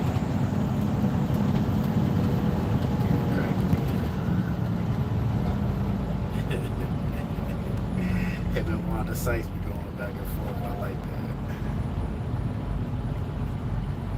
It gives me like old Martin vibes a little bit. Martin and Pam vibes.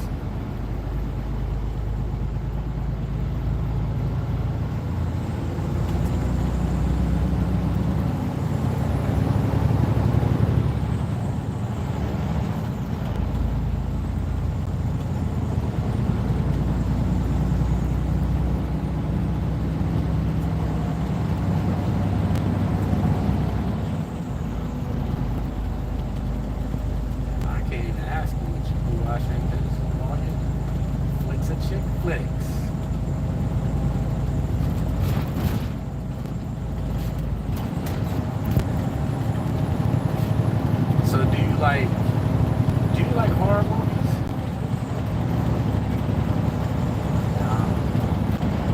So you didn't see Sinners?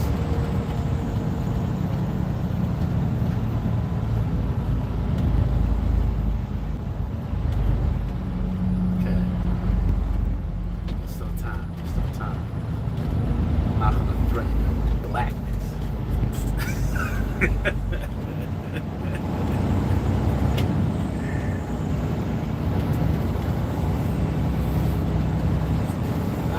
It's a vampire flick. It's pretty good.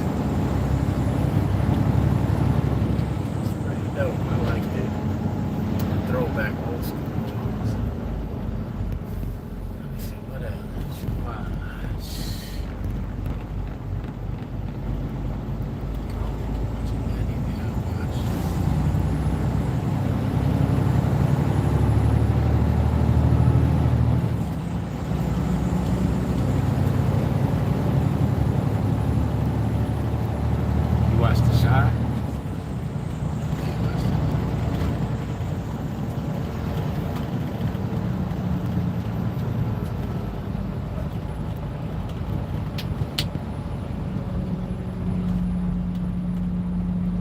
Same here. I only watched one episode of The Shot. It was too much. I ain't even finished it.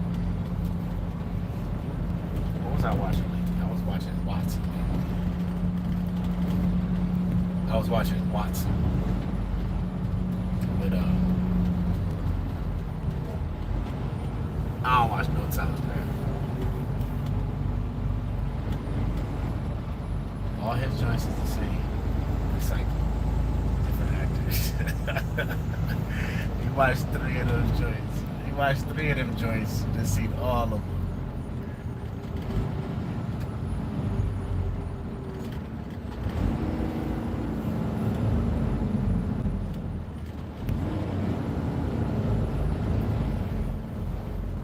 Okay, all right. I'll be the judge of that. We shall see.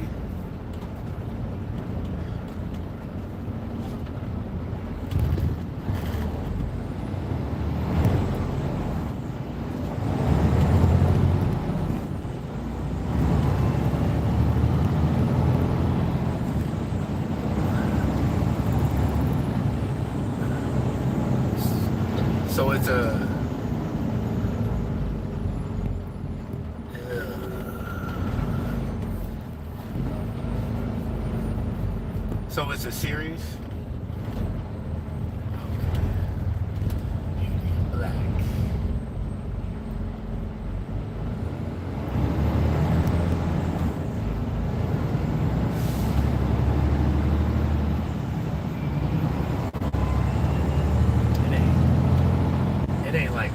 moonlight, is it? Moonlight?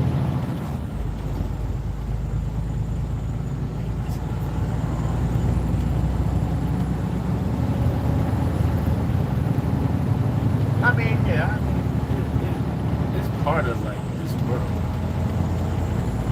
Some of it's a bridge. Some of it doesn't need to be as graphic as it is.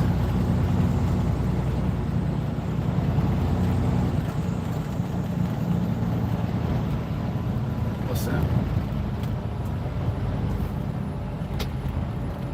Oh, yeah, that's a problem that you might run into. That's a problem that you might run into. There's a lot of transgenders on here. A lot of them. That if you don't read, you think there's a whole woman. You gotta read that shit. You cannot be guessing.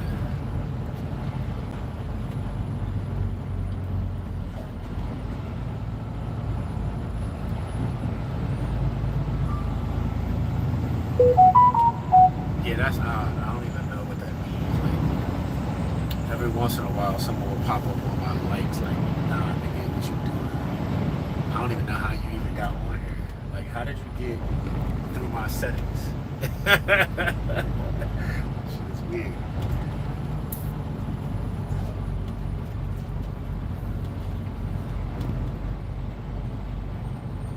That's a bunch of strange ones.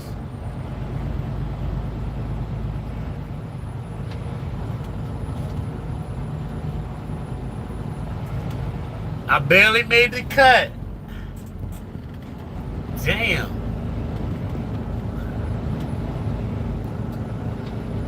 34 to 42. Damn, I'm gonna age out in like a couple months, like 2 months. What you gonna do with me then? Is it over for me? Is this the end of our episode? Will Jeremiah pass the test?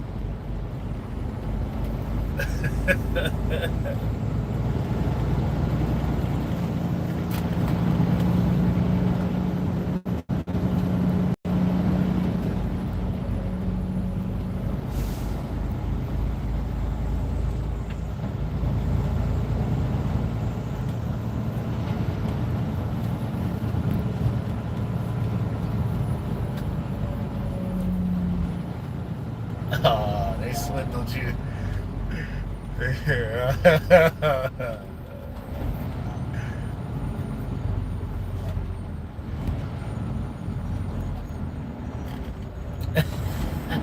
You over there swiping right, half sleep. You probably clicked on, don't even remember.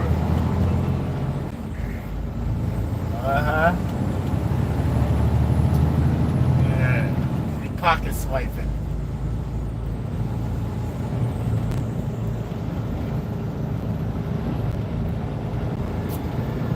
Uh-huh. Hey, hello, hey. Hey, baby. We're all entitled to our preferences. Almost made. I'm glad I made the cut, though.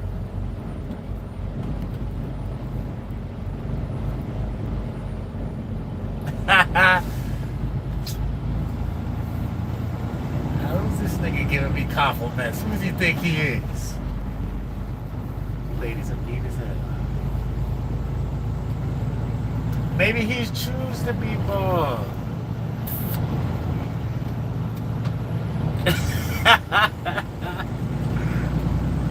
You don't like caressing the bald heads?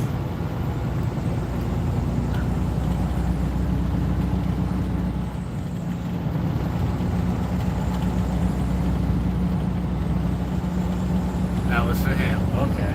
He set you on. Old bald man. He don't do that. She dropped that age by 12 years. Like, nah. Never again?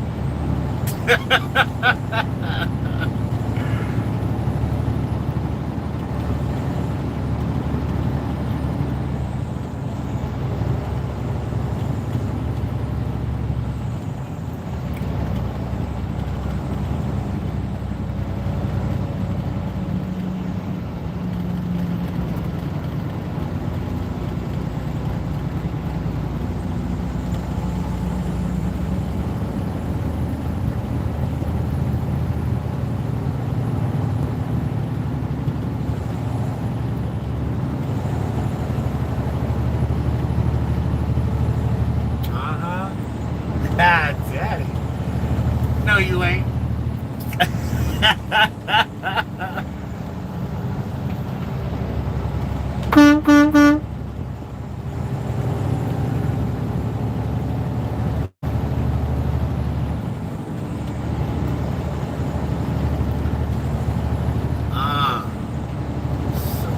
surprise.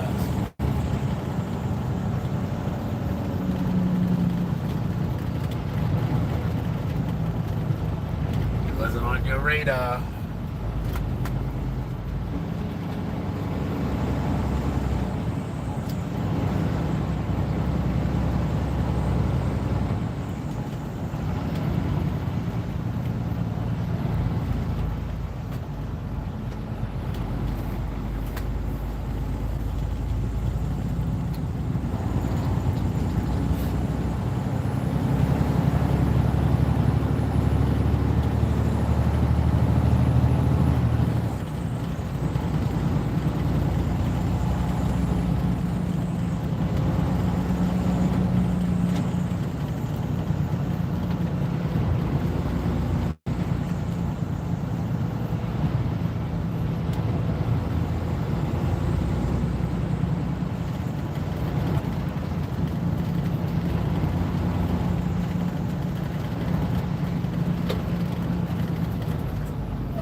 Y'all still like each other.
And one day peace.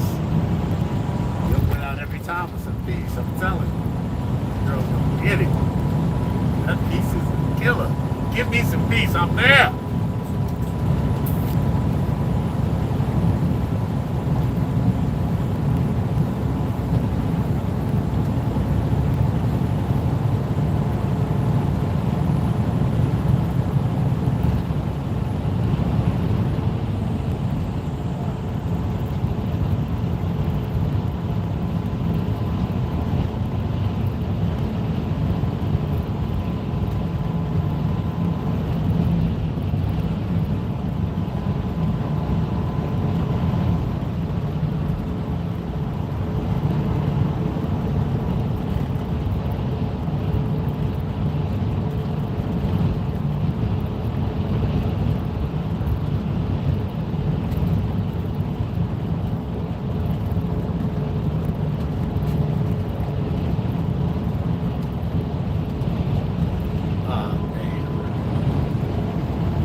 Calm down, my nigga.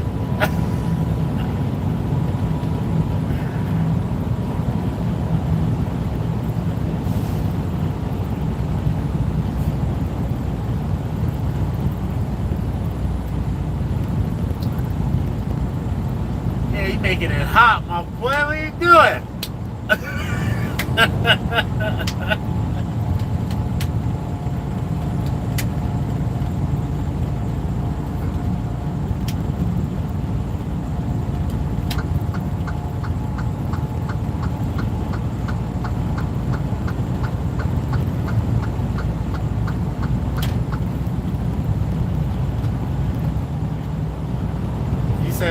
He said he was what?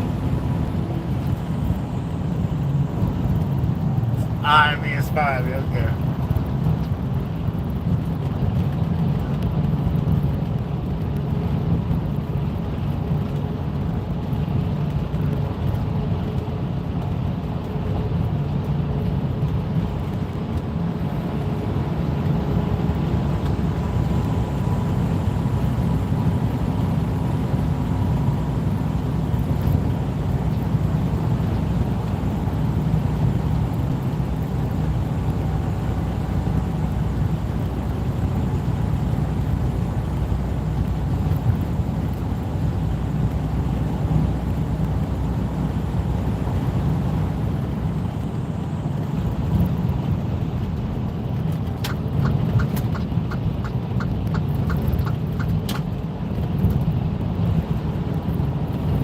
Who's this dude?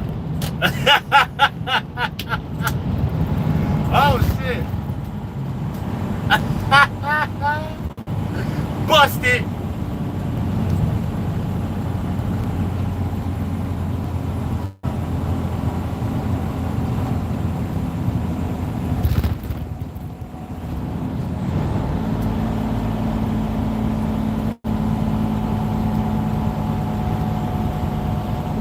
That's what we doing.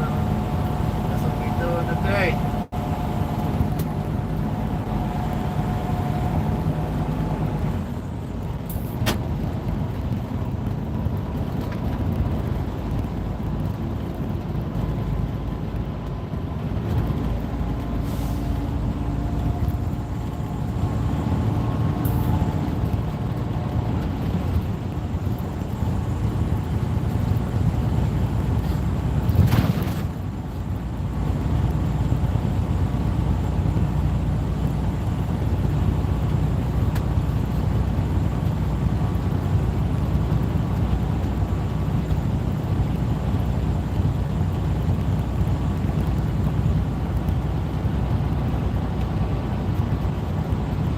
You already blew the shit up at the party, like, yo, everybody know now. They just kept it hushed up, like.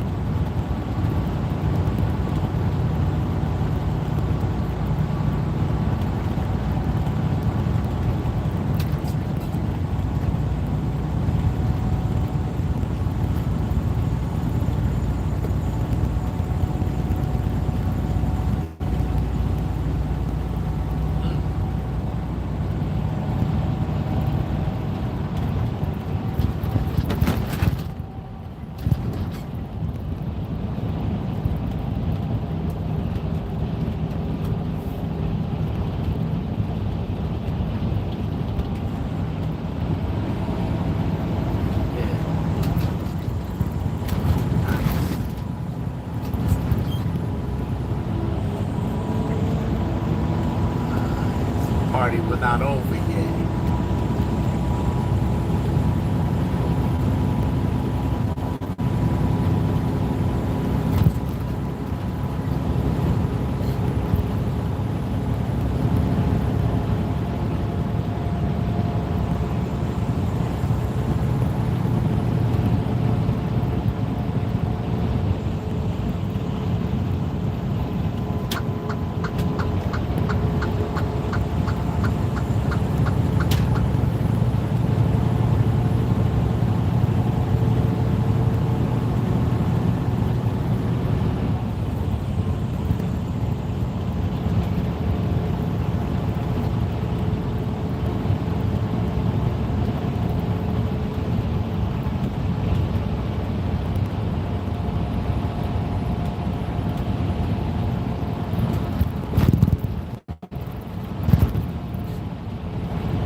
your ass anyway. Yeah, you did this to yourself, my boy.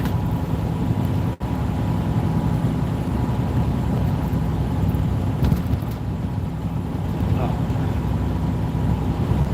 that sounds like extra work right there.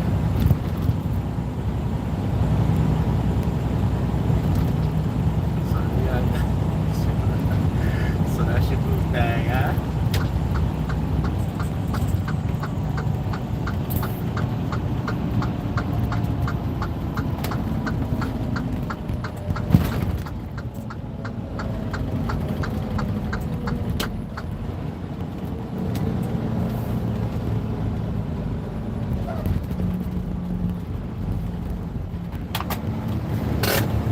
Ah, you gonna blame it on me now, my boy?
She fucking up her own shit when you fucking up? Like, oh man, that's a good woman.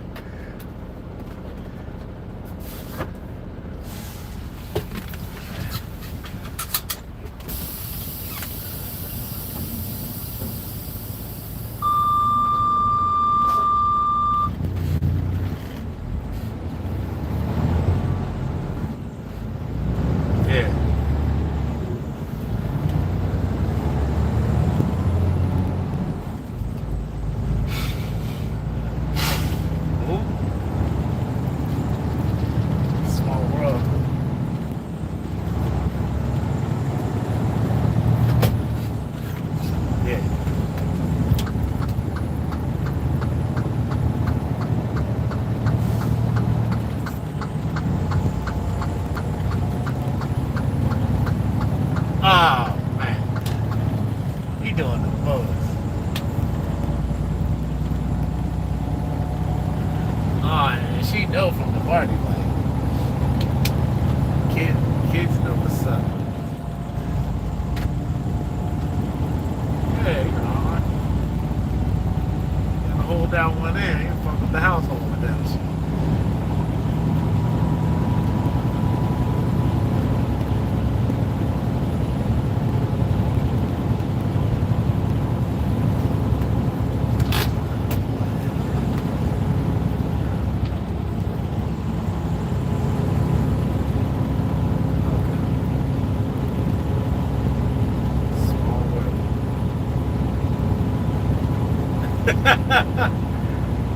She said that was fun, but never do it again, huh? That's what you like to do for fun? I'm not mad at you. Like, sounds exciting. So no bald head 54-year-olds. They too much fun.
here's your keys.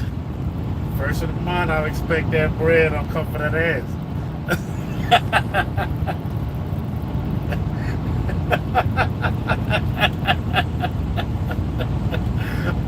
I'm just talking vicariously through what this nigga should have did. He should have pushed you in that apartment. Yeah, that's what I understand. Like, listen, the first of the month, I'm coming for that ass. I'm coming. And little cheeks. Little tip on the side. Make sure y'all.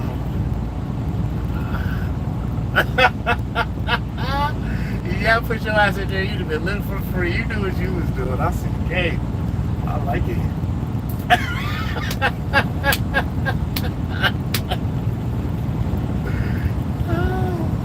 Yes.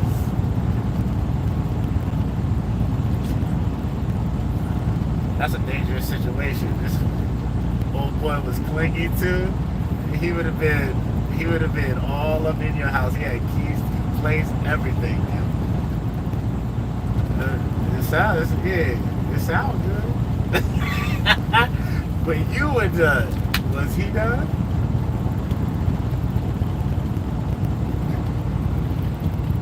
You'd have been sitting outside your apartment, his apartment, looking at other nigga come inside. Mad as hell.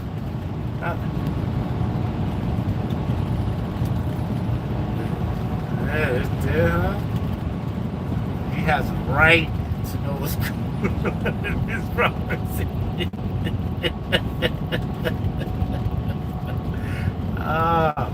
That, you know what's funny? There's so much stuff that can go wrong with that. It's such a crazy situation.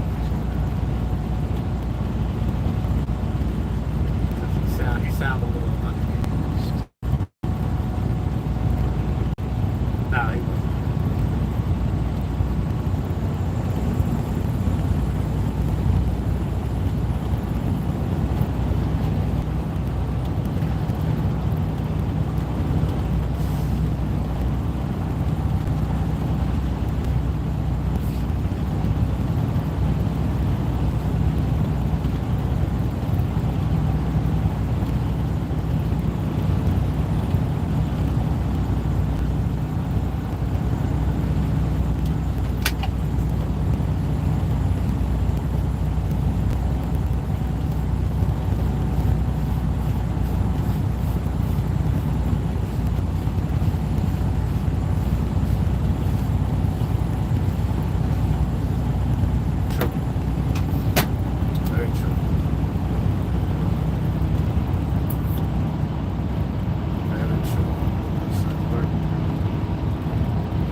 That's the way it goes. That's the way it goes. Talk to who you want to.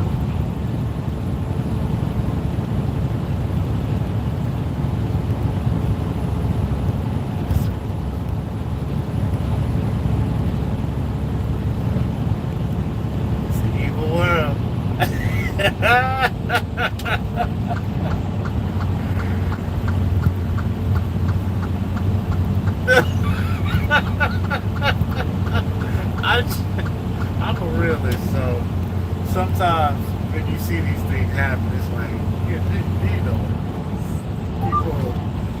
people are usually opportunists. They'll take advantage of an opportunity.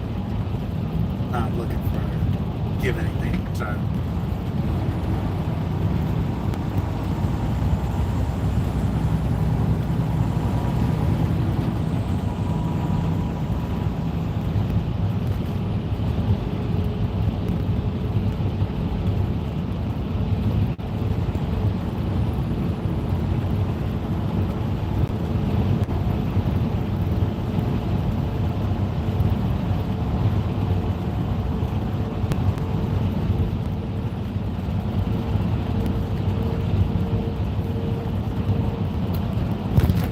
Little 5-minute story like that story you just told me. Throw that up there. People eat that shit up. Oh, that's what they're gonna do. Yep, they gonna do it. You gotta be really strategic about the information you give it. You are low-key dry snitching in a way. That's what's actually happening here. Say that out loud.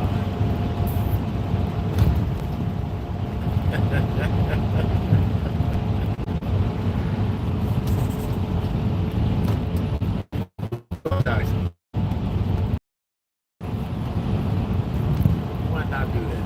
You can read my thoughts.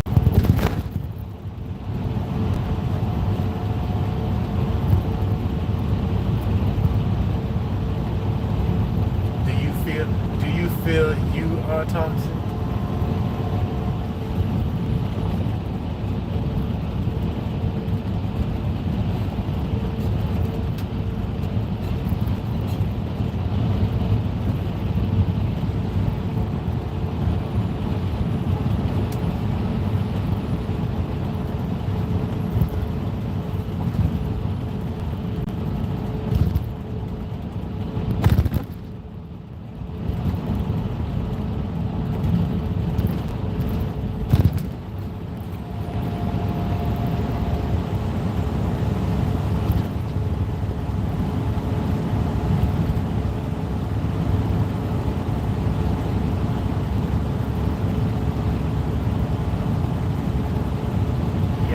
To win it.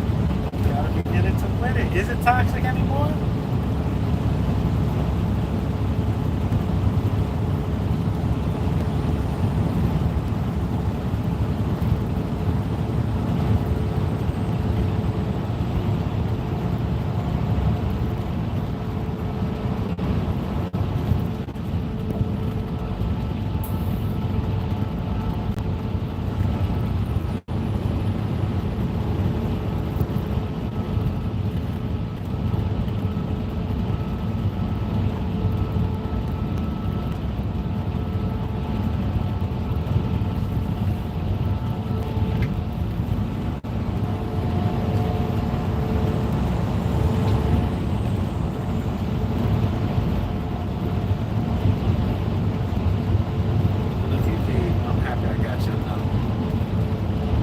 Serial scrolling, you're serial swiping?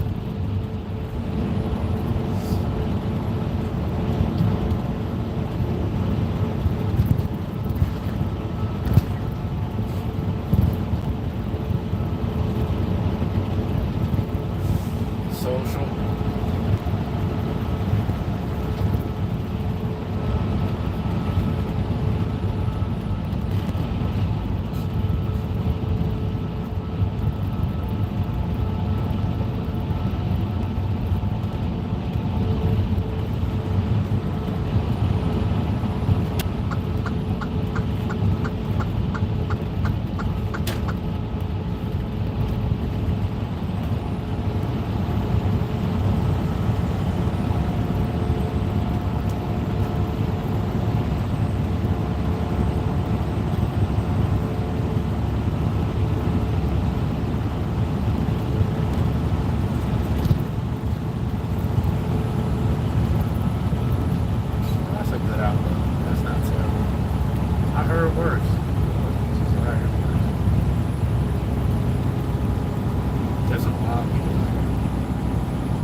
Yeah,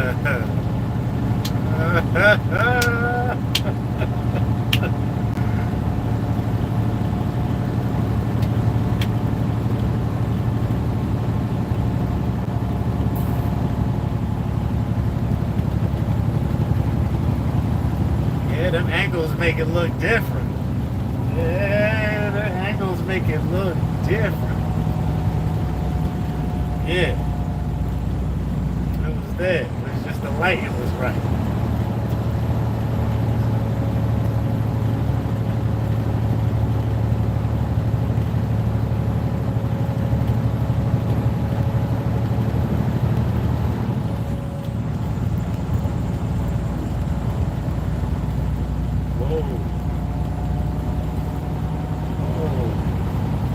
Dodged the bullet.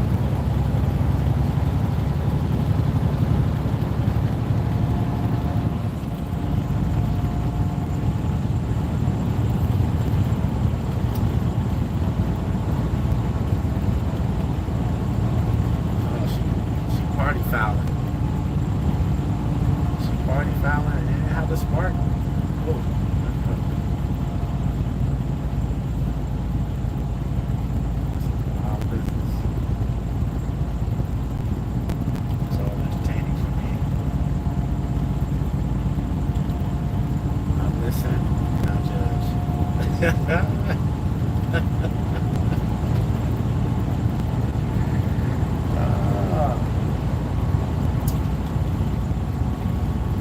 So back to the house to clean up. You out of the traffic yet?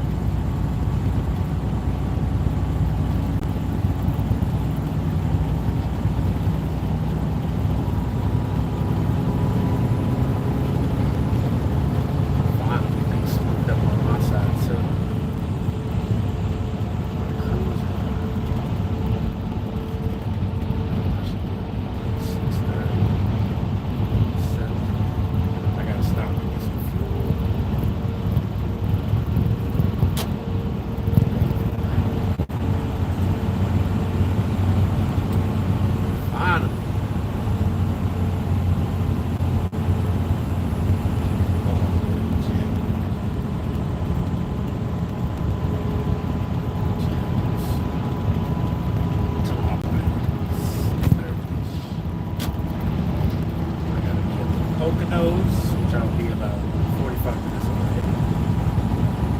So I'll get there. Yeah, I'll get there early tomorrow morning, do a delivery of Kensington, pick up, head to Virginia.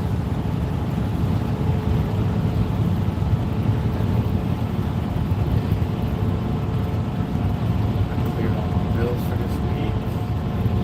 Start again next week. Do it again.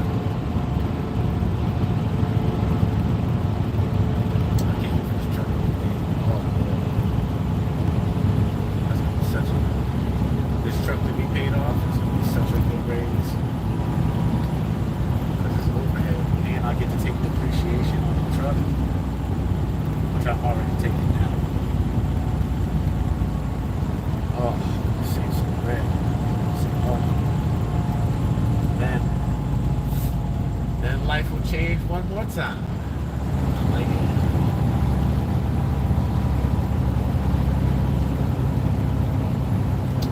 It's hard to stay the same, baby. No.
actually just this past.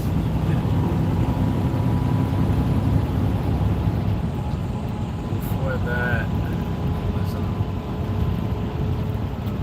Kansas. It was a different town in Kansas where I used to pick up sugar a couple years ago. Sugar, yeah, sugar from the refinery. Pounds and pounds of sugar.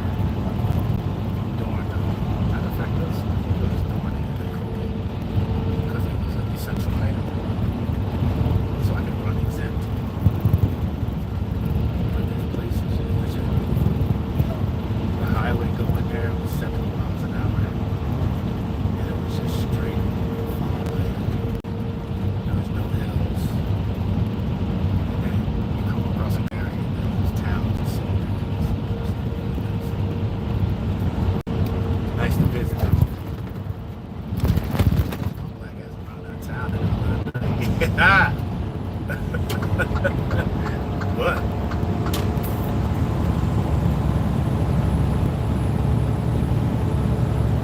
Yeah, that's real. Yeah.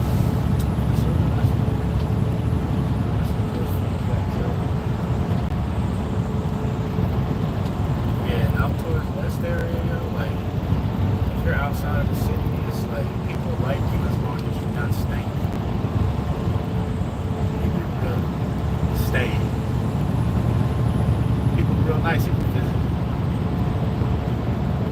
Hey, where you from? Are you leaving soon? Yeah, oh, well, you can check this place out before you do it. They'll patronize you. They want you to spend some money, but they don't want you to stay. Come messing up the value of the property.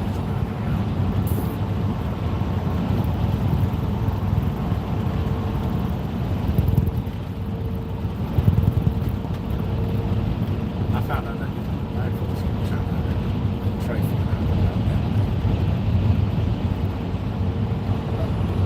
Not like they black. Token.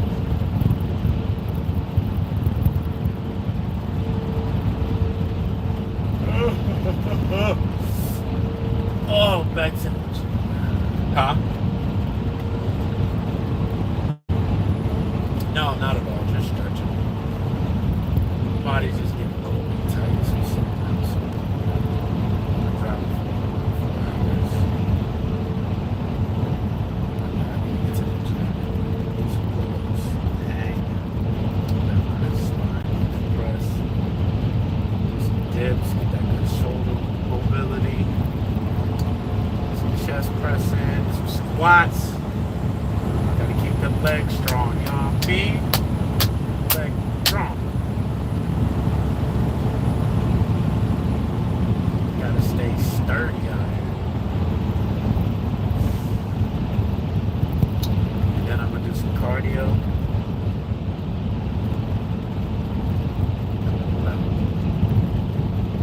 Yeah, I'm about 10 pounds away from goal weight. I don't use the scale anymore. I use the mirror. Like, I'm gonna have to get back to the beach. I'm trying to get that rest of that off. So get that snap around the belly. Yeah, sure will.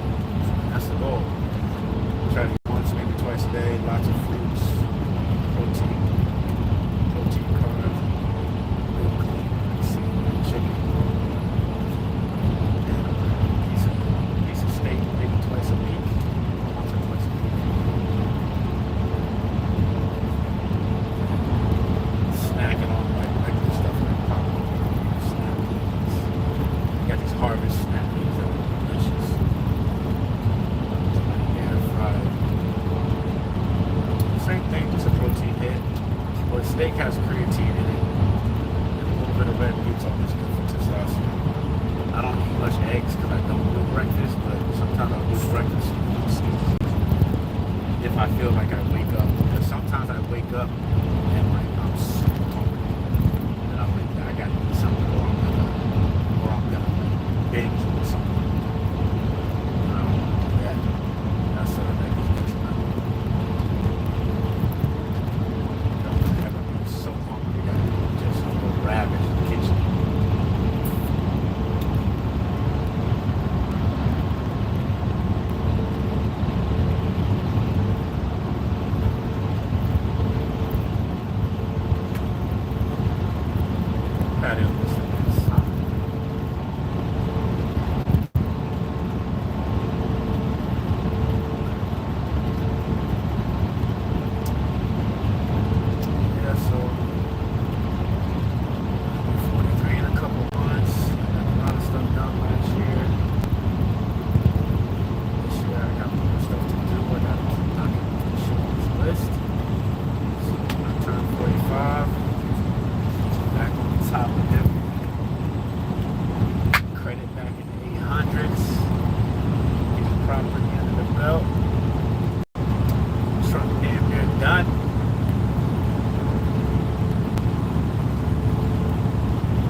if you're my tenant, I expect that chicken.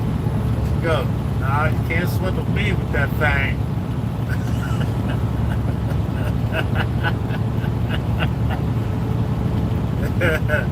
Oh, Mr. Cash, I'm late. Oh, Lord. Nope. Why don't you come get half of this money? Nah, I ain't even showing up. I'm not coming for half. You better get it all together. You're gonna try to get me. You're gonna try to get me. You ain't need me yet.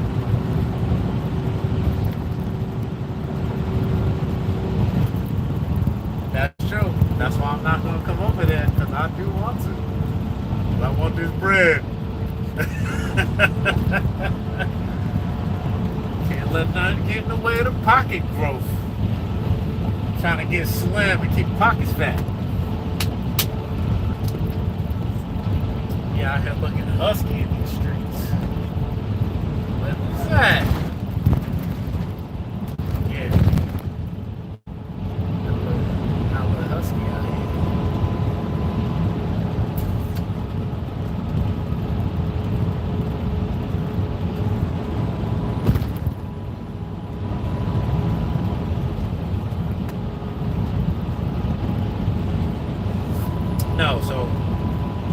So when I get everything set up, I'm using a property management company to manage the properties. Now I'll pay somebody to do that, because the goal is to keep the money in the properties and then everything to keep building up. I don't want to really touch anything. I'm making it so after a certain amount of time, the properties will be paid for, but we still make money and do upgrades and keep it going. Not to mention get these trucks running.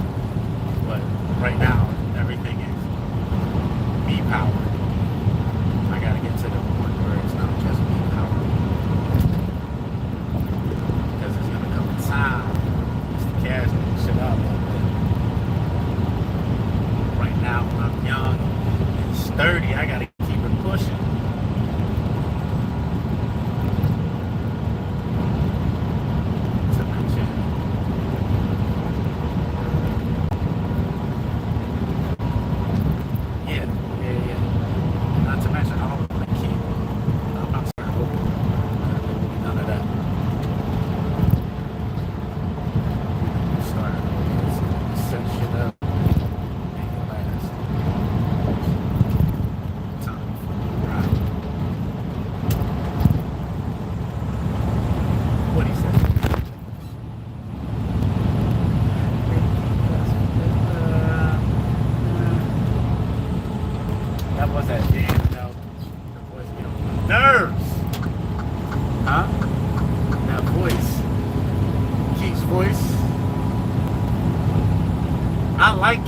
Though, but I can't listen to too much. Give me a couple songs, but then I gotta turn your ass off. It starts to get.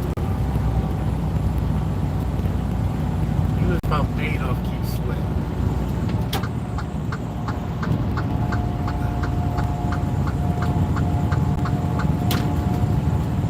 Oh, it's Keith Sweat, Montel Jordaners. Oh.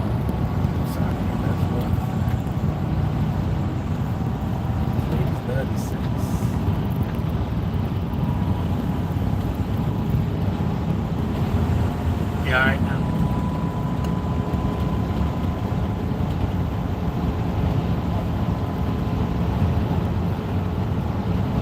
Yeah, not the mama. Not the mama. Like you said. Don't kids like nobody with their mama.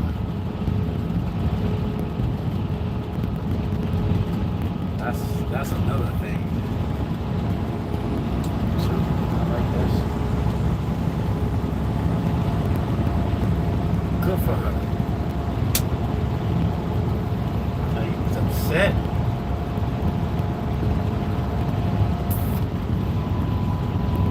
You gonna try to take him? You gonna try to break him up?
playing y'all charade games.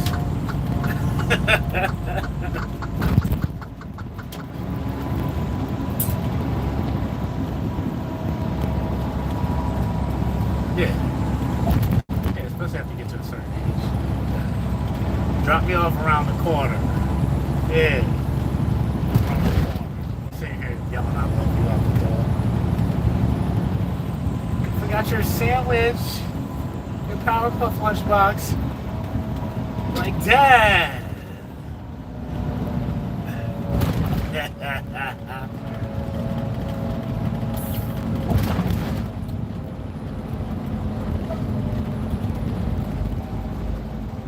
Wow.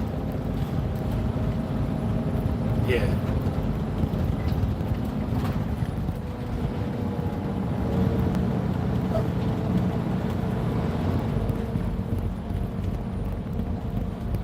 How did they pass?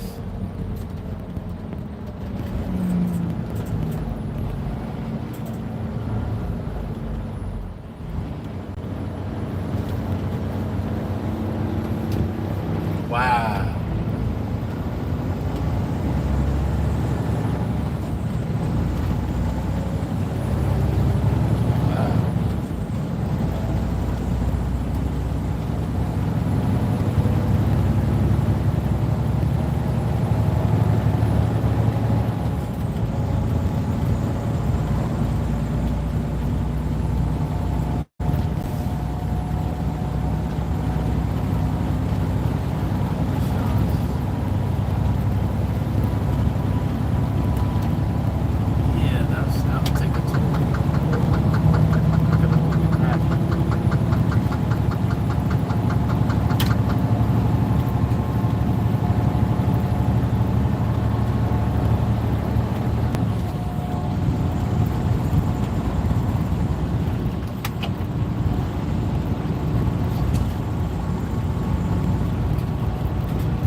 Devastating even more.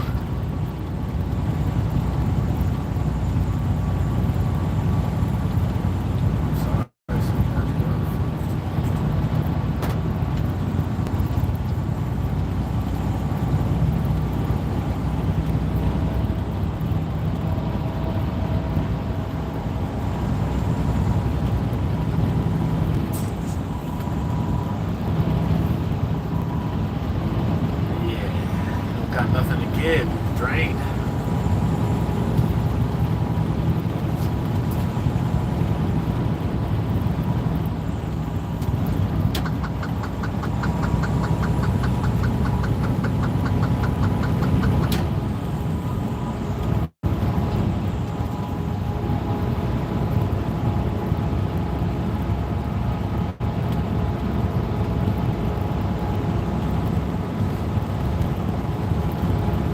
Yes, that's right.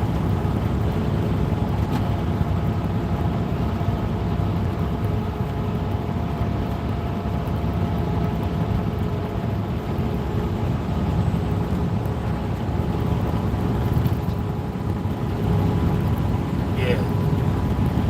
How old was your brother?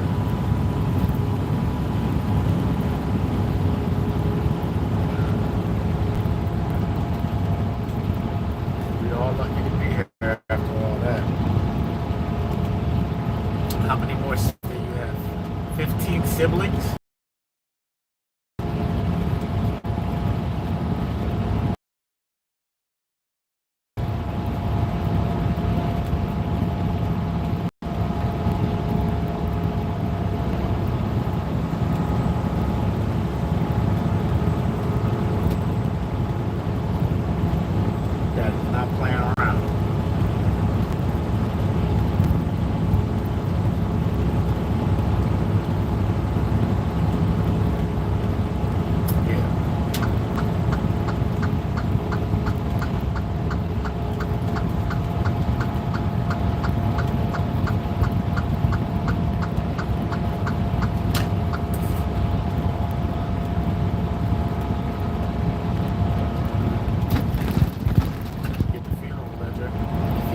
That's always weird to see in the sky.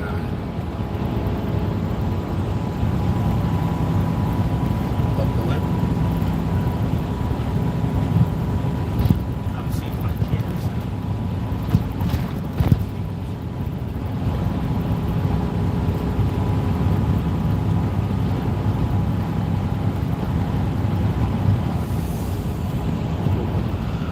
This girl baked cookies.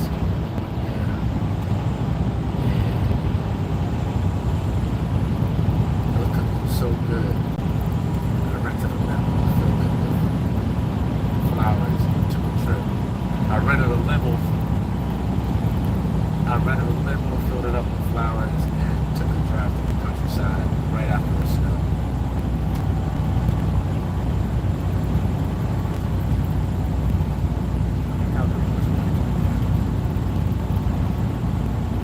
When I was young. She made me cookies. Cookies were fucking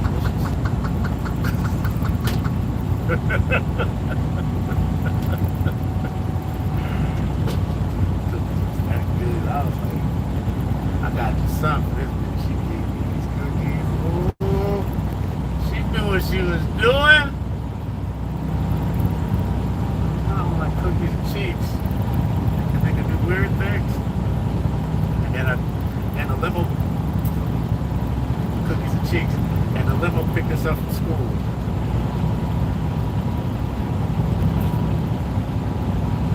I was like 17. Like 17. I used to treat my girlfriends good.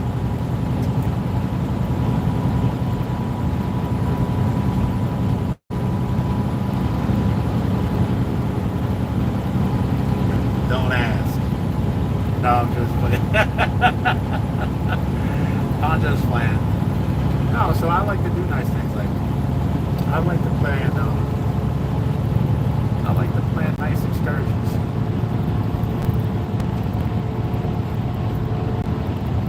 I like to plan nice things.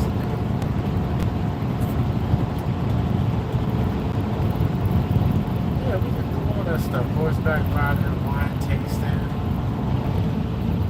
I like going to painting sips. I like doing stuff like that. Just glass blowing. I like doing activities that are inclusive. We can do the spa days. I like spa days. Haven't done one in a long time. I like to go to nice restaurants. I usually take myself by myself, but it's nice to have company. It's nice to get dressed and go to a nice restaurant. Put on the suit. The nice Vinci shoes. Go outside looking like a couple dollars. You damn right. I like that. I really like that. That's probably my favorite thing to do. Is to get dressed and just go out. Not even fine dining. I like to just be dressed nice and go out because then it kind of opens up the door for things. Like people look at you different. People be like, who that? Who that? Why are you dressed up? Oh, full face pictures? We can do that. We want to go take some full face pictures? Let's get dressed. Let's get dressed and take some full face pictures. Oh, you're trying to cook me right now. You're over here cooking on me. Yeah, help me. I need all the help I can get, baby. God is not through with me yet. You gotta be patient with me. I'm a work in progress.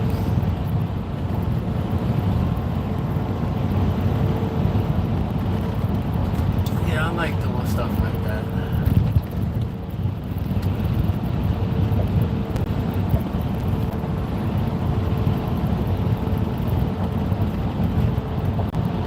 So sometimes I'm not nice, but I always try my best to be sweet.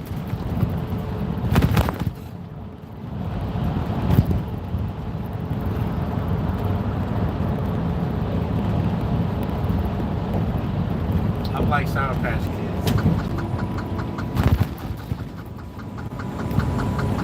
I'm like Sour Patch Kids. A little sour sometimes. I'm always sweet on the inside.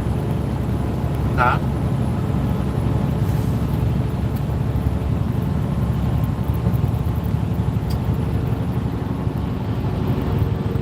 I don't think that's the question. I think the question is, which side do you prefer?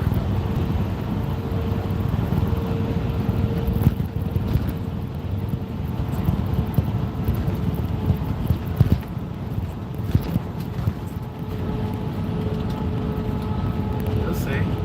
Pick what you like. Sometimes you like what you like when you like it. Today you can like the sweet side. Tomorrow you can like the sour side. Both sides are good. Both sides are. I never said mean. I said sometimes I'm not nice. I never said I'm gonna be mean to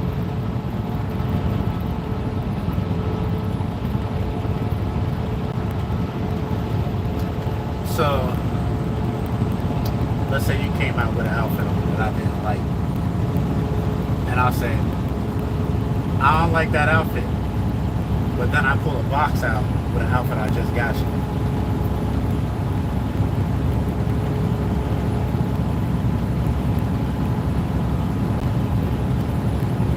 Not me, but it wasn't nice. But it was sweet.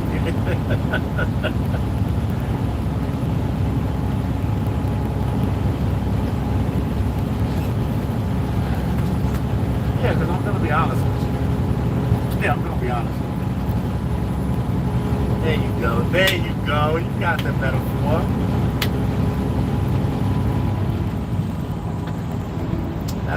That's like if I gave you the car to use, like something wrong with your car, I gave you the car to use, and you was late coming to pick me up, and I knew you was gonna be late. I might be upset with you for being late, but I have to pull out a new watch for you. You know what I'm saying? Like, yeah, little condescending gift. Late ass, put this watch on.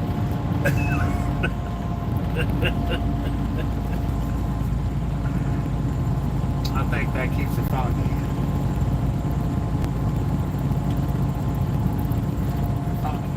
I like it. It keeps it a little spicy. Like, oh, I can't stand this nigga. He's sweet. I can't stand it. I like it. I can't put my finger on it. I'll let this nigga go.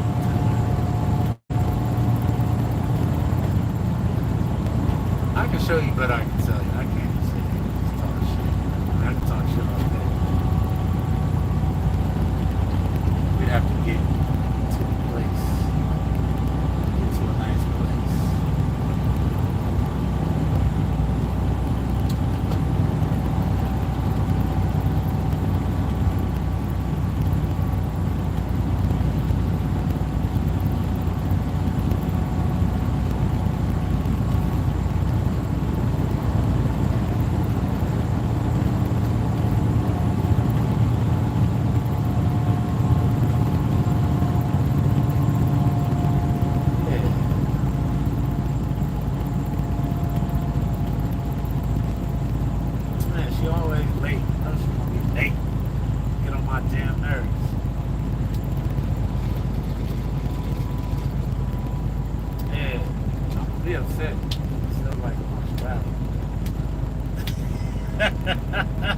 You don't get to tell me when I can be upset or not.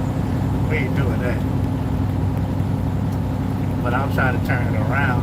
I ain't gonna stay upset. I'm gonna try to rectify the situation. Like, how can we fix this? I know what she needs. Goddamn watch.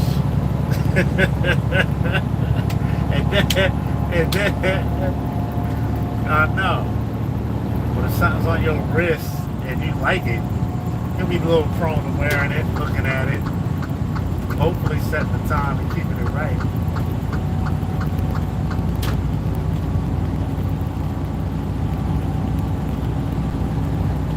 Well,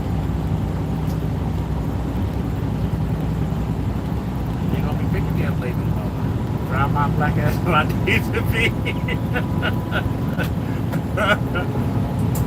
Like, you want me to come get you? Nah, baby, I'm good. I got it. I got it. Put gas in the car, so, you know, don't tell me I had to stop at the gas station and I'm gonna go get y'all. So I got it. It's all right. Go on and do what you need to. I'll put gas in your car, too. Go ahead now. Leave me alone. I'm sick of you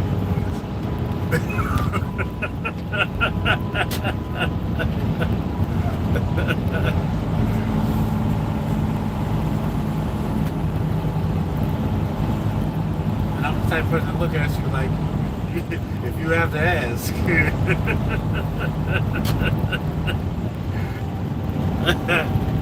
Yup. Over here to choose violence today. Don't play with me. You know. I say, don't wake up and choose violence with me. Don't play. Cause I like to have fun. I like to have fun. Like, am I annoying you today? Like, you better stop playing with me. Leave me alone, please.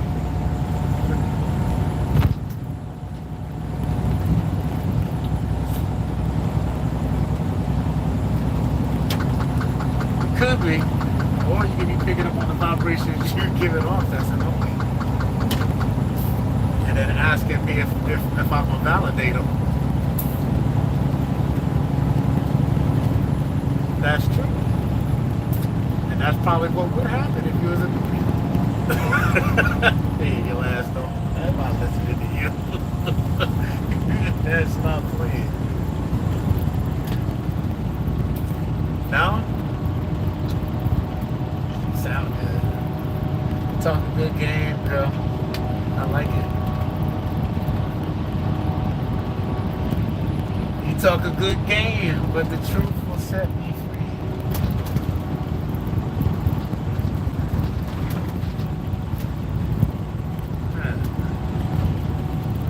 Probation.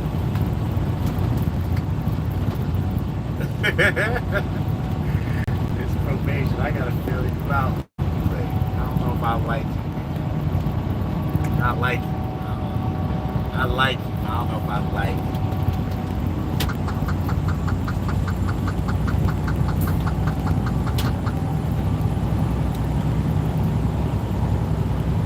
Yes, there is. Yes, there is. Because there's an initial like, she's pretty, she's cute, she's nice to talk to, I like her. But then you open your mouth and I'm like, do I like her? Not saying you in particular, but how much do I like her now? Do I like her enough to listen to this? There's levels to this. There's levels to the like. And then it switches off. Because after some time go by, I might start loving you. And that means I don't like you. Now I got expectations. If I start loving you, I expect you.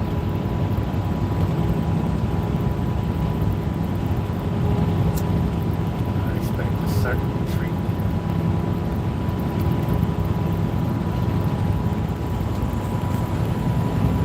But it's not much to stop me. I don't want to stop in Connecticut. It's too expensive.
made it like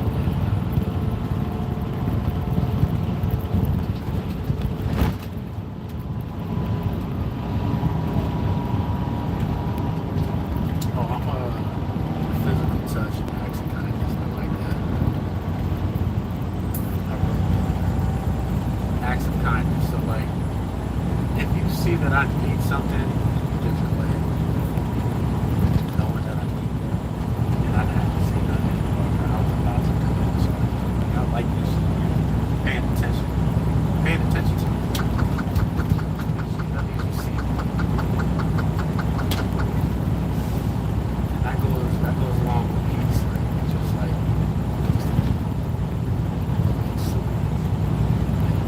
shouldn't be hard.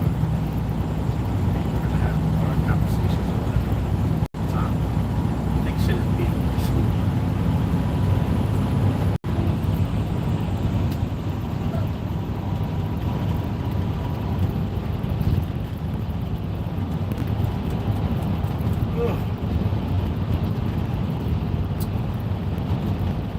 No. I gotta stay up. I'm gonna stay up probably till like midnight, 1 o'clock.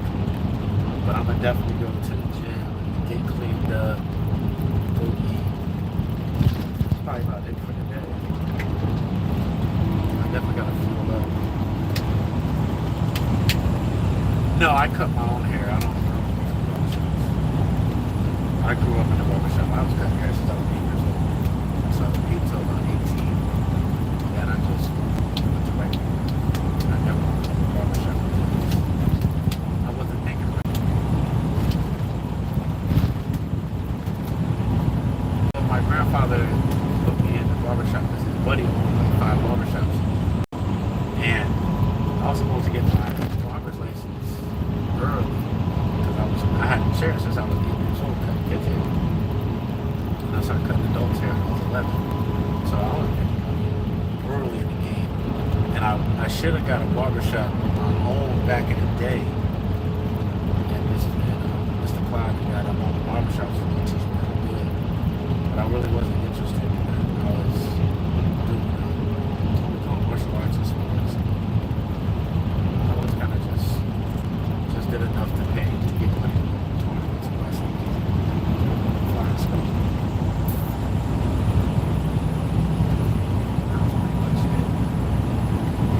I kind of wish I would have made myself do it. But everything happens.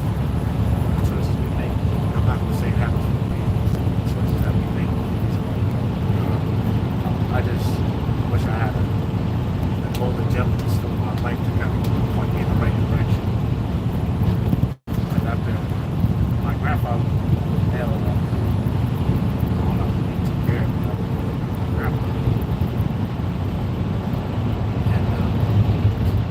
So after that, it was kind of just,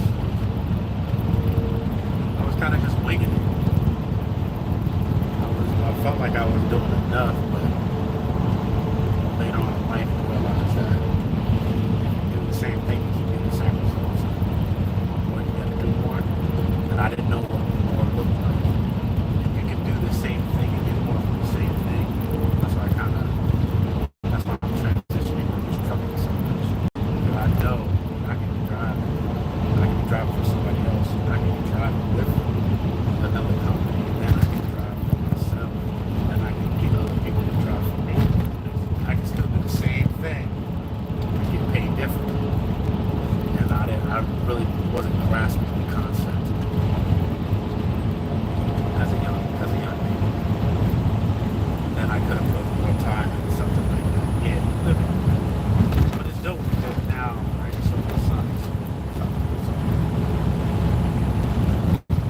And thank God I'm healthy enough to keep it pushing.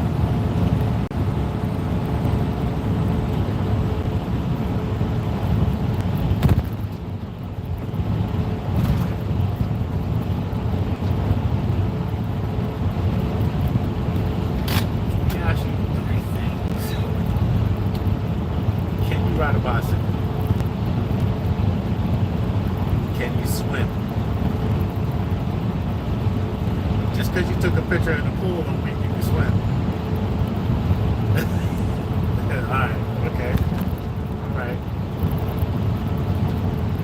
nice.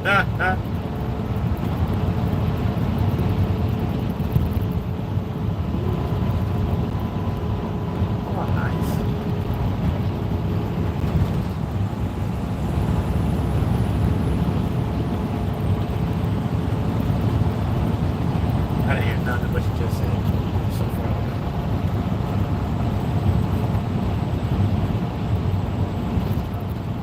Oh yeah, that's what's up. Alright, and do you like motorcycles?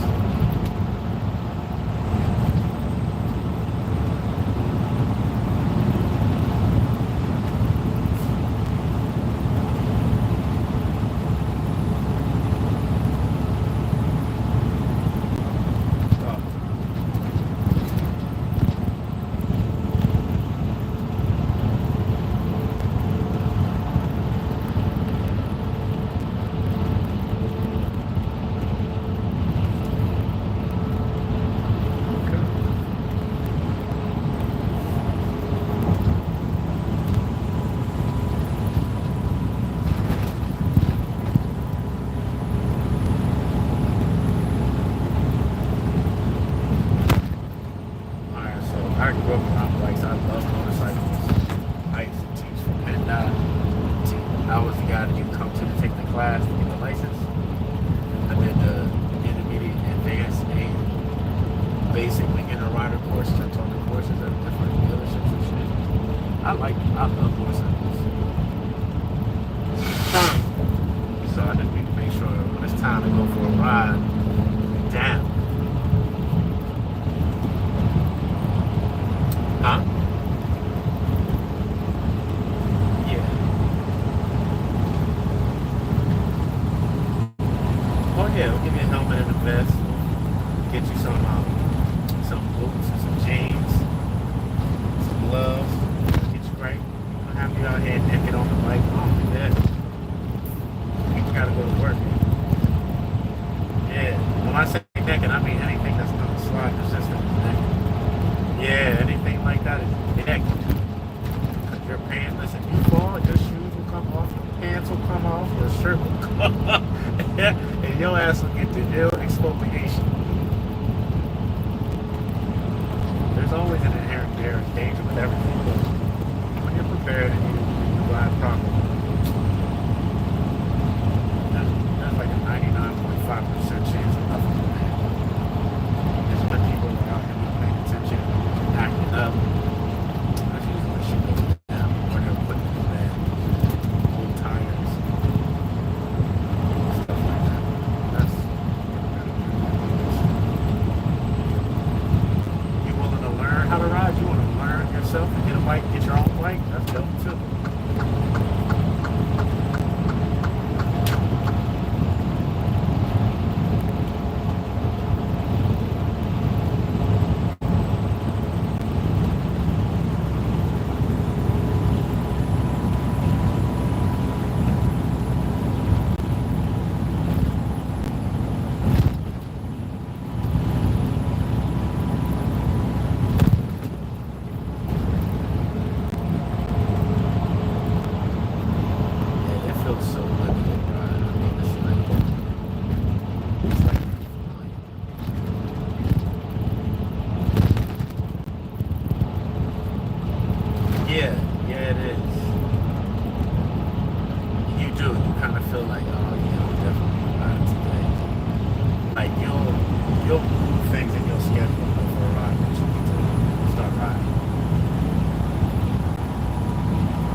I was never in the motorcycle club.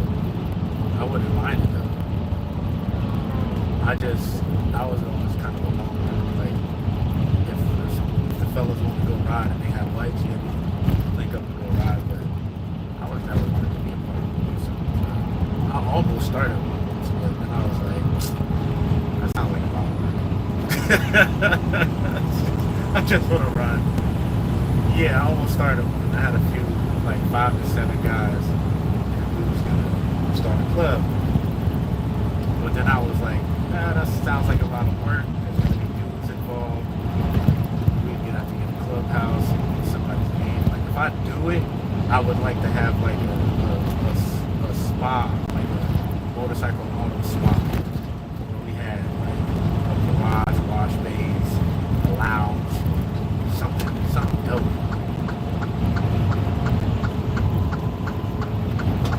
I didn't want to just be like a bunch of guys pulling up to somebody's garage and hanging out.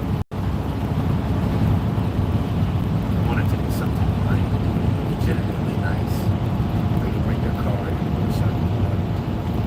We all get together, everybody get like a passcode key, almost like a 24 fitness, but you're part of the club. You need to get away from something, shit going crazy at the house, you always come to the club and crash out.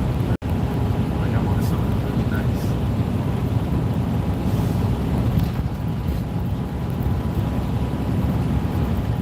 I would like to, but I'd have to get to a certain point in my life where these trucks are running and I have time to do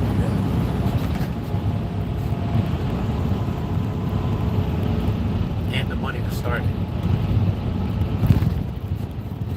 Which I think that, you know, like maybe an SBA, pull up a business plan. Yeah, I had numbers and I can pull up a business plan. I have to be available to put some time into advertise, let people know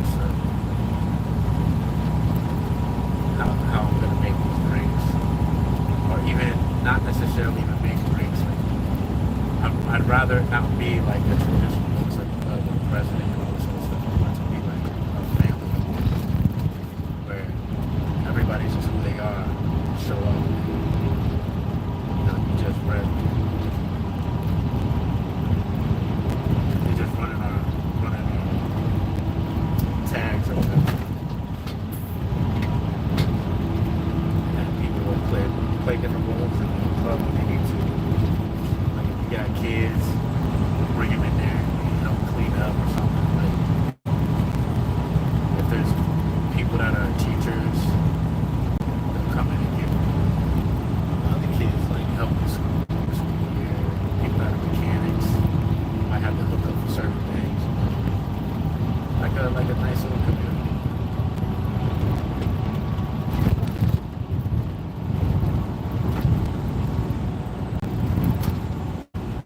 Gotta benefit everybody. And I'm gonna have to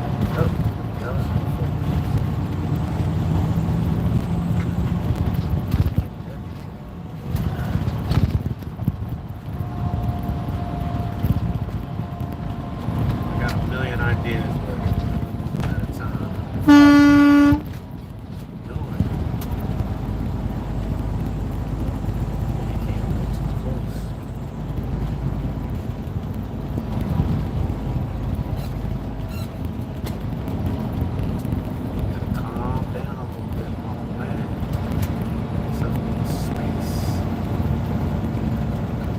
Truck clips you, you're gonna go flipping and I'm gonna keep rolling.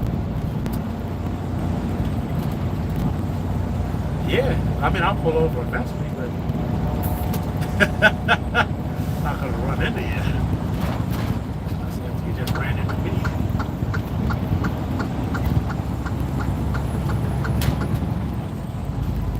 So when you got vacation, when you come on a road trip,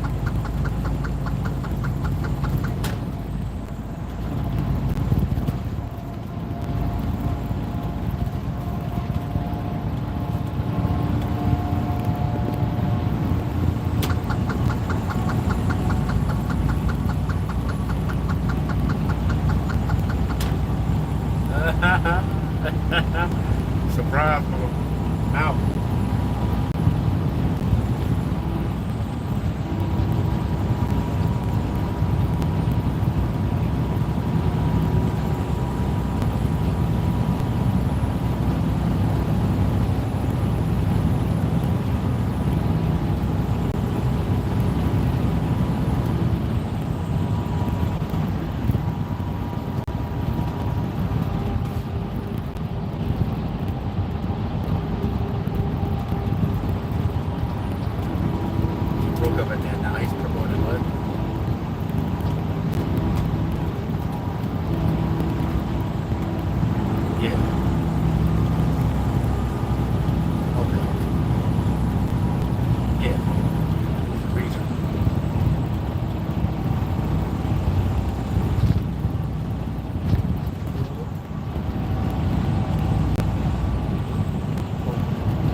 was listening to this.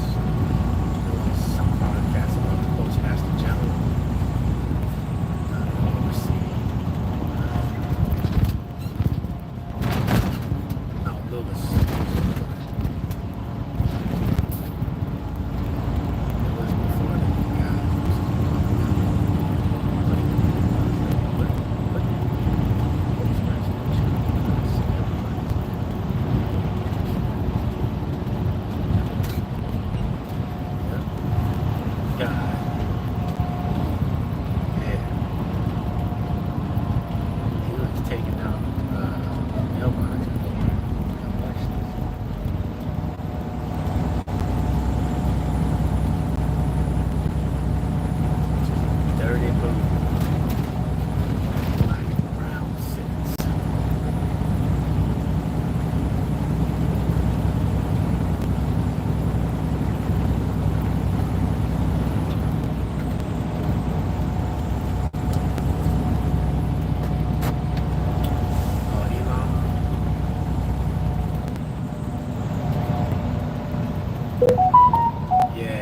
He did the lesser of all the evils and all these Epstein. Everybody knew that already. And then he said, sorry, turn the back train. Nah, my boy, you gotta pull Trump. He might be a billionaire, but Trump's the president / king right now. So he can do whatever he wants.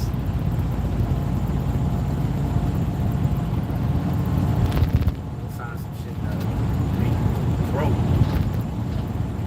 Look you in the face when you're doing it. That old man is diabolical.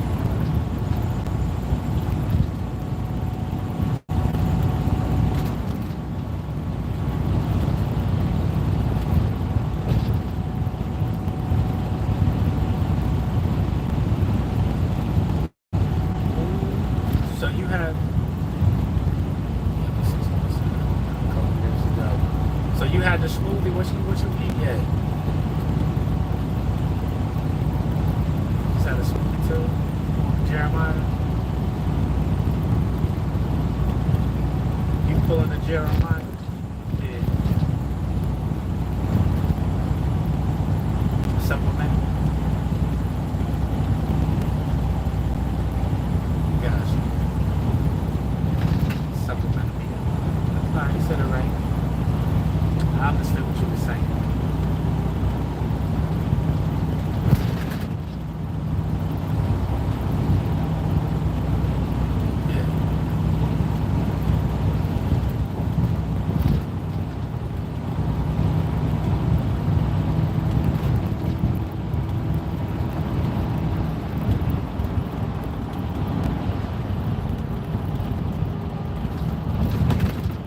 Yeah, they put work on your mind.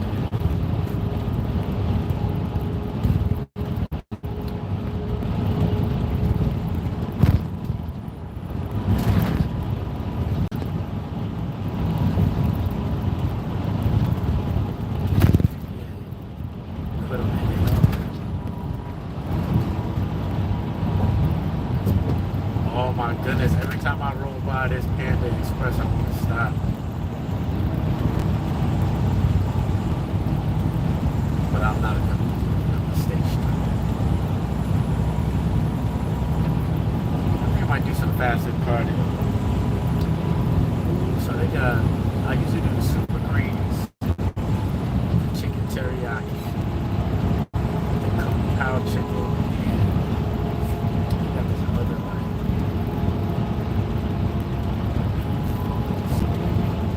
I don't know, something.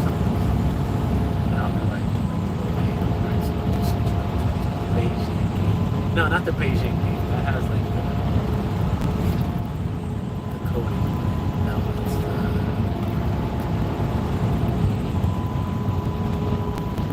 I don't know. I got the picture in my head.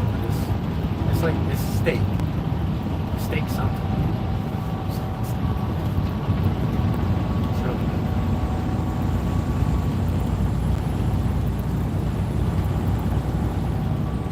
No, I do. You gotta switch it up.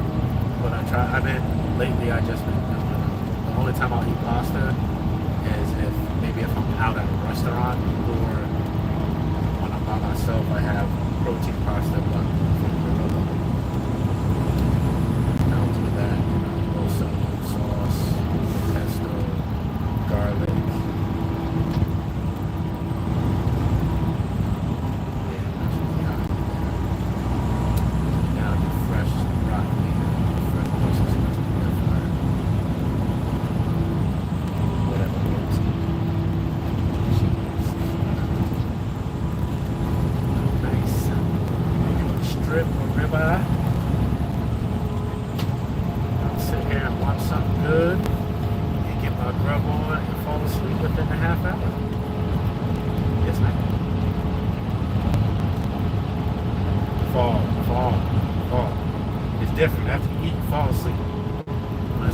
as you go to sleep. You got no control over that fall asleep. You be like, oh, that's a good show. Gone. Yup, flatline. What happened? I don't know. What happened? Wake up 5 episodes later.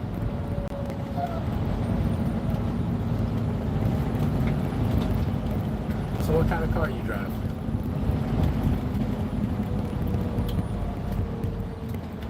Oh, sedan.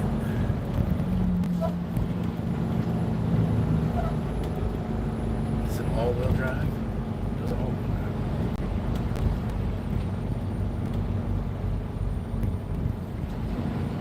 No, it's front-wheel drive. If it's not all-wheel drive, it's front-wheel drive. No, I know so. Honda don't make none, but front-wheel drive sedans or all-wheel drive. Oh, so it might be all-wheel. I know they got the SHO system or something like that. That's a nice vehicle.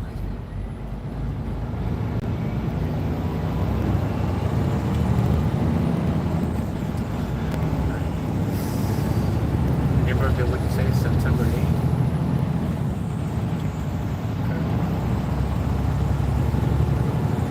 My car, I got like 4 more payments on my car. I'm not going nowhere. I'm not buying it.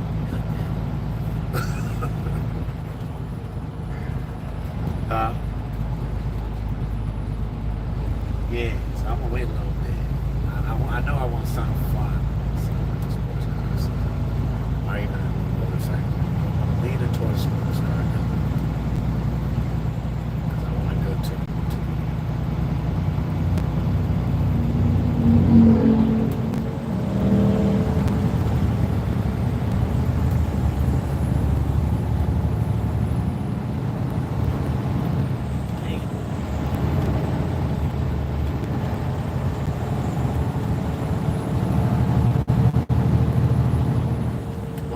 What you got, Navy Federal?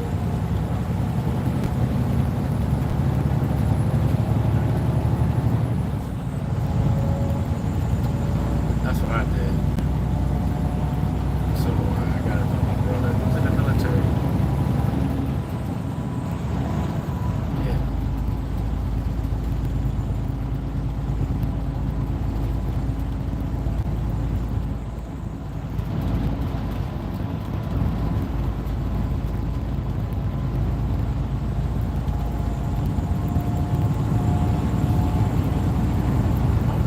My brother's in the Navy.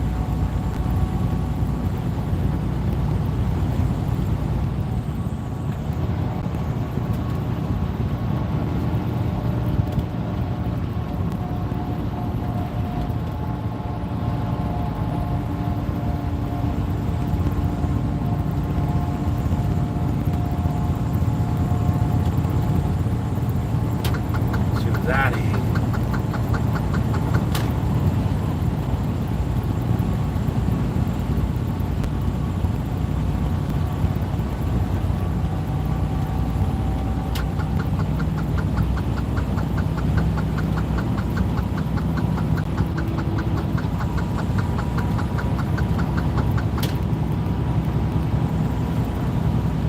Gotcha. I mean, you wouldn't be leaving them for long. You leave them from camp, definitely. Yeah, but yeah, that's what that would be.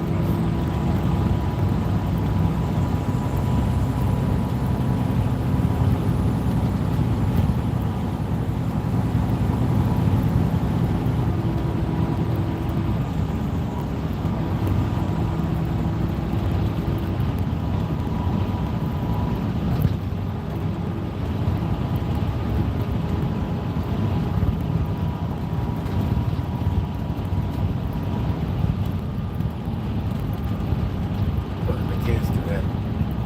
Everybody. That's a dangerous job, especially out there.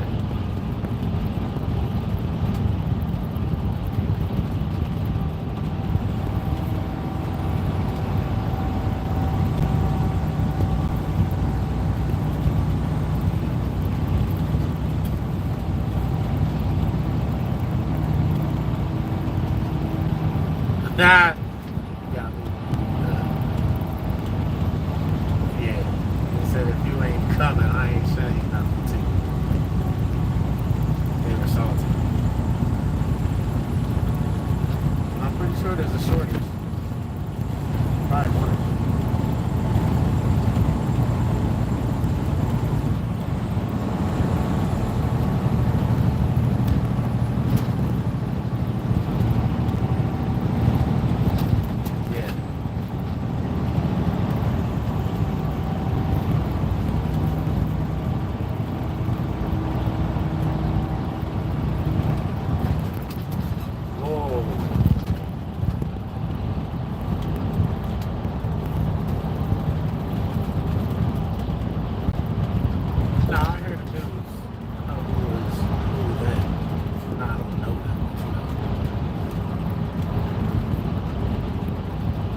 choices of the few affect everybody.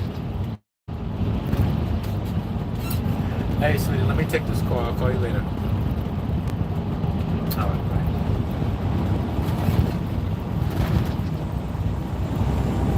Hello, how are you?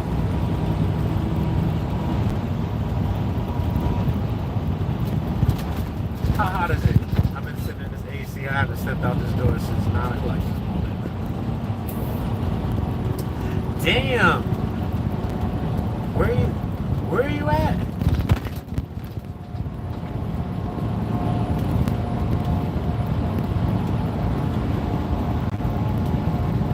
Okay.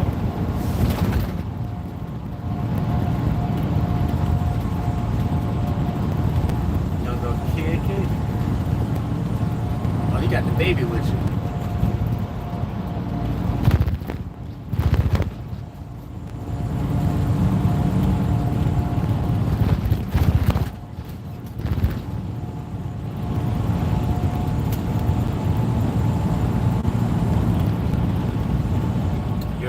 You're driving? Oh, you're driving.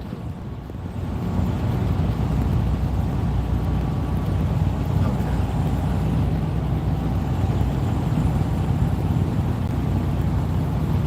So you super auntie.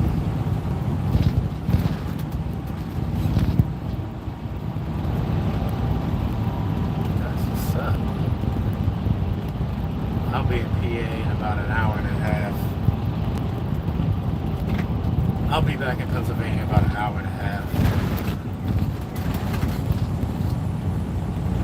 Chill out, Sunday, go to the gym, be cleaned up, chill out, relax. Yeah, tomorrow morning I gotta be in the Poconos by like 8. You're breaking up. What'd you say? 45 minutes?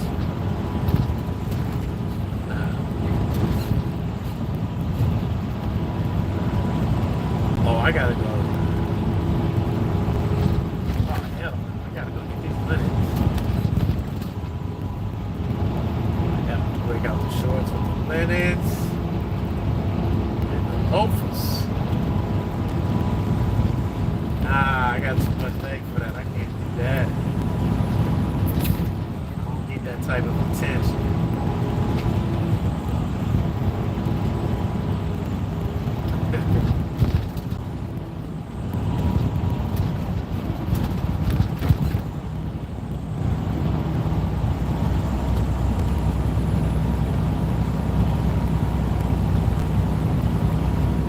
Yeah, just gotta let it go. Let that stuff rock. The house is chill, comfortable. Sticky.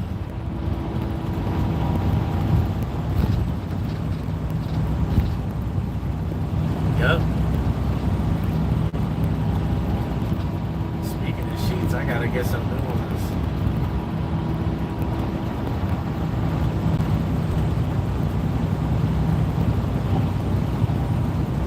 Sounds like a lot. I'm doing it.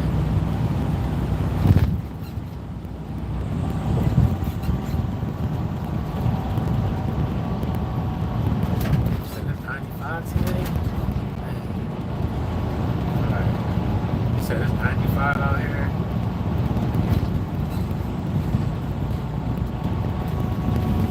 Hold on. Hold on a second. Let me change the headphones.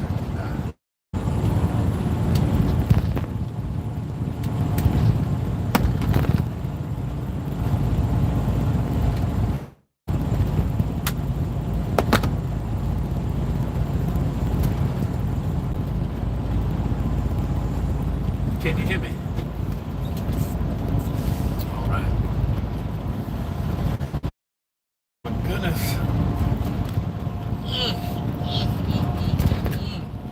So it's party time. I hope you party inside.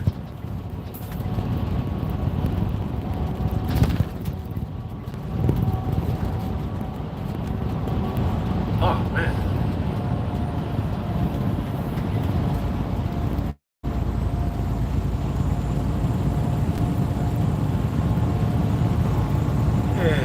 face, show some respect. That's it. Nothing wrong with that. Nothing wrong with that. Yeah. Oh, I'm good. I got enough. I'm gonna make it back to Jersey and fuel up. Go to my parking spot, get in my car, and get out of this truck for a while.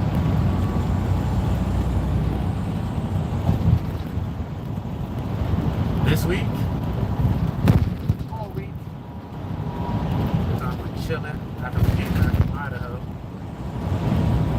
We did our delivery at sunset. We was chilling after we got back from Idaho for a couple days. We did a Sunday delivery, and then I went back to work on Wednesday. So it's been a couple days. And then and then I was stuck in Westbrook for 3 days. It's all good. Everything worked out.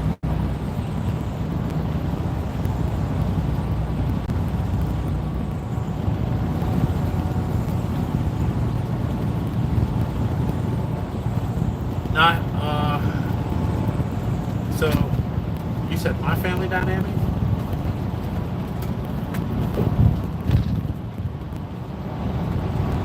No, I have a brother in Philly and a brother in San Diego. Huh? Yeah. Yeah, my one brother is a chief in the Navy, and the other brother, he lives down in Philly. They're both younger than me. I'm the oldest.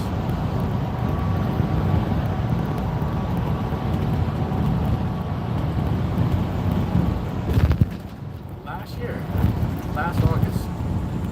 No, was it last August? No. Let me see. Was it August last? Yo, that's crazy. That's the literal route that I went. I went to San Diego, and then I picked up in San Diego and dropped off in Yuma, picked up in Yuma, and headed back. That's crazy.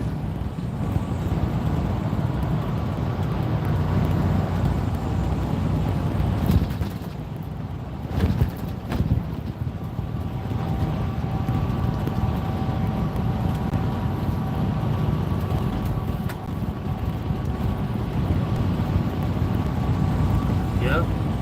That's a...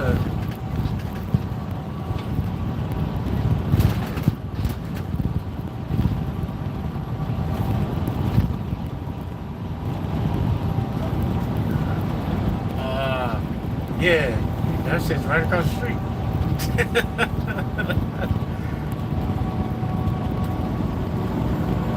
Nah, nigga.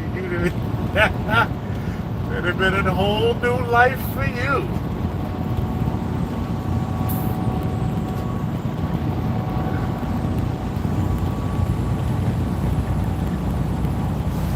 How tall are you? Oh, you're tall. 6'2".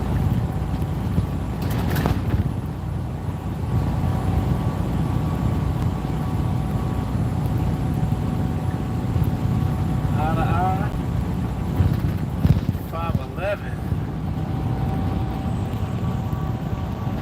I'm looking at your picture. I was like, is she? She lying.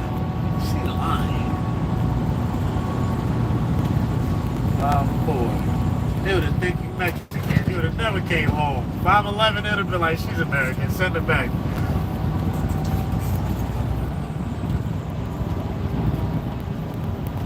Wait a minute. Pick you up on this soccer team real quick. Let's go. We gotta play this pickup game.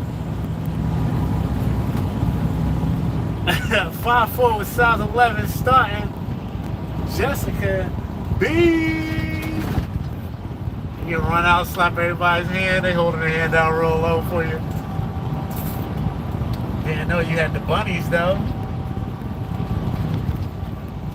Touching it.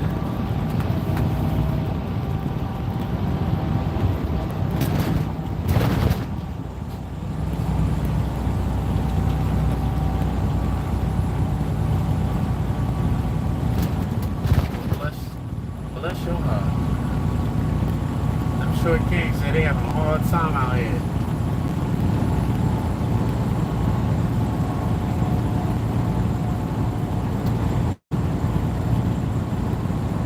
That's it. I think it's a personal problem. I don't think it's everybody's problem.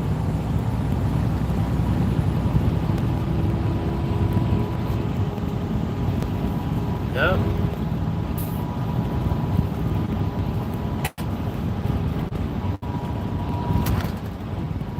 Yeah, my one buddy, his wife's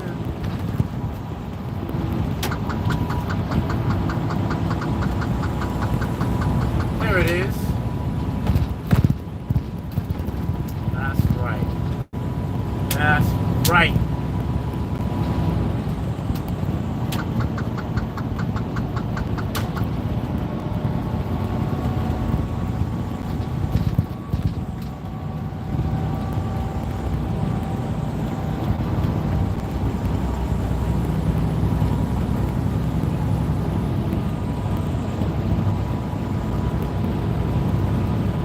Oh, you the baby?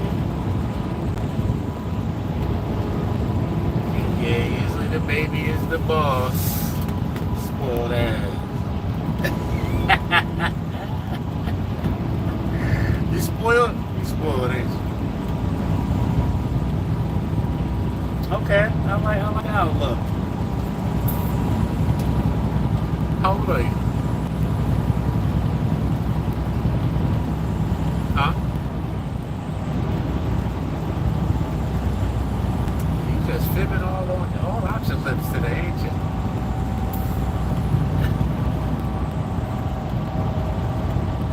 Oh, I remember. I'm just making sure I'm talking. I'm just making sure you're telling me the right one. 42. Yeah. But don't let these old knees fool you. You can't keep up.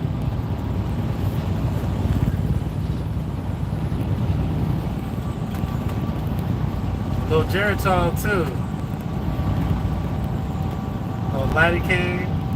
Let me get some of them icy hots, them Shack icy hots from my lower back. Don't forget my lower back. I don't even heard of that. Laddie King match.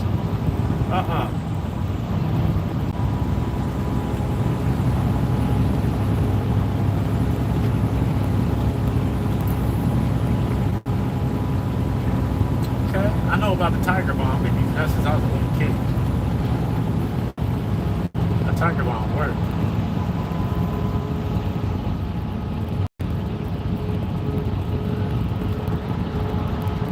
Nah, that Tiger Bomb was great. I used to have it when I was younger. I used to do martial arts. And when we come home bruised up, we Tiger Bomb and wrap up. Go to sleep. Wake up fresh. Smelling like Vicks Vapor Rub and love. They do.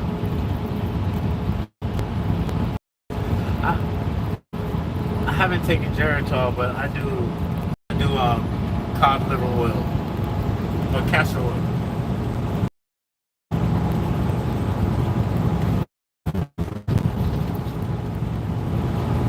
Oh no, I drink it. Get that. The edible castor oil and the edible cod liver oil. It'll change your life. It'll change your life. It's terrible, but it'll change your life.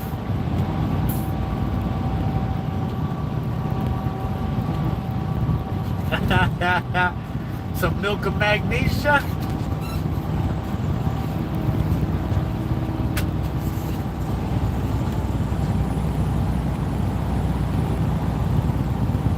I don't know no better. Think maybe mama didn't tell him.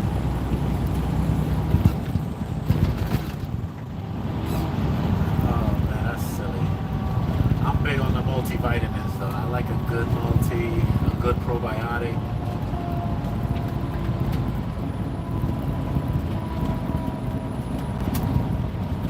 Yep, I do.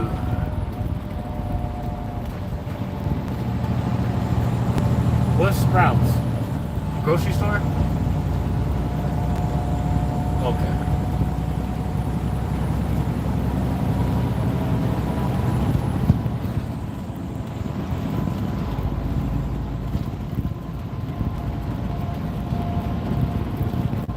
Yeah. Yeah. What's it? Was it turmeric pills? Oh, that's what I use to clean my liver. Turmeric.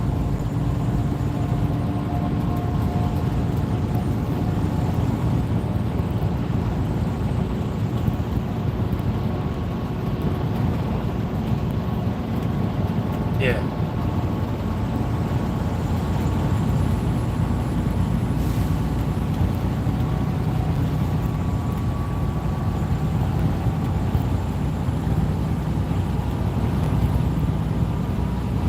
Ooh, you haven't seen your moments. We need to get you some magnesium.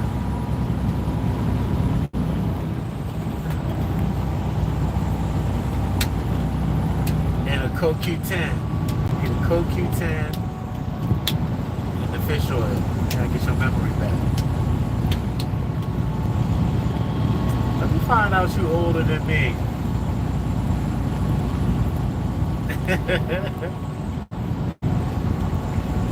That's right, I'm young and sturdy. Tell everybody.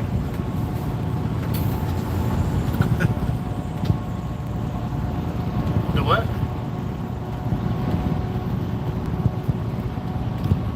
What flower?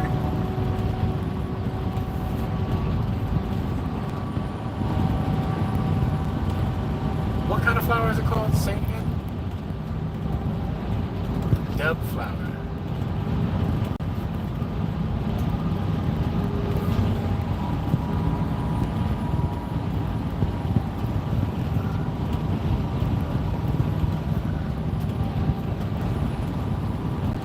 Sound like castor oil.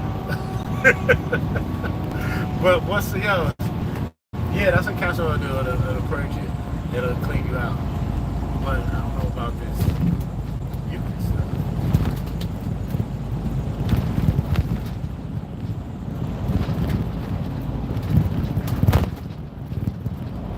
Well, you need to be close to the bathroom for a little while. Don't make no plans. Taking no afternoon excursions. Gonna stay home near the throne.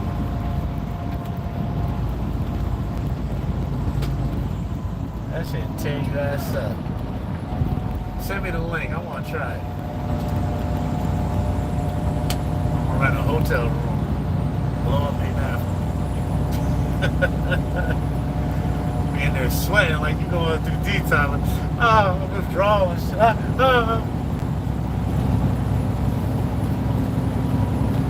Having hallucinations.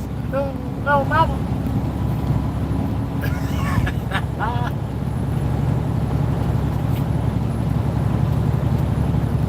Yeah.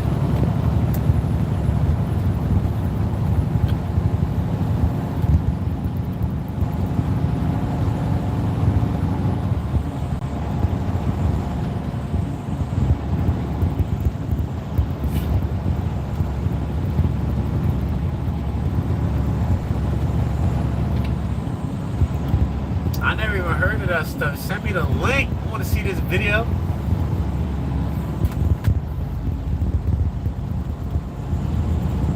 I want to see what this is all about. Because usually when I do detox, I'll probably do like a water fast for a couple days. And then I'll do a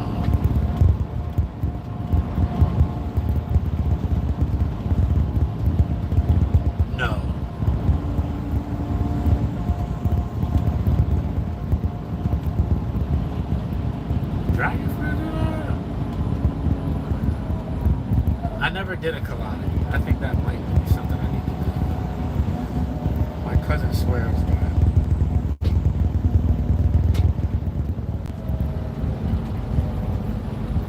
I bet.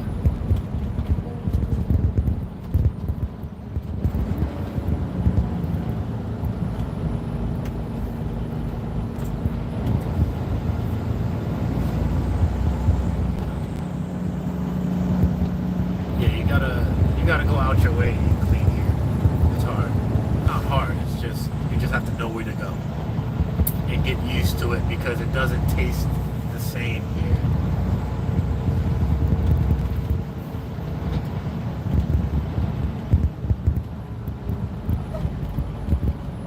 I stay to only a handful of foods I eat. I don't eat much. I don't eat much of different things.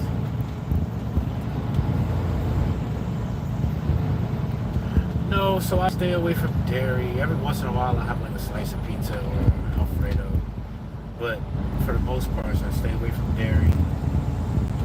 And I haven't been eating any nuts, no peanuts, no legumes, no almonds or cashews. I used to do a lot of that.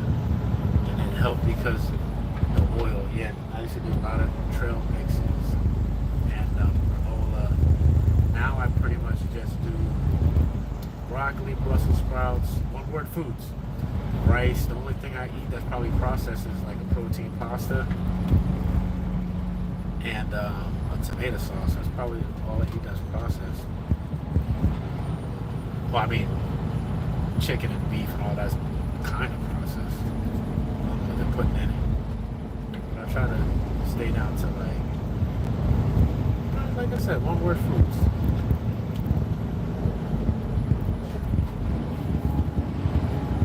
Huh?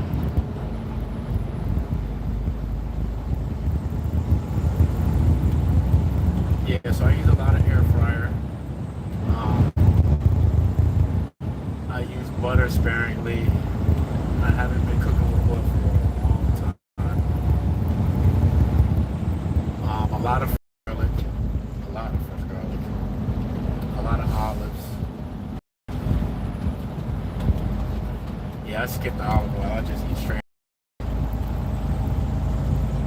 I eat garlic stuffed olives with my steaks and my salmon and stuff like that. Or I put it in the rice. Yeah, pretty simple stuff.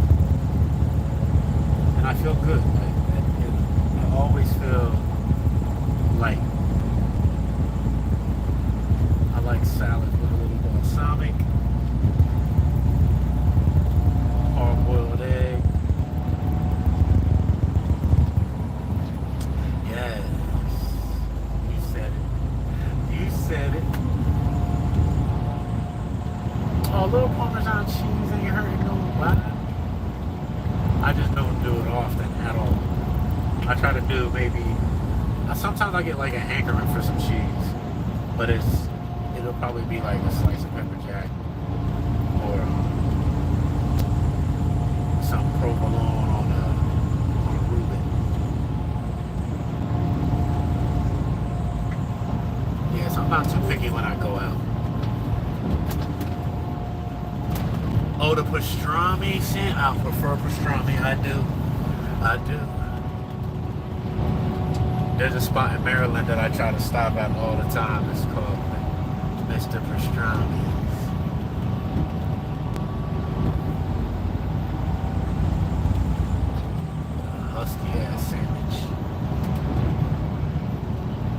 Yeah, so I gotta have my pastrami with sliced onion and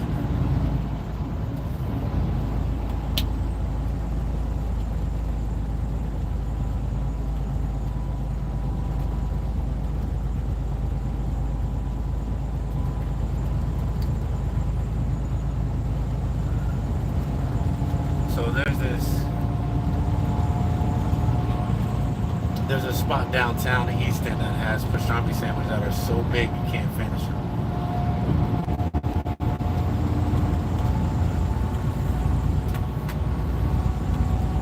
But they cut it so thin that it works. Slice it so thin. With marble rye, some onion, and the coarse brown mustard.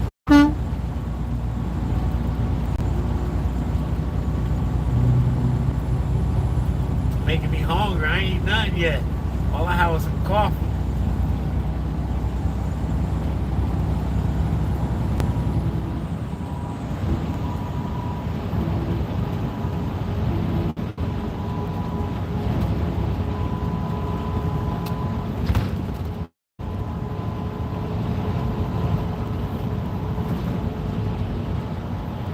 wasn't really hungry until we started talking.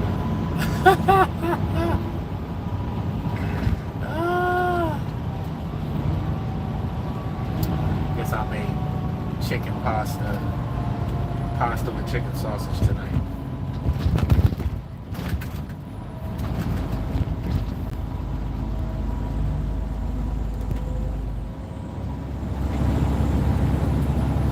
Yes, let's go get fueled up.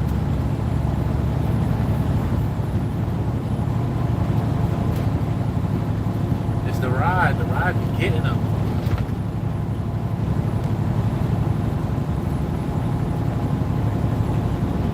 Yeah, you gotta see what's going on.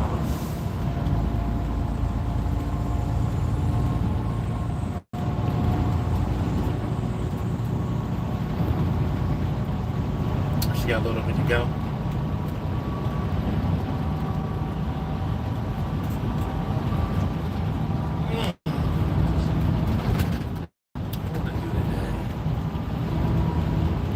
What do I want to do?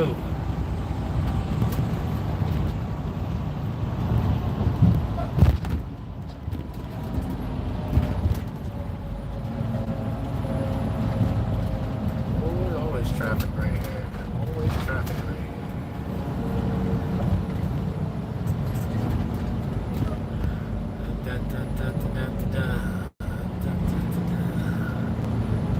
Let me not do that. That shit's in my head. I'm so happy that phase is over. That shark was the killer.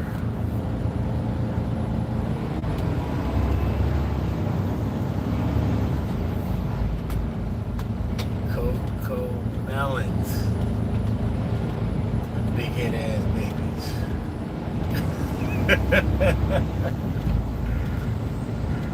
I already seen that kind of bad. Big head babies. They love it. Yep.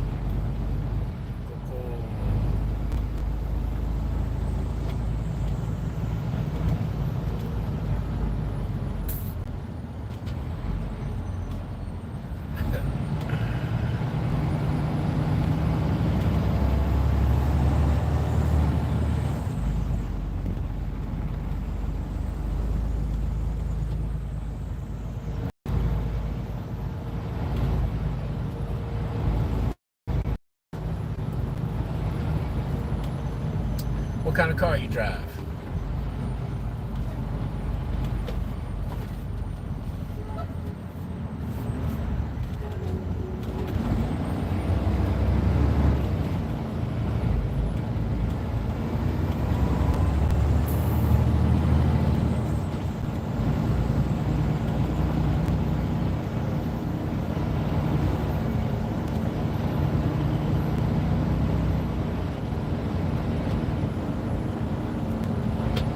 Oh, the engine's covered by the warranty. That's fantastic.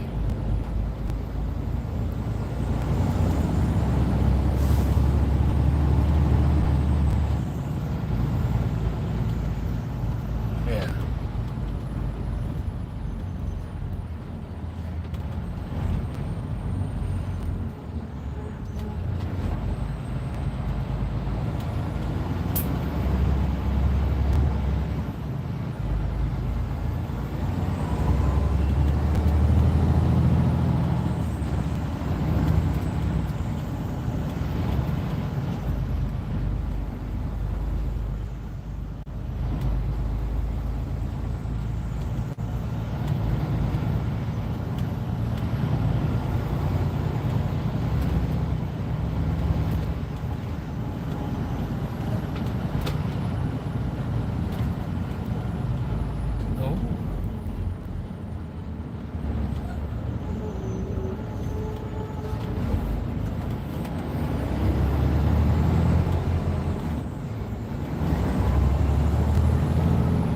I heard Seattle's beautiful. I mean, I've been there a couple times, but I know that winters are treacherous.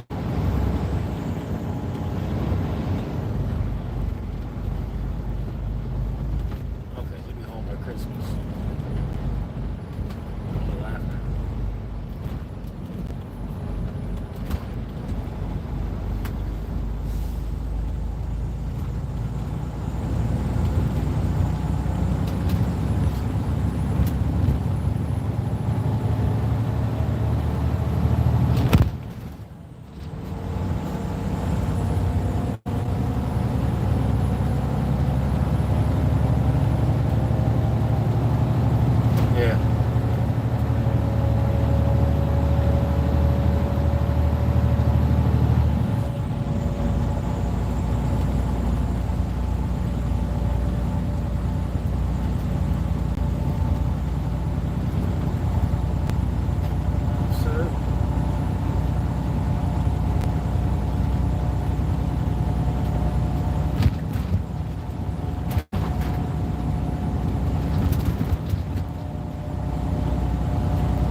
Yeah, don't defenestrate.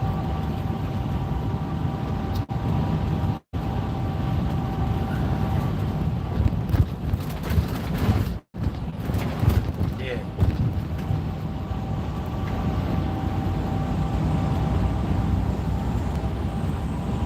Yeah.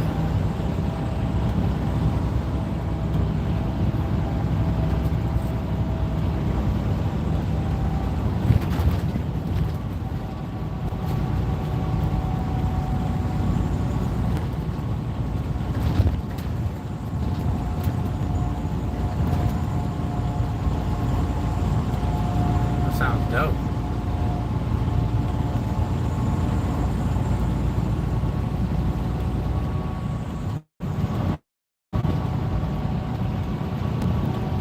They house you and pay you? That's good.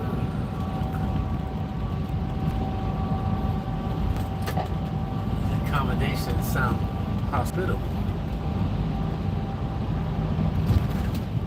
I wouldn't like that. I know where I'd be going.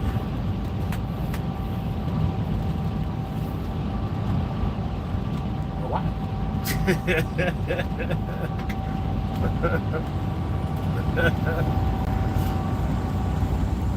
That's alright. Turn that air up, baby.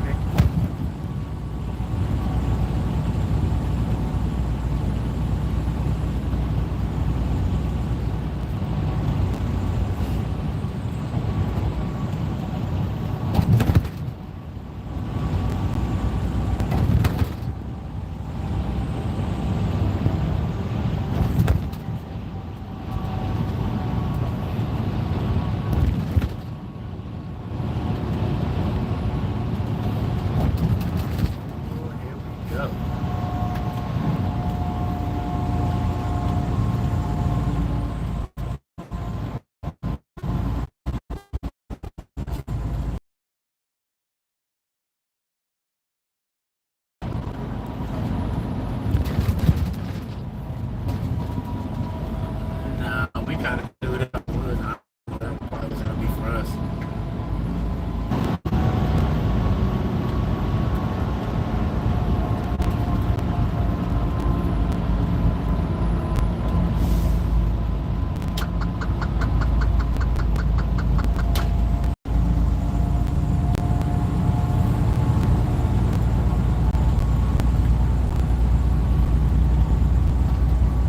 That'll always help. I know a lot of ladies that do the assisted living thing and help older folks. It pays very well. And the work's not too crazy. The work's not awful. Yeah, the work's good. It's not too crazy. Not too strenuous.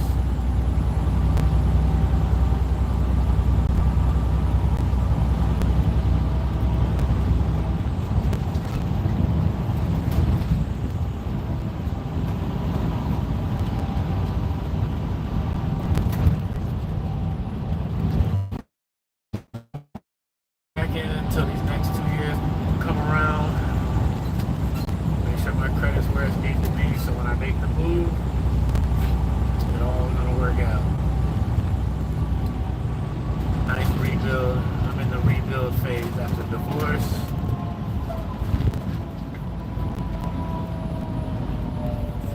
But I'm in a better position than I was before. Which is alright. Yeah, as long as I can keep this momentum going, everything is, which, you know, God is good, and everything's working out, as long as I keep making good decisions. And my decisions are kind of made for me. I made them for me a couple years back. All I gotta do is stick to the script. Deviating from the script. No ad-libbing. Unless needed.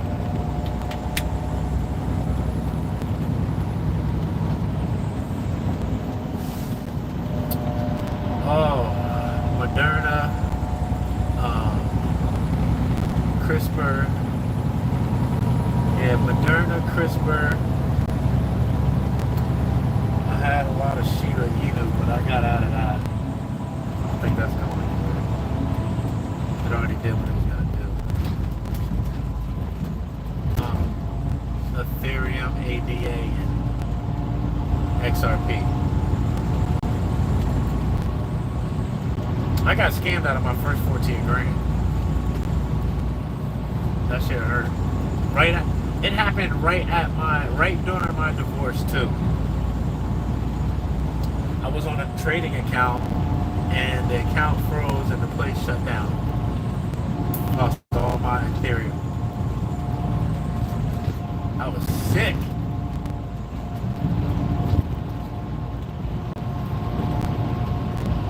That's how I do it again.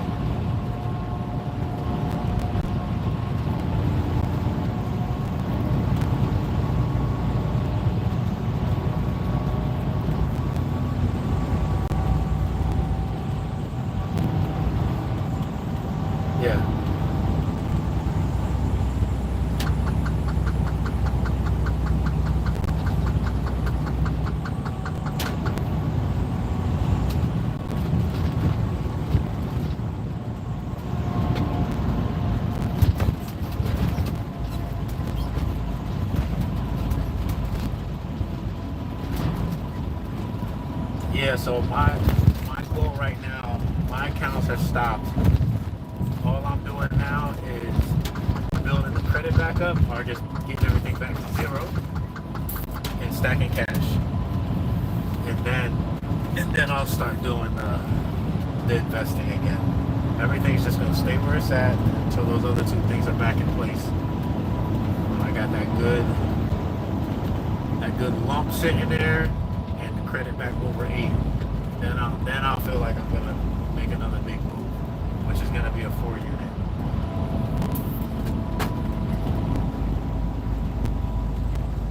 Huh?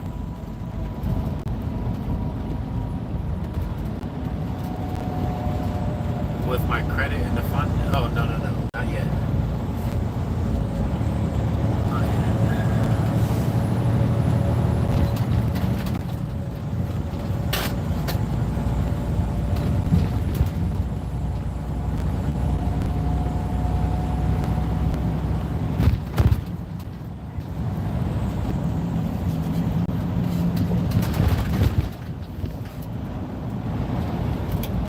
It doesn't show.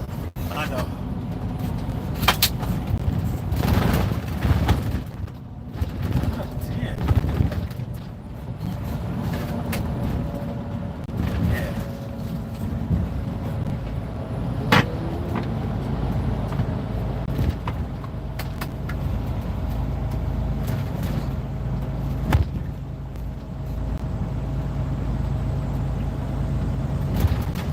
I don't have much to do. I just been kind of, honestly, I've been kind of bullshitting on it because the market ain't gonna be where I need it to be for a few years. So I'm just taking my time. I don't really want to get nothing right this moment.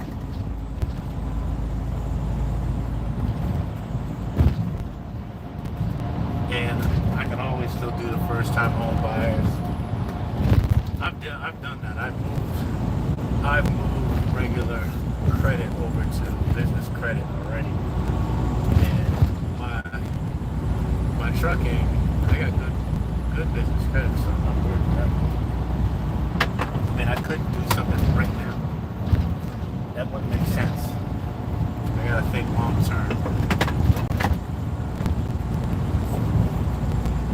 And I'm gonna have a property, what you would call it, a property management company manage the properties. Yeah, I'm gonna pay them to do what needs to be done. They'll make sure everybody's on the up and up, move in, and I'm trying to automate as much as I can. Let them get paid, that's fine. Let them go set equity in the crib, and then when it comes time, pull the cord and do it again.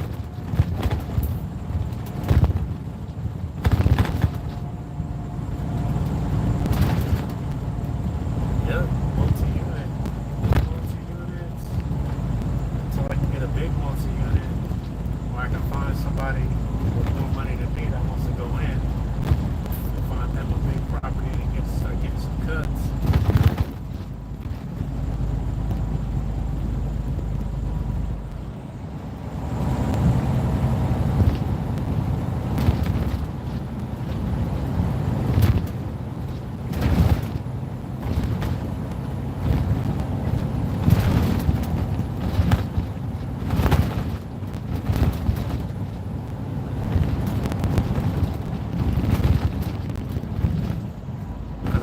outside of Austin is a good spot to have 3 units, and as many units as Austin, outside of Texas. Yeah, those are good spots. Texas is a good place to get some units. Midwest also. There's a lot of places out there.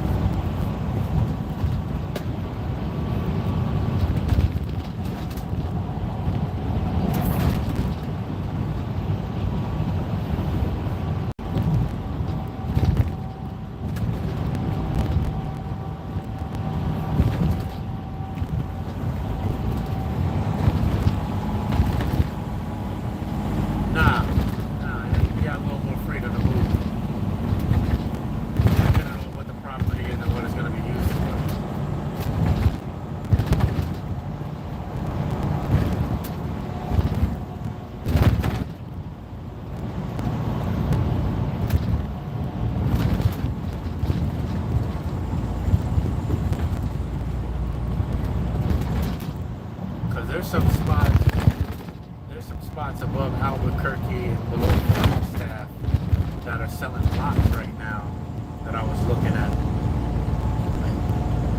Like 5 acres for like 10 grand. Just a lot. They were like grabbing them and sitting on them until somebody moved in there and wanted them.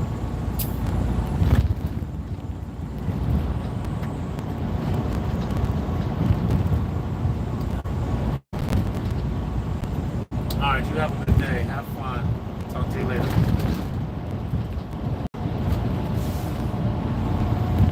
Alright.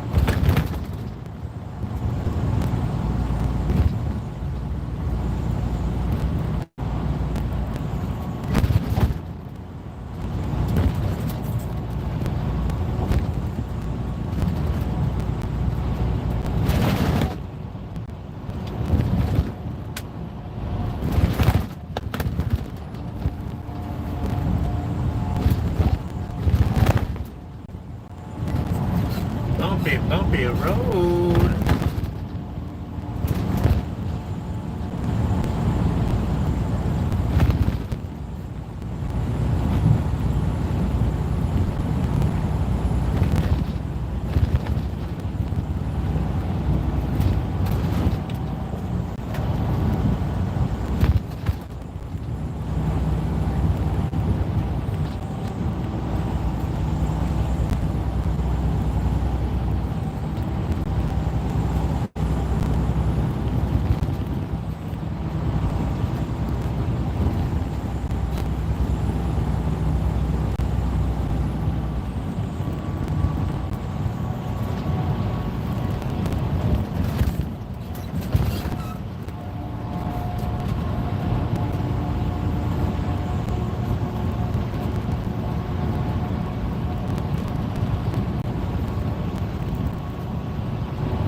Despises Barack. She knows he's as queer as they come.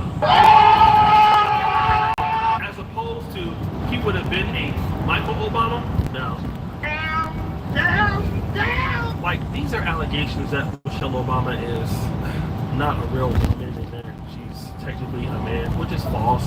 I don't like that. I think Michelle Obama is, you may not like how she does things, but Michelle Obama's from our community, right? We should not disrespect her like that. But people, I've always said that Elon Musk's dad said something similar. This person says, however you may feel about them, this is such an awful thing to say about someone you had kids with. Even his daughters will exhibit his traits, and now they'll be self-conscious of their own behavior whenever they're around their mother. Now, another individual says, I'm getting a strong feeling that Michelle Obama doesn't have a very high opinion of Barack Hussein Obama. He's right. Eagle Eye says she never had any daughters either. Another reference that Michelle Obama somehow not one. This person goes, no one says this about their husband unless they despise them. I would never say this about having your daughter or wife. It's classless with a great big neon sign that you don't like your spouse.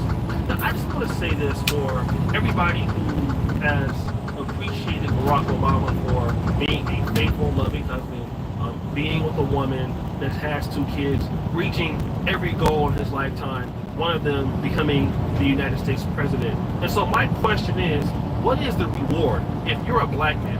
You have spoken on the behalf of black women. You have castigated other black men.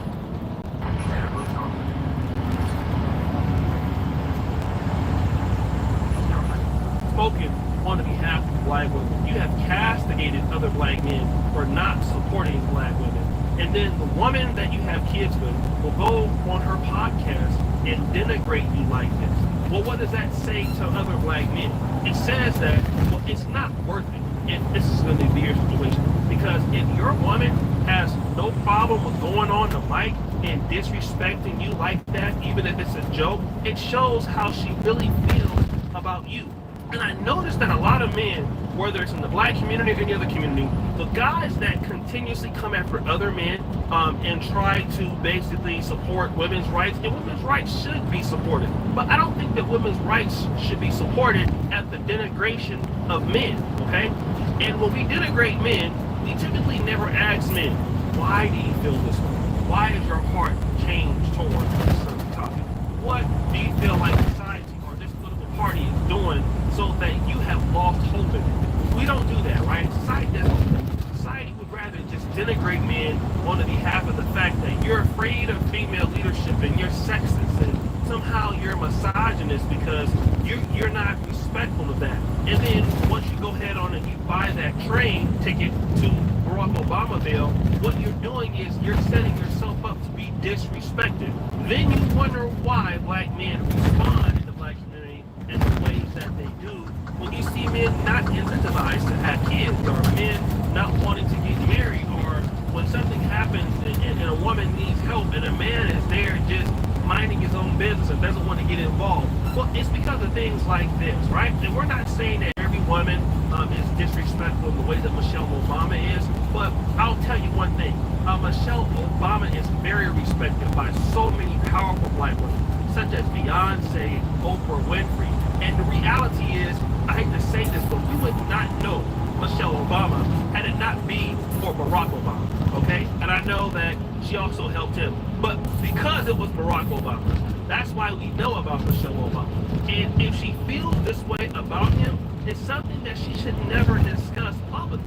There are a lot of people in my life that I have a lot of nasty things to say about them or that I don't respect, okay? But if I've ever had a loving relationship with them before, or if I ever had a good relationship with them at one time, then I can respect them enough not to even say something like that. Because we know damn well Michelle Obama's feelings would be hurt if Barack Obama said the same thing about her. And if he was to check her about it, she'd be like, well, why do you care? Like, just get over it. But she could never get over it. And this is why so many men don't want to become the next guy simping for women and basically castigating other men on their behalf, because you're going to get castigated on the behalf. You're going to live a life of where you're being disrespected and misunderstood. And nobody wants to sign up for that. And I don't think a lot of young guys want to sign up for that.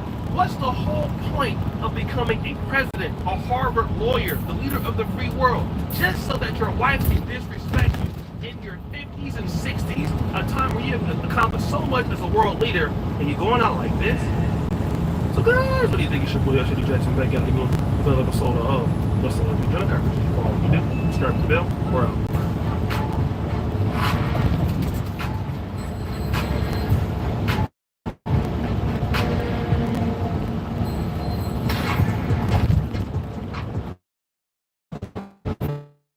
Second, salt tray.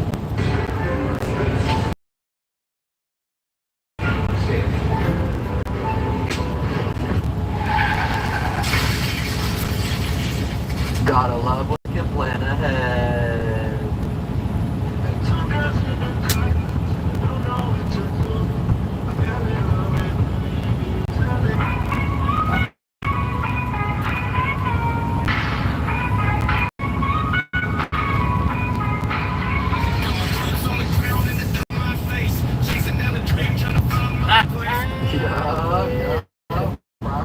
You already know. First word that comes to my mind. Alligator. X-ray. Fuck. Cunt. Water. Giraffe. Say another motherfucking word and this shit is over. Well, it's too small. The G spot is 2 inches inside the wall, so as long as you're that long, I think you're fine.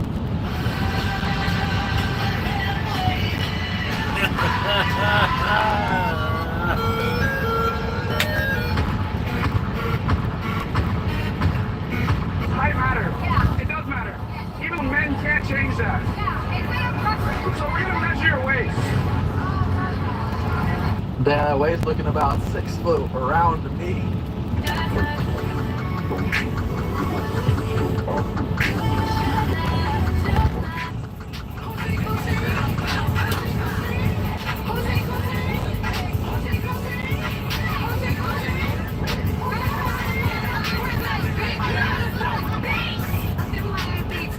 Damn, fuck around, man. That's a cold ass world.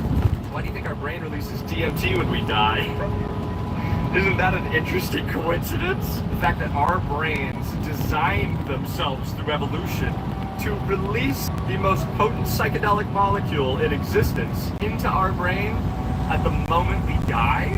So what I'm guaranteed is like an insanely epic trip right as I'm dying, like total ego dissolve, and just like you melt into the soul completely. That's what I'm afraid of happening. All we know about death is that you're gonna do DMT before it. So maybe it's not something that you need to be afraid of. Imagine that you've been freaking out about death your whole life, and then you get there and it's like the sickest psychedelic experience ever, and you remember that it was you the whole time, and you were just playing a game, but the game is so immense that it allows you to completely forget that you're playing for the purpose of anything you want, for fun, for evolution, for playing around and creating. That's a pretty epic thought, you know. For me, I don't fear death. I just fear that I didn't live my life to the fullest when I get there. So I think it's going to be an epic time. I really do. People say, you know, you got to have kids or you got to get married so you don't die alone. But I honestly feel like it's something I really want to do alone, in peace, not with the burden of having someone else in the room, so I can have my own extremely epic experience. Death doesn't have to be something you fear, I'm telling you.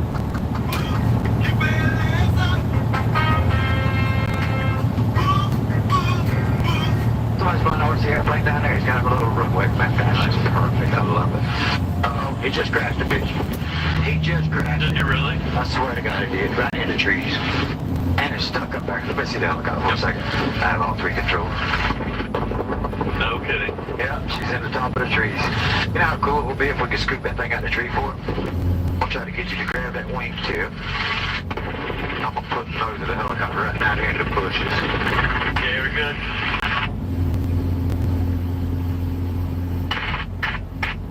Back left a little bit. Good. Them guys are fucking tripping right now. You know that? Oh, really? Hey. I find these fucking things too. I love them. You're so welcome. It was my pleasure. If that ain't the sickest fucking thing you ever done, huh? That fucking shit was sick. Damn, I reckon. Oh yeah, guys, I'm telling you, you need to be kind and to do stuff like this is so fun for you. You gotta try it, man. People are uptight, they're angry, they're a fucking pain in the ass. Why? You could be like this guy. That shit is hella fun. Hey there, Delilah. What's it like being a torta? You're 1,000 miles away, but I think I can see your lonjas from down here. You like buzz balls instead of beer. Let's get out of here. Oh, fuck. Oh my god.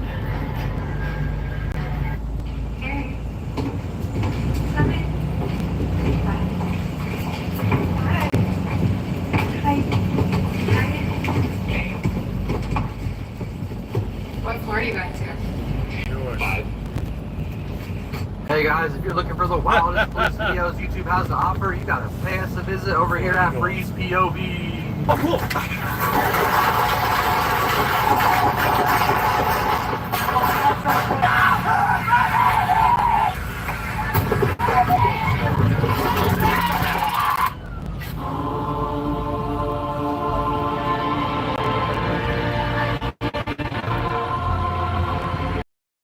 13-hour day, welcome to the West. Fucking smoke.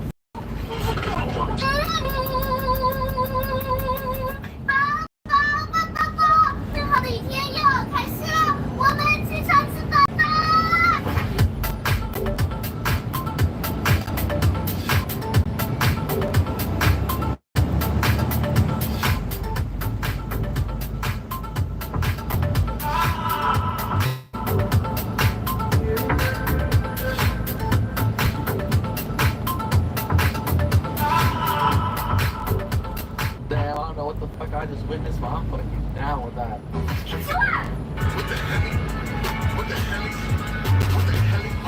Girls, what you want tonight?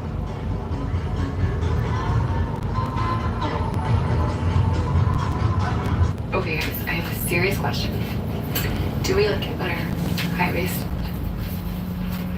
High-waisted? Or low-waisted? Which one do you like better? Have you ever been in love? Absolutely.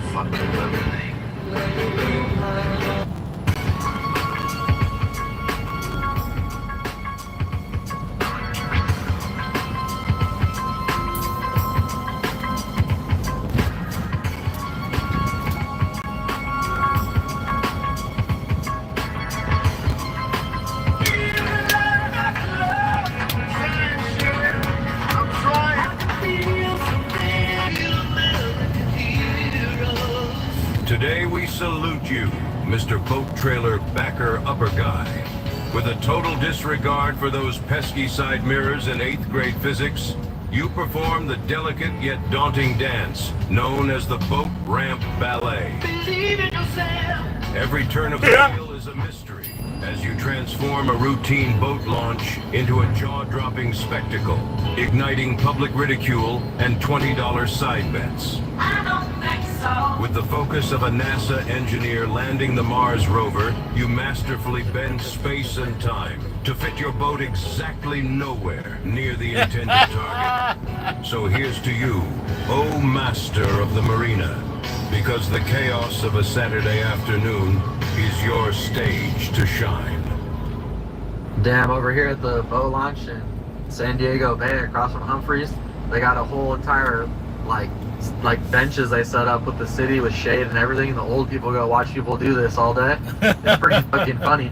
But with the trailer, you know, I'm hella good with trailers. You just gotta take it slow. It's just that simple. Just go real slow. Practice makes perfect, and you'll get it over time. But every man needs to figure out how to do this skill. You spelled me. Do I look stupid? A little. A little? M-E? Forgot the D. There's no D in me? Not yet. Excuse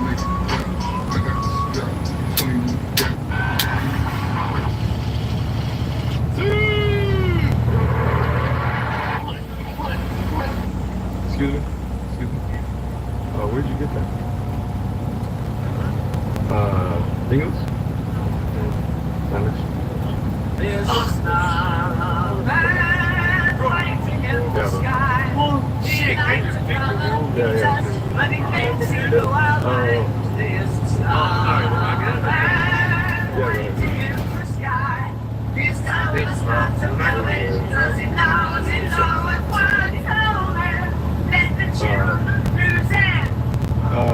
Muy bonita.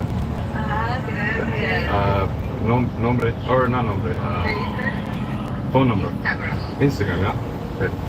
Is a snowman waiting in? Damn, that's awesome. That's some super wingman shit, man. That's some good stuff. Hey, excuse me. Are you a credit card? No. Every time I see you, my heart maxes out. Red flag that turns me on probably when my boyfriend asked me to eat his but like it turns me on though, but like it's a red flag because like what guy asked me to eat his ass, you know? It's magical, bro. It's magical. Trust me. Eat your guys' ass. I promise it's magical. I want to do like, if it was possible, I'd want to do like 6ix9ine, like eating each other's ass if we could, but like we can't. I mean, we're gonna have to figure it out later. You know, and this just points out another problem with dating these days is if you make out with them even, they may have been making out with some dude's ass. Or 10 or 100. It's like, fuck, man, what are we gonna do?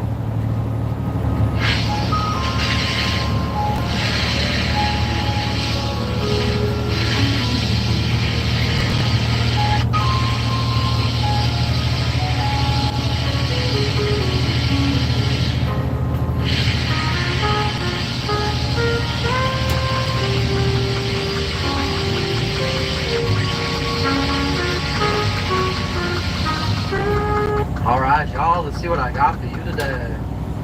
You know, I want to talk about one of the paradoxes of business, and it's the more you care about someone else's needs, the more your needs are met. And it really plays into the idea of playing chess with life and thinking 3 steps ahead of everything. If you want to be successful with business, you have to understand that the consumer wants to know what's in it for them. That's what it really comes down to. So, you know, I sell wood, and I could call the stores and say different things, this wood's amazing or whatever. But my initial pitch is that you're going to double or triple your money and you don't have to keep it alive. Because that really catches their ear. Because what the store owner wants to do is double or triple money and not have to worry about keeping this thing alive. Let me tell you. It's almost like a laugh when they hear it because it's like so spot on. But no matter what you do, before you enter business, you have to dissect the consumer. What is your demographic? Who are the people you're selling to? What do they want? And one big thing for me too, you know, I used to breed pit bulls. And you know, in my day and age now, I think about who is the consumer, because the consumers of pit bulls are like, you know, not the best individuals. They're typically tattooed on the face. Like, I didn't really enjoy the consumer that much, to be honest. But anyways, you're gonna dissect your consumer and think, what do they want? And you know, that's what the business is you're solving their problem for a price. You're giving them a thing that is so worth it that they'd rather separate from their money. They'd rather have the convenience of the thing. It's just that simple. So it's very easy to see when you get involved, how can you be better at what you do? How can you be more personable? How can you make the experience better? Because part of it is selling them the thing, but the other part is the experience. Are you friendly? Are you cordial? Is everything good? Are you a good business person? Do you make the entire transaction friendly and fun where they want to do it again? Or is it painstaking, difficult, unreliable, and things like that? So, you know, these businesses, I think almost all these businesses could succeed if they're assessed right and the profit, you know, is coming in. And then people treated the business right, thought about the consumer deeply. When you think about the consumer deeply and you satisfy their needs, they're going to pay you. They're going to make your business grow. They're going to satisfy your needs. So it's a big thing to think about. All right, guys, always appreciate y'all tuning in. Please like, share, and subscribe. Let's see you on the next one.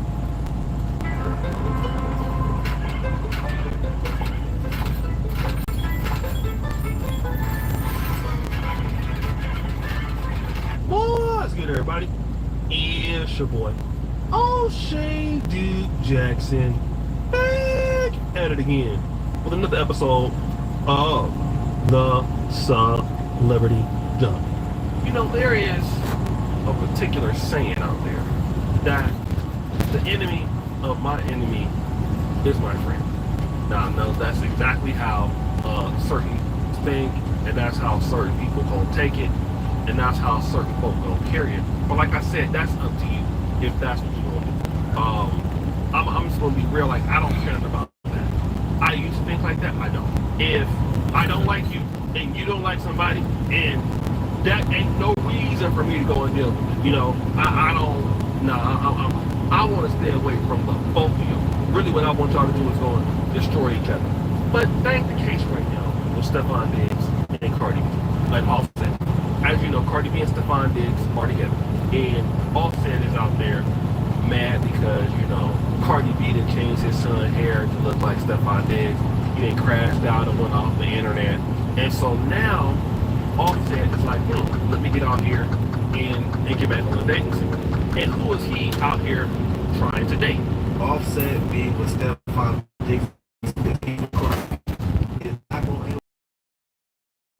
went to Offset's show, and apparently they were seen together more than you would think like a rapper and a fan would be seen together.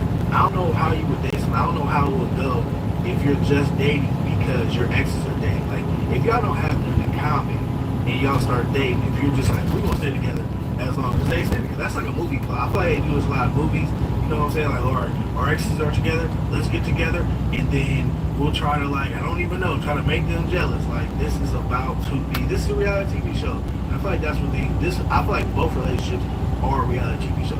That's how this is going to work out. It is not going to end well, and really, the person that's going to lose the most is Stephon Diggs, because he is the only performance-based person here. You know what I'm saying? Cardi B, as long as she got her fans, she get Offset. As long as he got his fans, he good. You know what I'm saying? Sky Marlene, she is Sky Marlene. Stephon Diggs is one. He has to perform to continue to get paid, and all it is a distraction. So this is Sky Marlene. Now this is Sky Marlene. Sky Marlene just recently tried to expose Stephon Diggs, trying to use some old text messages saying like they still together, they still messing around. Come to find out that those messages were not accurate, and so now you see Offset is out trying to date her.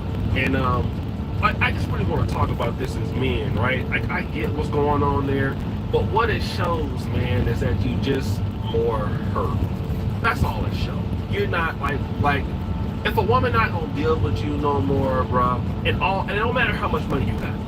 Trust me, I'd have been to the point where I wanted a chick back. I had way more than her. I gave her everything that she could probably ever have.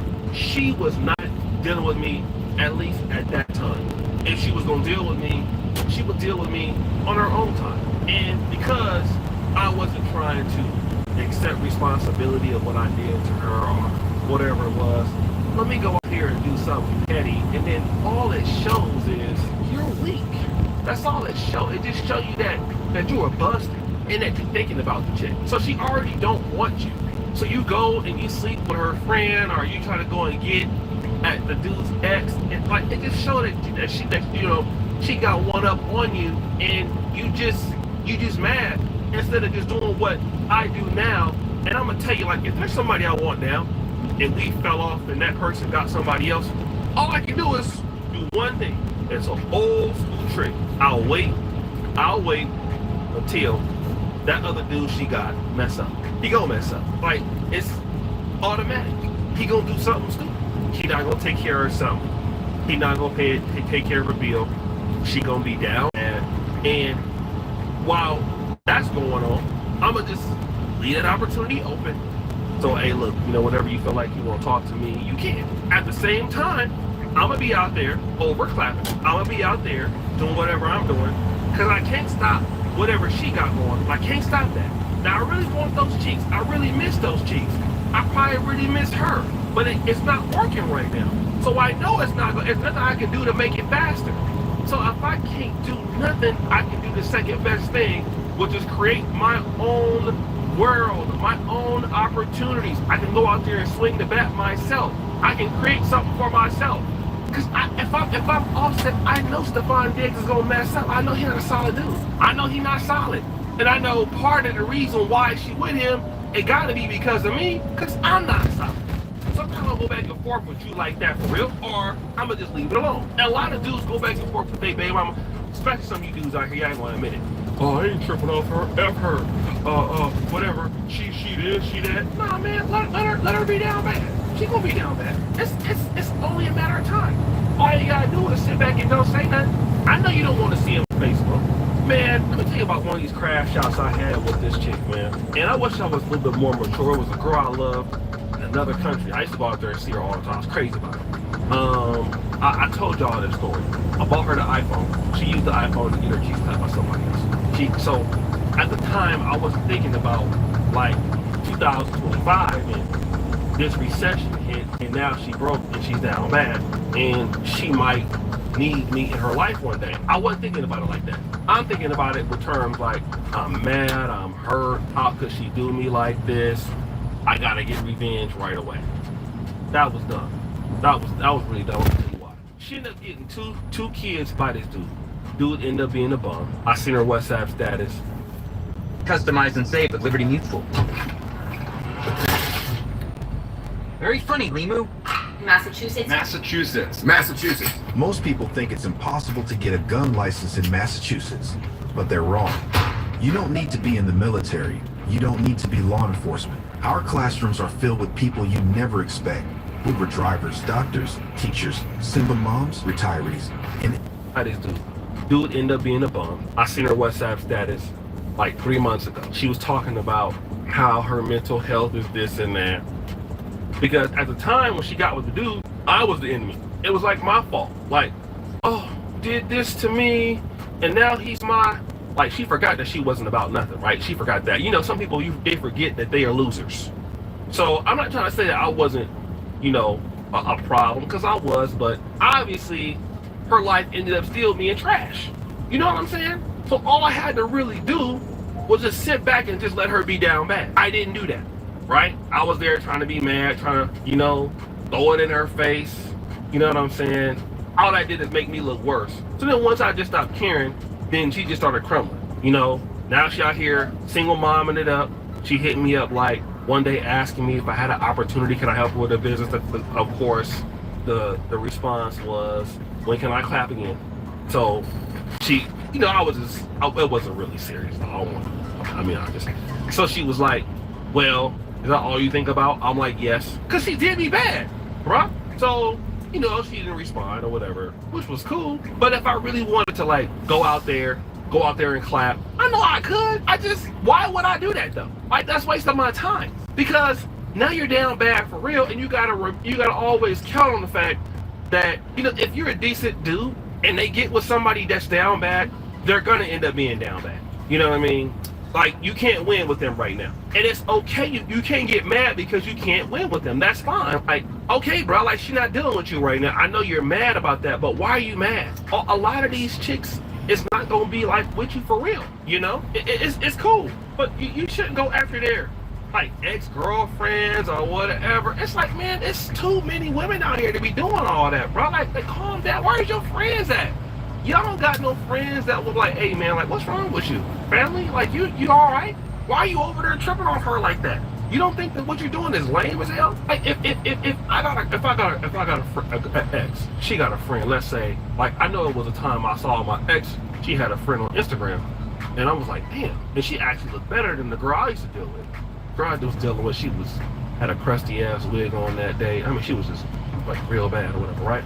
And I knew, like, if I pulled up there, that chick there, that was clapping it up. If I probably had an opportunity with her, like, you know, because you're starting off fresh with somebody, you're fresh, and then, you know, to be honest, they're not really friends like that. No way, you know, that women, they always don't, you know, that kind of, they be having that sometimes phony type friendships and stuff. So I already knew that if I pulled up on her and everything, and, you know, she would eventually find out but I was like, man, but I got so much opportunity, I can't even waste my time with you. I'm too busy doing what I'm doing already. And I'm not even offset. If I'm offset, come on, man, I'm not even worried about Stephon Diggs' ex. What? Man, I'm gonna sit back, watch Stephon Diggs do you bad, then I'm gonna just be on, make a hella subliminal tweet, a post on Twitter. Once y'all break up, hella smiley faces. Not even that. I'm gonna get into DM. You know I miss you, right? I'm thinking about you, baby. I can't believe he did you like that. Come over, clap you up real quick, then we're gonna get you pregnant with the 4th kid. You know, we married, so no condom. Leave it all the way in there. 4th kid, Offset and Cardi B. Boom, I'm back with it. Yeah, you know, then we gonna make an album or Ashton Hall got smoked today. Yes, the social media sensation, the fitness dude, you know, the you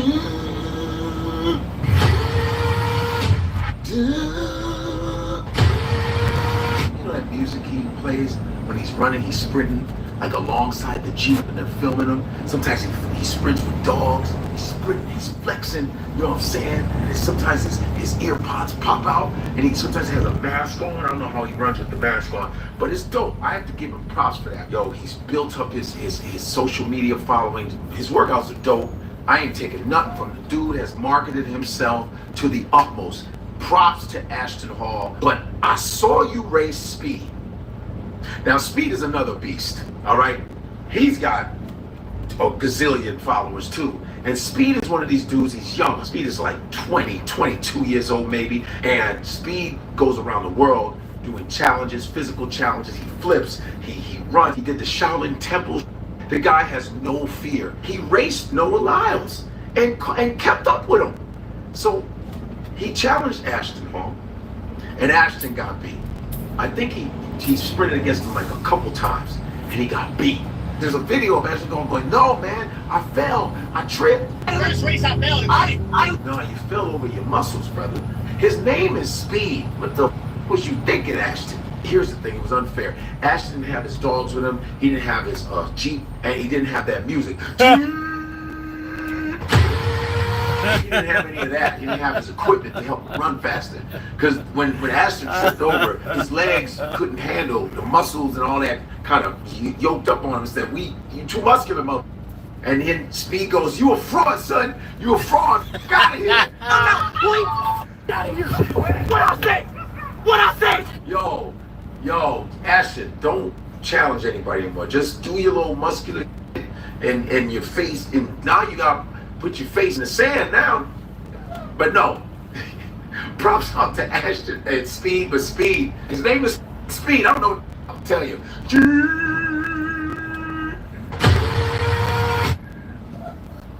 He whooped your ass, dude. They clouded the shit out of his ass. That is hilarious.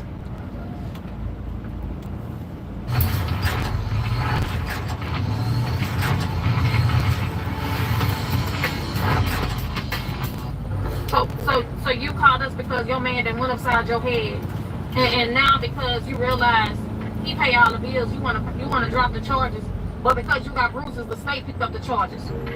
Who said that? Who in my car? Who in my car? Ooh, who's gonna pay them bills now? Who's gonna pay them bills now, bro? Y'all in that toxic relationship. You called the police on that man. No, you ain't got no way to pay them bills. Meanwhile, you done started the whole fight. Meanwhile, you done threw something at that man to provoke him. Meanwhile, he didn't even touch you. You just tripped and fell. See you later. All right. Oops, sorry. What in the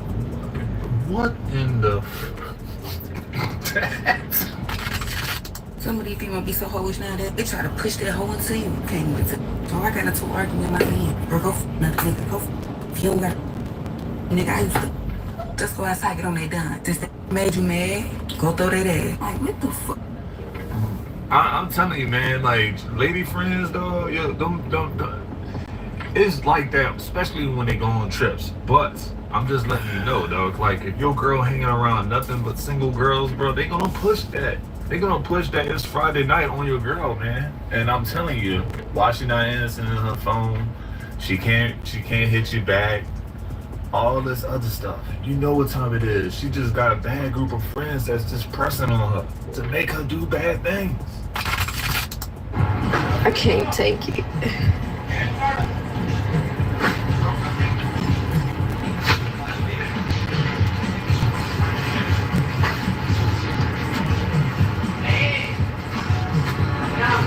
Go get a job. Go get a job.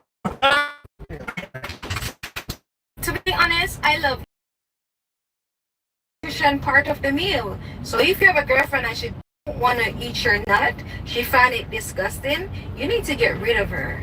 Because why wouldn't you want nutrients in your body? Come on, make it make sense. Say, bro, there's really not a lot of facts, studies done on this. From what I've read is that you can get anywhere between 5 to 25 calories per tablespoon of a man's baby juice, okay? All right, baby food, pretty much, okay? You got active stuff like fructose, glucose, and I would assume a little bit of traces of all the other nutrients. I honestly, because that's what they need to kind of be, doing anything down there. But bro, that's not a lot. But it's not a lot.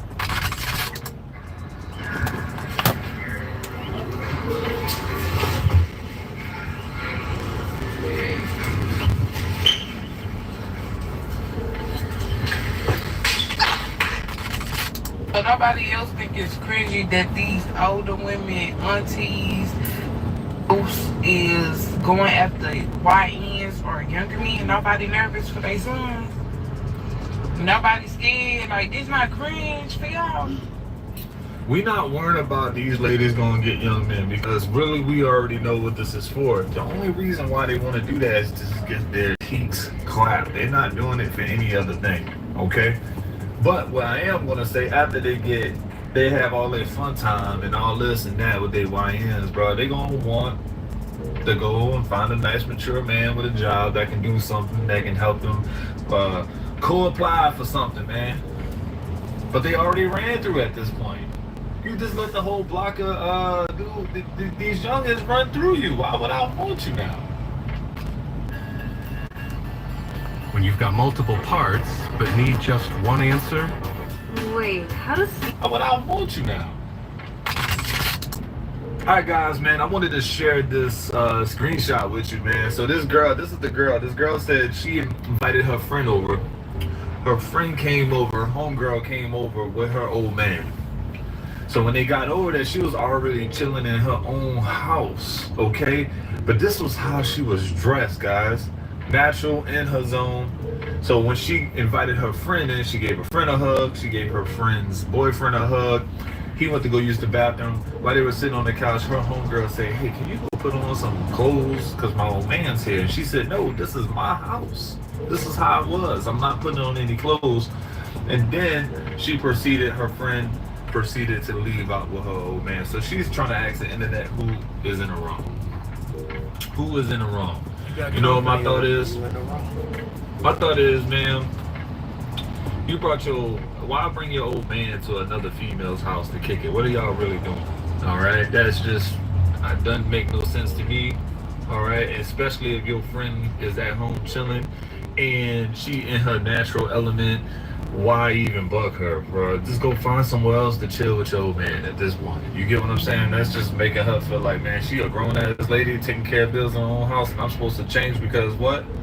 Then at the same time, there is a flip side to this token. I can honestly say, if you told them it's cool to come inside, you knew you was about to have guests in your house, there are some things that you do as hosts. You change up, you straighten up around the house, you make it a little bit comfortable.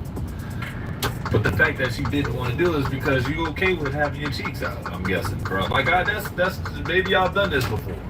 What do you guys think? What side of the coin is the most, showing the most on this one? Let me know in the comments. Since everybody acting like they scared to say it, I'm gonna say it. I couldn't work at prison. I'll be all back there in the cell with men, especially the farmers. What you in here for, boo? For real, you did all that? And they locked you up for it? So what you want me to sneak you in, an Xbox or an iPhone? Yeah, I have the Xbox all in my ass trying to get through there.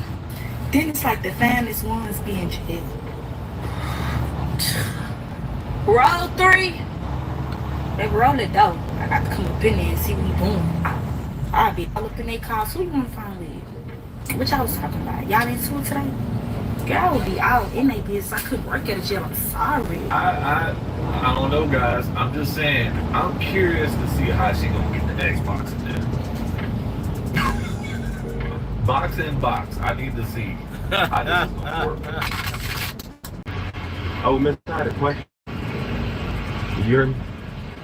Oh, I was wondering if I could get your phone number. Oh, no. Oh, can I pay for your phone number? Can I get down on my knees for your phone number? How much you gonna pay? Look, I got Cash App right here. However you want it, I got it. Cash App, Apple Pay, Venmo, Zelle, I'm always prepared. You feel? Wait, but like, can I get your number though for that? Send $100. Wait, can I get more than that for 100? I'm saying, please, don't mace me. I'm sorry for being ugly. I apologize. I apologize for being ugly. I'm sorry. Bro, I don't get it. Like you tried to throw $100 and she was for it. That was signs that she was. And then you try to go back and double back. It's like, can I get a little extra for this 100? What, you think you slick? You think you slick? But she ain't slick. She was already gonna play you, bro. Like you knew it. Send me the Cash App. You ain't getting no number, man. She was gonna walk away from you, man. She was gonna try to play you. But yeah, man, that was funny. Just want to go upstairs. No, I want to see who. No one's in my room. No, somebody's in your room. No one's in my room. No, somebody's in your room. No one's in my room. Go on there. So go upstairs in your room. No. You need to go upstairs in your room right now. I'm telling you. Otherwise, this is gonna cause a very big problem for me and you. Permanently forever. No. You need to go upstairs right now. You're supposed to respect your dad. I'm respecting. That's fine. Yeah, that's fine. But I'm office, I can be whatever. It doesn't matter. You need to go upstairs. Your purse is there? It's no one's purse. It's my purse. Hello. So the respect, this is my house. Alright, get out of my room. And you're doing all this thing? You're doing adultery? I'm not doing adultery. And why she is here? I'm gonna marry her. We were gonna talk for the whole night. That's what we were gonna do. This is what you're gonna do? Yeah. The part that got me was his dad was like, "You doing this outside marriage?" Homie probably is a 40-year-old grown-ass man living at home with his parents, whatever it may be, and he got a whole 304 in the house. Bro said, "We gonna sit on the edge of the bed and talk about marriage for the rest of the night." Boy, we why not just go ahead and get you a room or something, dude? I don't get it. And she's sitting there on side the bed, bro. She's already smoking a vape. I don't understand how she's not gonna get caught. She's literally vaping on side the bed. This has got to be one of the funniest things. And this is your purse, bro. You call it, dog. Take your L.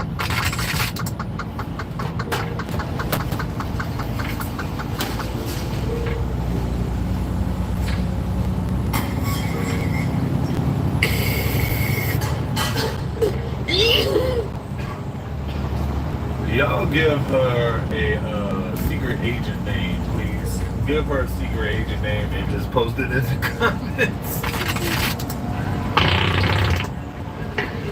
Man, dude, there was a lady that made like $60,000 one year just putting farts, making fart videos and putting farts in a jar. I could only imagine how this goes for her. Like, yeah, she's probably making money.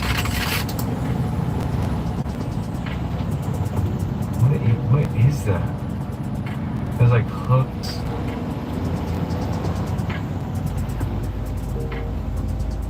Okay. Okay, it's like some sort of platform. But he's like, where are you going to put all these? No.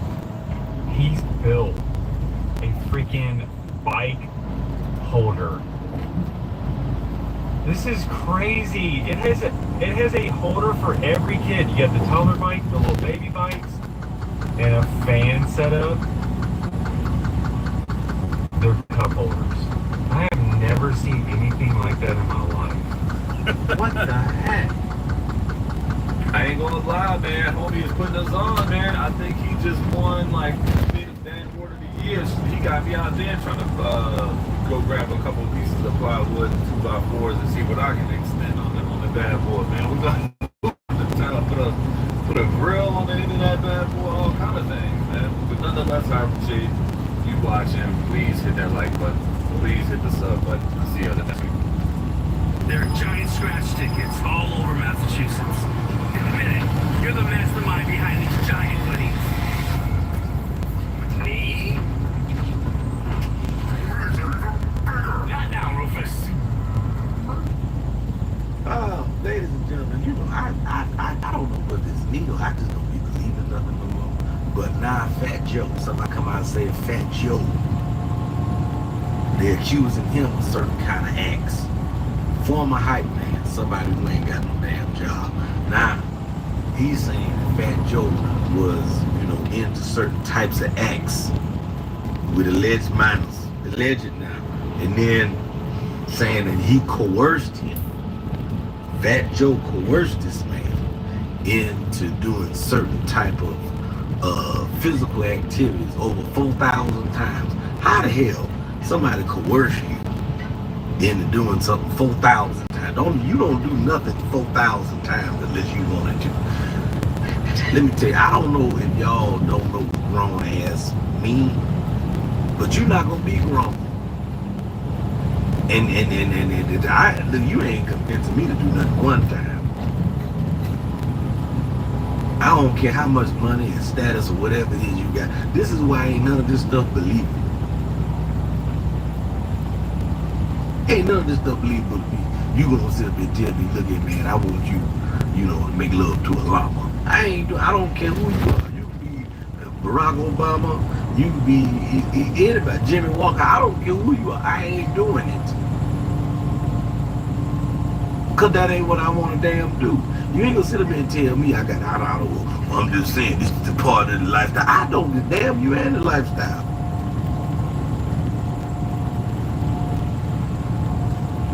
What we doing? No. Y'all crazy as hell. It just 4,000 times. You could have, I would have believed it if you said on 3 occasions. On 3 occasions, he pulled the pistol out on me and made me make love to a mannequin. Okay, all right. But 4,000 times? No. That's just, you were just into it. Whatever.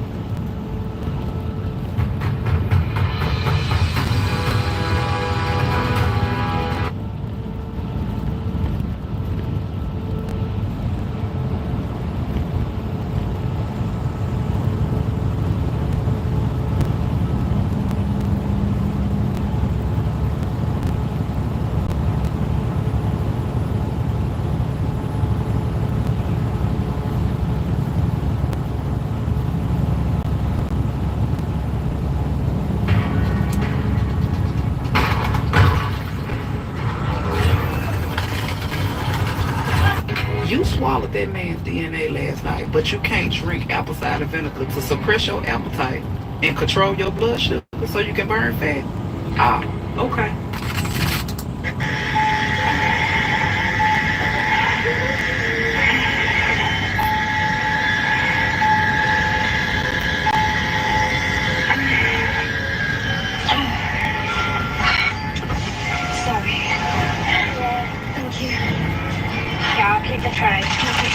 Bro, that is a whole charge. A whole charge for indecent exposure, man. Like, why would you be wanting to do that? Like, what kind of quality shit? Come on now. The front and the back. I'm just trying to work. Right? My man got the dog in the sidecar. That's dope. Christiane Ross should be studied. I don't know, bro. Like, she should be admitted to something, dude. She is literally going crazy before our very own eyes, and no one's catching it. Actually, matter of fact, they did catch her. She just so recently left her kid in the couch in a car or something while she was trying to stream or something like that, and the employees had to get the kid, and then, yeah, she got kicked from Twitch. It's crazy. Good morning. Got that right there? Ain't ready for no sundress, Lord. Got to go and just put you on some goddamn pants or something. Yeah, back looking funky like a Toyota Tacoma in that thing. Somebody need a couple squats. Need to start squatting like immediately. Look at my shorts. I'm looking at that tiny ass wannabe bulge. I'm so I'm so sorry about her. It's cold out today, right? Hey, don't really be tripping when I get in cold water. My stuff go from this big to about this big, so no worries.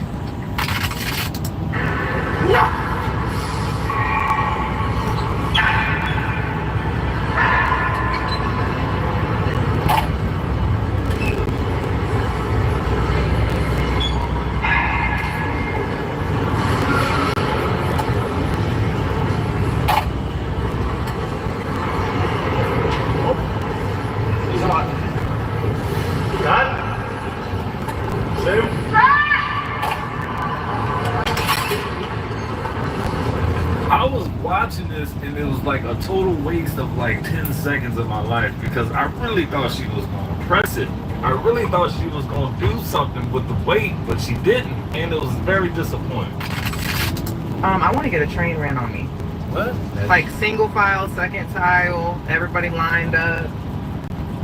So this train, right? So is it the rush? Is it like a rush thing for you? I think it's just everybody waiting their turn. So okay, cool. But I will say though, that's a lot of women's fantasy. I would like to disagree. This is not every or very much majority of women's fantasy. Nah, I would like to disagree with that. I call caps on that. What? Oh, what?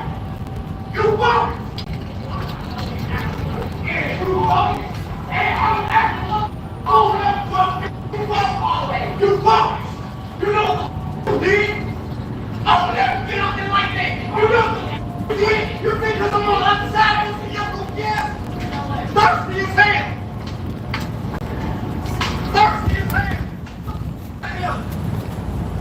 Overworked! Whole life in this week!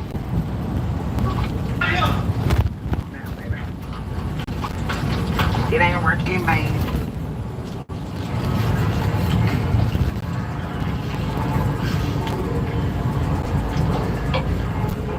And this whole time, I thought couples go on cruises to, spend some QT time with one another, to bond a little bit, to chill with one another, all right, to visit another part of the world together.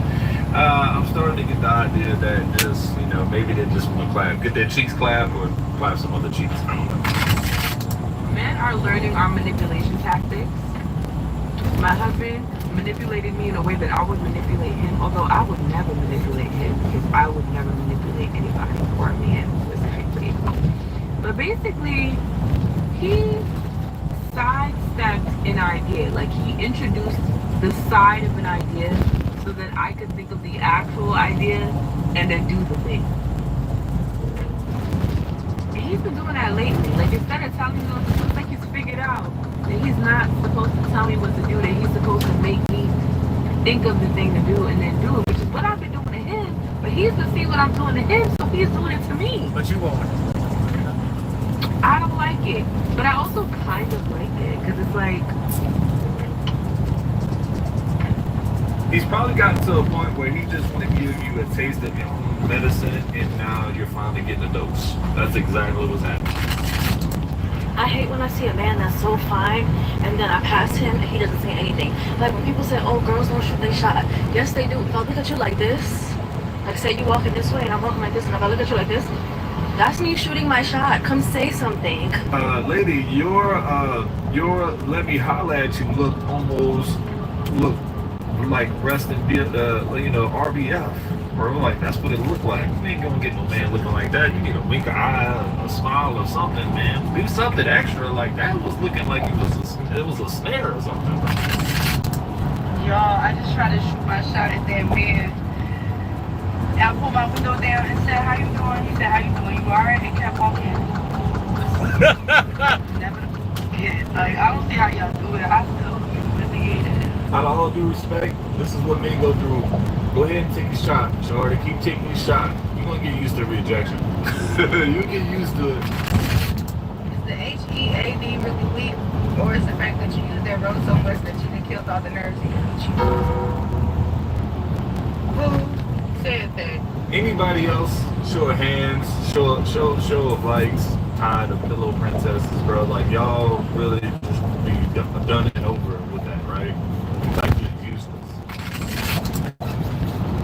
Now we gotta go help people customize and save hundreds with Liberty Mutual. Where's the golf cart? There it is. Only pay for what you need. Liberty, liberty, liberty, liberty. Every move I make is rooted in confidence, intuition, the people I surround myself with. My own freedom. I cannot be creative if I'm not in. Y'all look good today, boo. Y'all look good today. Whatever it is working. If I can make $1,000 right now, you get tip. Okay. But you guys can help me. I'm doing a one-handed blackjack. Okay. I'm gonna go $1,000. If we win, I got y'all 20 each. Okay, let's see. Yeah? Deal? 20 each? 20 each. Alright, cause it's my money, so alright, place bet. Alright, y'all gotta let me know. If I had a 4/14, do it at 6. I hit. Yeah, you do. Go hit. We're gonna hit. Right at 12. Hit, right? Hit. Press hit, right there. Somebody press hit. Somebody press that magic button right there. Okay? 21. 21! We just won 1,000! We just won 1,000! We just won 1,000! Turn it up! Turn it up! We just won a fucking 1,000! We just won a fucking 1,000! We just won a fucking $1,000. Well, it was my money, so. You press hit though. I press hit though. Give me a hug. We just want a rack. Okay, no. I want the money. I won you 1,000. The next time, do I get a discount though? Wait, what, you from data? Yeah. Short some service? I won you 1,000. You did win me 1,000. You got the money. Y'all thought I was great? Here's 20. Here's 20. Thank you guys for helping me with 1,000. Shout out Rainman. I like you. What you doing later? What you doing, man? Maybe we could get some supper. Oh, I love supper. Yeah. What do you like? I like Chinese food. I love Chinese food. Can I win 1,000, please? I like her. Something about your energy. It's just like, yeah. Oh my God, can I feel? Is it natural? Okay, we'll save it for our supper. Oh, I'm about to go grab some supper with you looking at us. Boy, ain't nobody using let's go get some supper as a pickup line. And then girl, after the rest of that $1,000, you just... But this is funny content, bro. This is funny content, bro. Like, they did anything for anything for $20. Tip? That's crazy. But you really setting yourself up low-key for a jack move, bro. Like, you can't be showing them that you just won all this money in something. Like, what if they were in preparation mode and really wanted to come after you and get that $1,000? He cheated on me with the same girl my other ex cheated on me with. Listen up. She's up too old right now. Don't have time, okay? See, the problem is, listen up. You're getting the rebounds in here. You're getting them. But then you're not sending numbers up the floor. Okay? You're fucking dilly-dallying back here, and we're turning it over before we even get over half court. Bro, this other girl must be the LeBron James. LeBron James, I'ma snatch your man. You and Pam. I'm talking to you. Babe, I can take you home and spoil the shit out of you. You ready for a wife? Well, what you see there? Go ahead, baby. Go play for it. You want me to pay for that cup? You know how bad built you gotta be for a bad built man to still pass on you? Damn. Hey, for 50K. It is what you think it is. Yes. The well worth it, well deserved. I was about no job. And if they tell you they're not selling it, they lying. I call cap 50K. What we talking about? Fake dollars? We talking about send money? Like I just don't think 50K? 50K? You have a nice one. Huh? You have a nice one? Did I say something wrong? No, I don't Have a nice one. Like, I'm saying like 5, like, yeah. I'm 25. How do you? I'm 28. Really? Okay, 28. Alright, yo, this ain't gonna do. I don't have a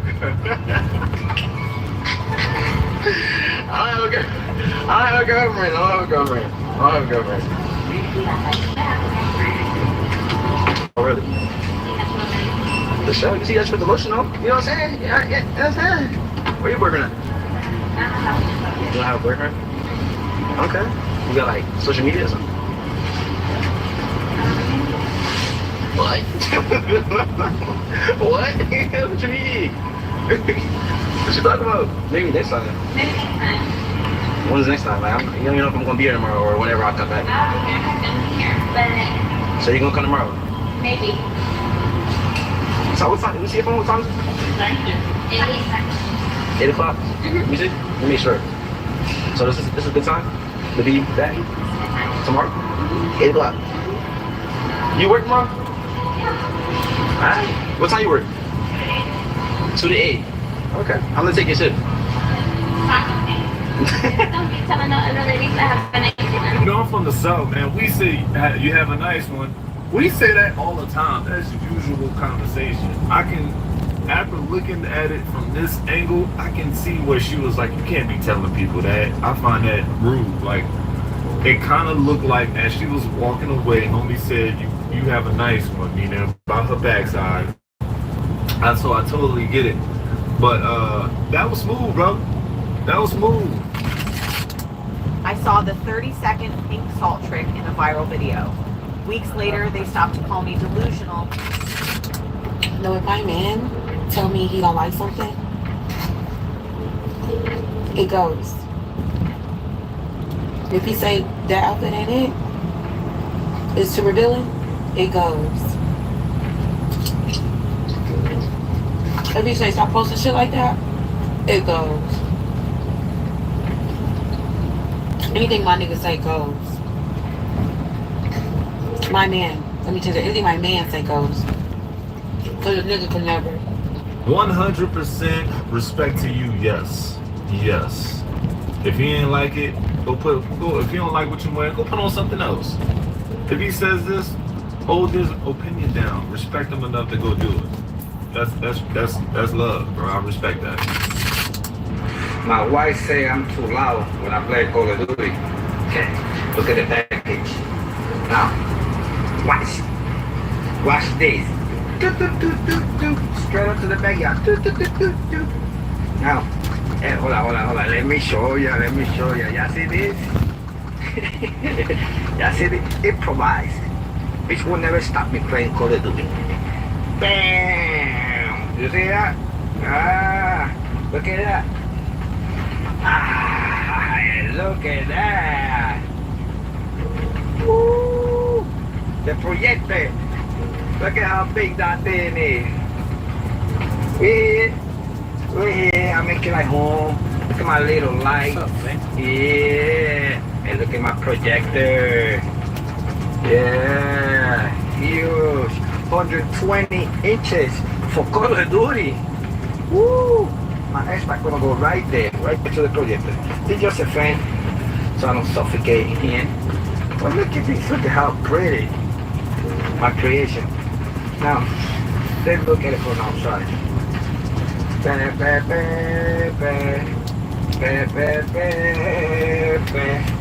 Yeah, ain't no stopping for the grinding.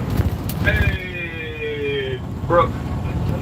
Nothing satisfies me more than finding clips where the husbands one up the wives for gaming, bro. Like, I don't know why. Maybe because I'm a little bit of a nerd gamer at heart.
I'm saying.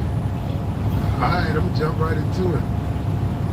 I haven't done this in a while, but I watched the BET Awards.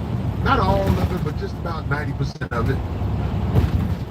And you know, a lot of people can find the criticisms because there was criticisms there. Some rapper girl who always speak her mind in a real way. She won the gospel award. What are you talking about, Gorilla? I was going to talk about it. Hey man, it's crazy, man. She got the most vaginal healings in the album. Oh my God, I couldn't do nothing but laugh. Like, but I tried to watch it with an open mind. Because this year it wasn't as many men in dresses. It was black tie. They tried to honor that. They tried to dress in a way where it was respectable. One of the homegirls got put out. Put out? What you mean? Like somebody knocked her out? They put out the BET Awards because of her outfit. Comedian girl. From the East Coast. Big girl. She did the show at Flappers one time. I like her. I can't think her name right now. She went on her live. Y'all can watch what she said happened. Hold on, man. Y'all finna make me find out what's the homegirl name. Anybody see that online? Well, what's it? She got put out. I'm gonna say her name wrong. I'm so embarrassed. I always forget to say her name the right way. Well, how is it wrong? Like, say it. She a big girl, like she big. She a big girl. She got the New York accent and everything. She got put out. I like that. That's great. She probably tried to sneak some food in. Already, bitch. The fuck you got the whole steak in your burger. Hold on, man. No. John Cena. Oh, John Cena. Yeah, okay. What did she have on? That's her name, John Cena. And I like John Cena. I'm not here to talk about her. But the outfit she had on, I think she had a seat where she could be viewed. And they wouldn't have it. They asked her to leave. I wonder, can we find a picture of her that they had, what she had on, where they asked her to leave the BET Award? John C, I love you. I mean, like, I love you, girl, but I saw the outfit, and I know what LA is about. Because it goes into something I want to talk about. I know what LA is about. Out here, they have girls that they don't let in clubs for, in my opinion, discrimination reasons. Some people gotta be discriminated on. God damn, Craig, I love you. Everybody ain't a bad bitch. I'm not saying she ain't a bad bitch, but I mean, What the hell? you know, It doesn't have anything else. Bed, height, whatever. No. Y'all finna make me, we gonna find a picture of the dress. They were trying to. She had on, hey, I wasn't gonna show it, but can y'all find Josiah's dress? Or somebody who know me, send me a picture of that, because I think she would have changed.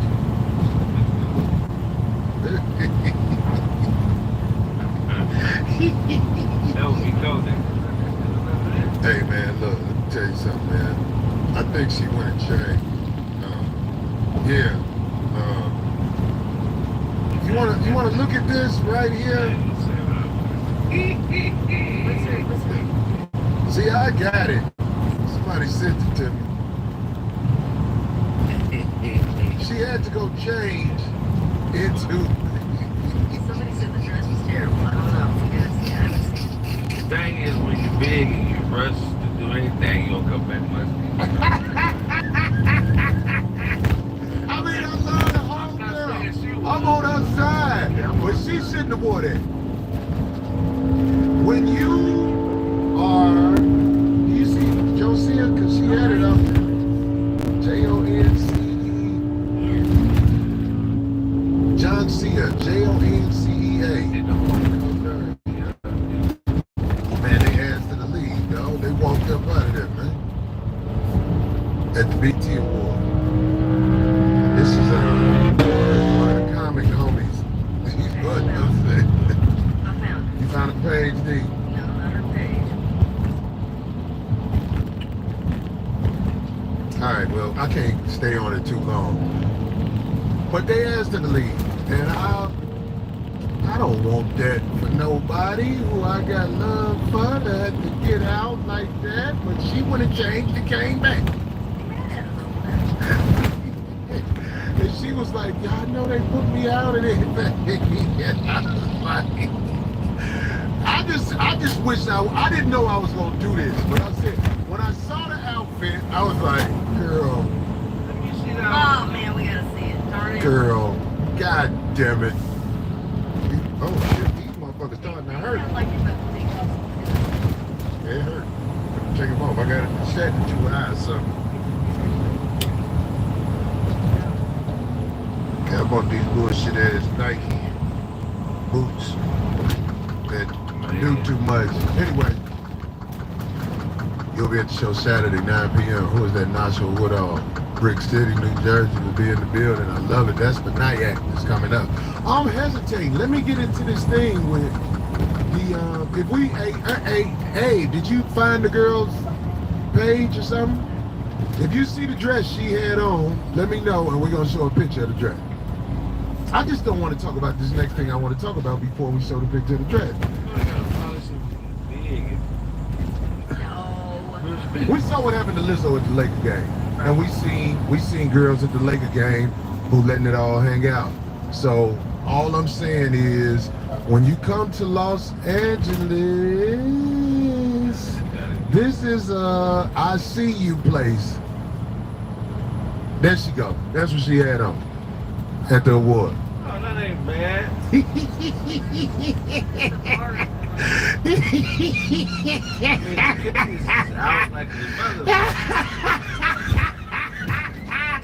Get the hell out of here, man! You can't pull up in that like that. No, you can't do that. When you tell the whole girl we ain't riding her, we ain't talking about her, you can't pull up in that like that. I see nipple bumps. How many titties do you got? I see nipple bumps. You can't have nipple bumps. That turns BET Awards into some form. I heard she was in a seat and they was like, no, get up. That's what I'm saying. That's what I'm saying. they going in. They like, hey, y'all. I'm trying to catch you somebody. Look, I love you, John Cena, but sister, you need on a Nation of Islam dress. You can't be out there like that, sister. She need a garment and a headpiece. Right. Hey, sister, you can't do that. What? A lot of people were up in, I guess, not arms, but like buzzing, and they were upset that Kirk Franklin was performing with Tamar, who had her chest and her legs and thighs out. However, she's of a different shape. That's what I'm trying to say. They didn't tell her, they didn't put that. You know, even Glorilla Head was pretty exposed in her outfit, but why would she do that? She's a great girl. That's who? She's a comedian. She don't even sell. I'm just an observation. She don't even sell sex. You get what I'm saying? Her brand don't have nothing to do with that. First of all, where the fuck you get that dress from? That's right there. This bitch the broken Princess Fiona house. What the fuck? See, I like her, so I don't want to dog her, but we gotta go in on this. If she was at your 7-year-old's birthday party, dressed like this, would you ask her to leave? I'd probably give her a shirt. The kids don't theater about it. They gonna be like, what this bitch got up? Big back money. But they could have moved her, is what I'm saying. No. They didn't want, first of all, I'm finna go into what I'm finna say now. This is what I'm finna do. First of all, Josiah, this was a learning lesson, sister. I think, I am not against you. I am not against you. But no. Hell no. Don't ever, look, take that dress and play tug of war with that motherfucker. Don't ever put that on in that. They're not even supposed to make dresses that big for that. Cause she got the upper body big. You know what I mean? She like the queen of the Tasmanian devils right there. Don't ever. Oh, James, that's nice. He said her skin looks Yeah, it's stretched out. She actually has lost a lot of weight from how she used to be. But I'm just saying, sometimes, right, no. Because they've been playing that music.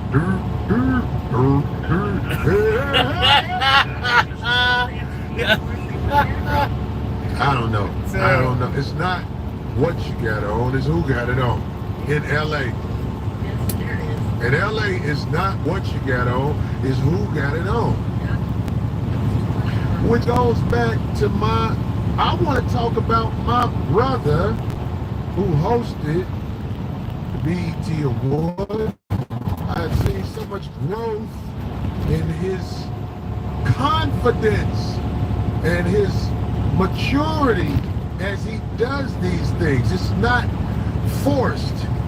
My brother Kevin Hart hosted the awards, and I was so happy that it went good for him, in my opinion. I thought his stage presence, which is what us veteran comics we observe, I love it. He's found his lane. And this is what I want to say about it. Kevin Hart, tuxedo, everything was, you could tell, he had his shit. He had his tuxedo cut, tailored to fit. And now here go the hard part right here. Here go the part I want everybody to listen to. And Kevin Hart's girl, Nico, she complimented him well. They look like a very attractive couple together. Because this is Los Angeles. And I'm here to tell you, all you people who don't want to hear this, get ready to get mad.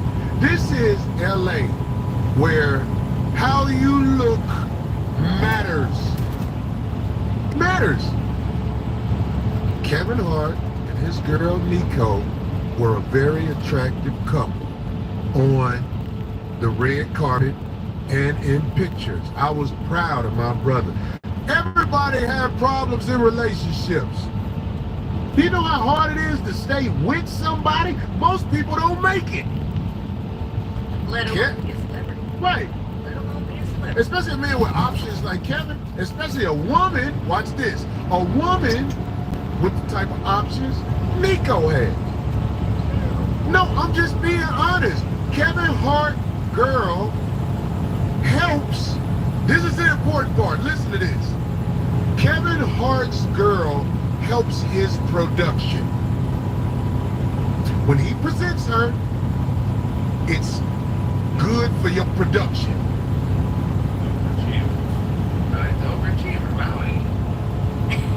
You can't be on the red carpet with a blister.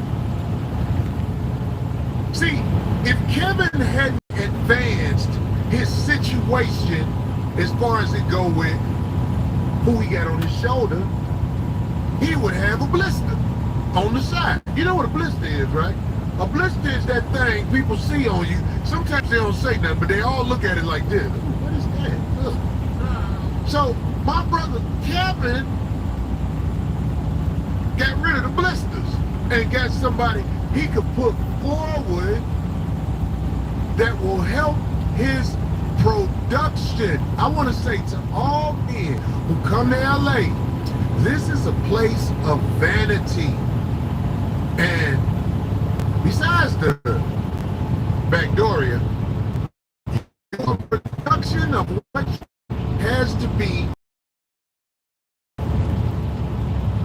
If you standing next to a blister, it will interfere with your production. Then we have a picture there. Let me look at that picture again. Yeah, goddammit. Kevin, she had to wear heels. That's the only thing. You my nigga. I love you to death. But she got to wear her heels with that beautiful dress. His girl, Kevin Hart girl, helps his production. You can't be seen with a blister, gentlemen. Ain't I? I'm cold because I ain't got to say what it is. I got to speak the truth. That's what I have to do. I have to speak the truth. Everybody in Los Angeles who trying to make it big time, if you seen in public on the red carpet, it's best that you have something that helps your production. And on top of that, they have a family together. They have had problems, I'm sure, like most couples have. But I love this picture because I was there when they first started being around each other. And they beat the game. All of the shit in the news about, you know how we all get rated by the media with stuff we may or may not have done wrong. They beat it. They showed up at the BET Awards. I have a special place in my heart for what I feel is productive of my brother Kevin. It ain't no secret. Kevin has helped me before. I love Kevin. I love his girl. I love them being together. I have never seen this woman lie, especially on me.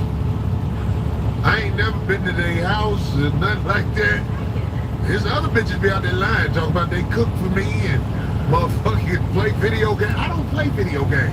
And I don't let bitches cook for me that I feel like are blisters. So what I'm saying is this. I want to give my brother all his props for moving on from the blister. Because you can't do it like you want to do it with a blister on your side. Now, what is a blister? A blister is exactly what it is. Even if you put a lot of makeup on a blister, we still see the blister. You can put light-skinned bitch makeup on a blister. We'll still see the blister. You a blister.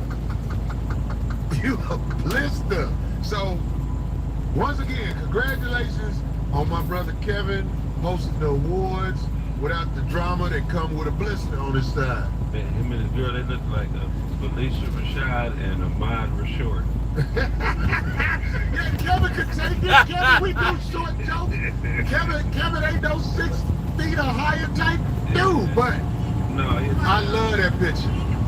I love that picture. I ain't saying that for hate, and I'm not saying it for whatever, but I was like, hold on, man. This man found a way to excel in life. I don't care what y'all say about nobody. Everybody gonna get it.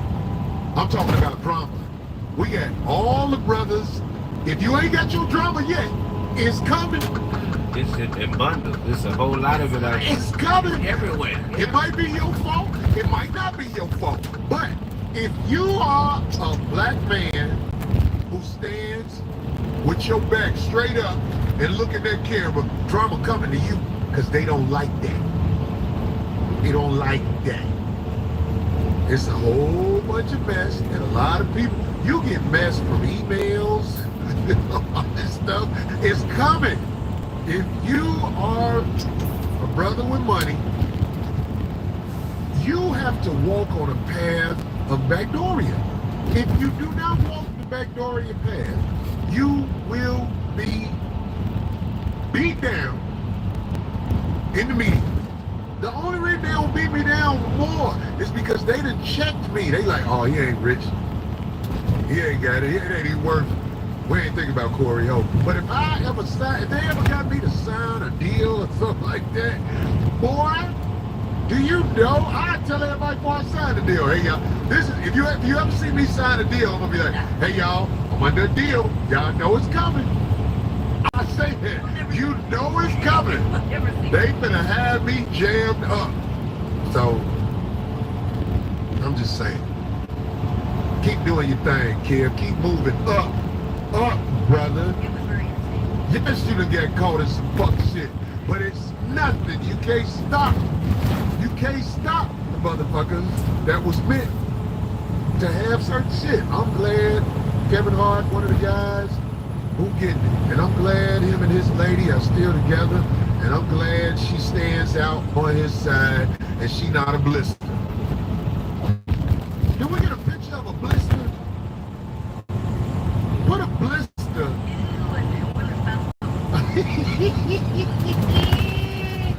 Hey man, these blisters are out here. And they can't understand why don't nobody want them. Because they blisters. They blister you. Dog. What is the definition of a blister, Nail? Can you look it up?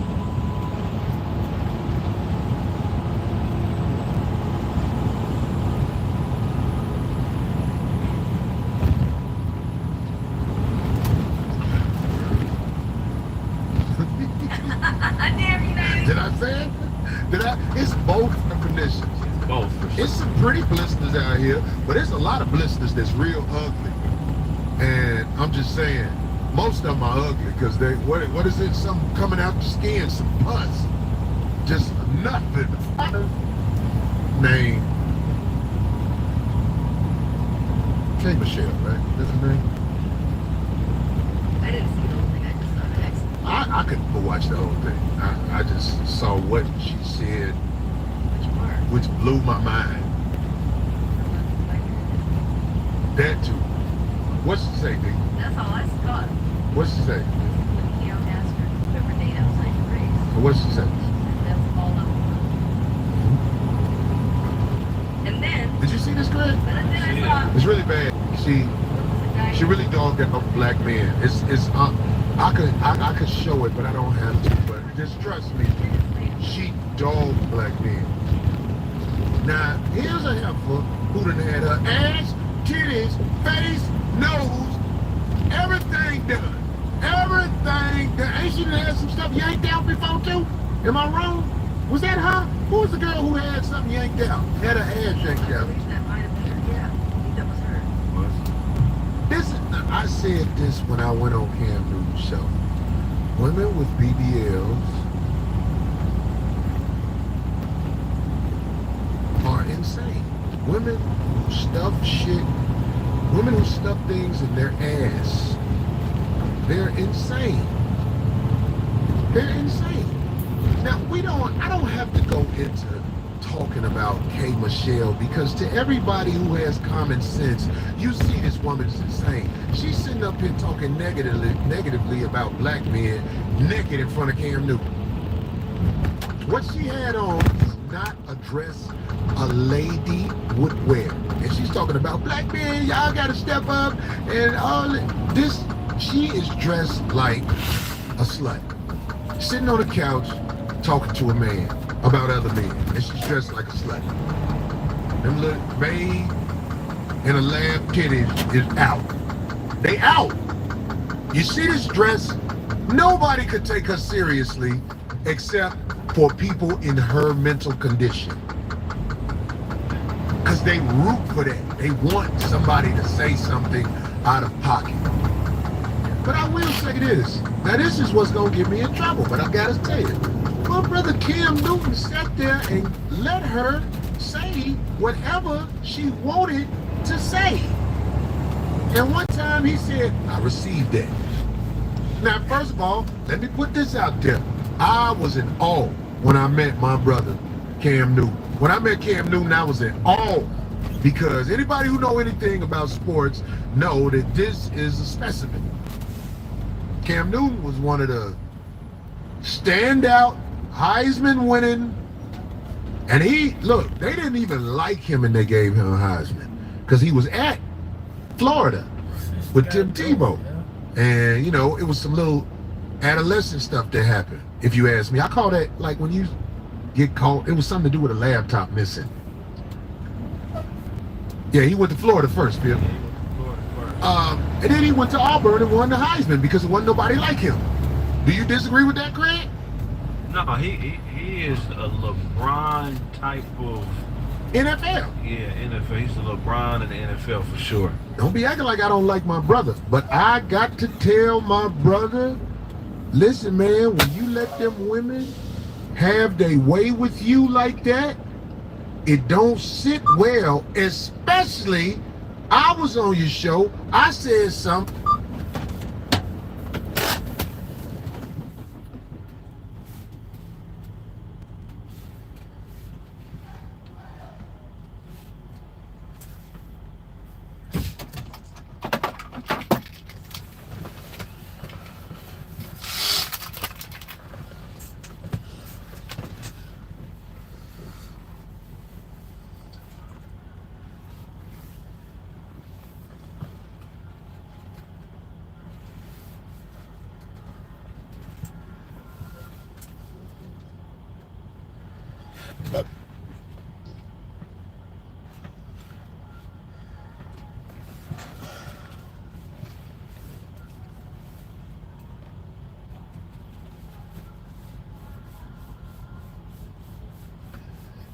JB in the house.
What up with you, bro?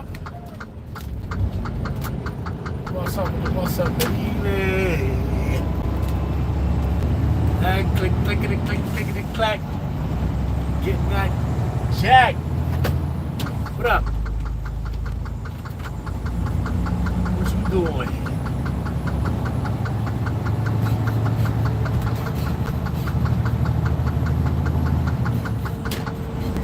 Oh, you getting a arroz de pollo a la ras?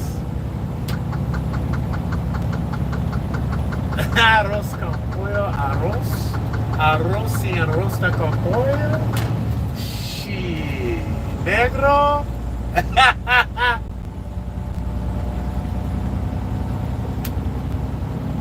You maricón. What?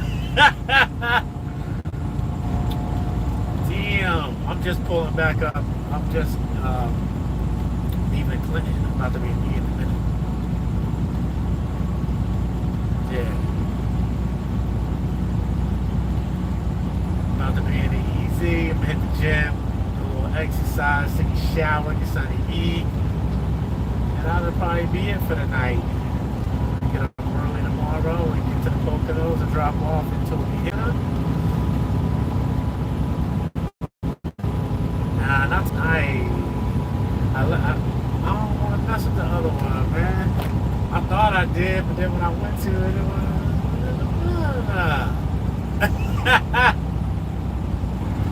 it wasn't what I wanted. Should have been asking questions, that's what it was. Information, I didn't like the information I received. I can't deal with this. It's part of my life. I don't want none of this.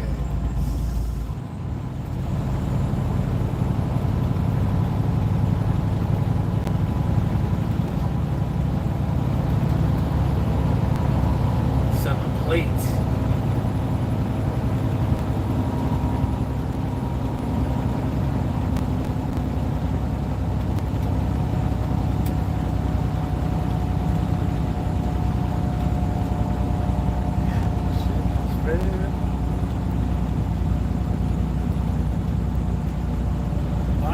To knock some mixing in a minute.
lady, K. Michelle, sit there and talk crazy. I don't care if a bitch be crying.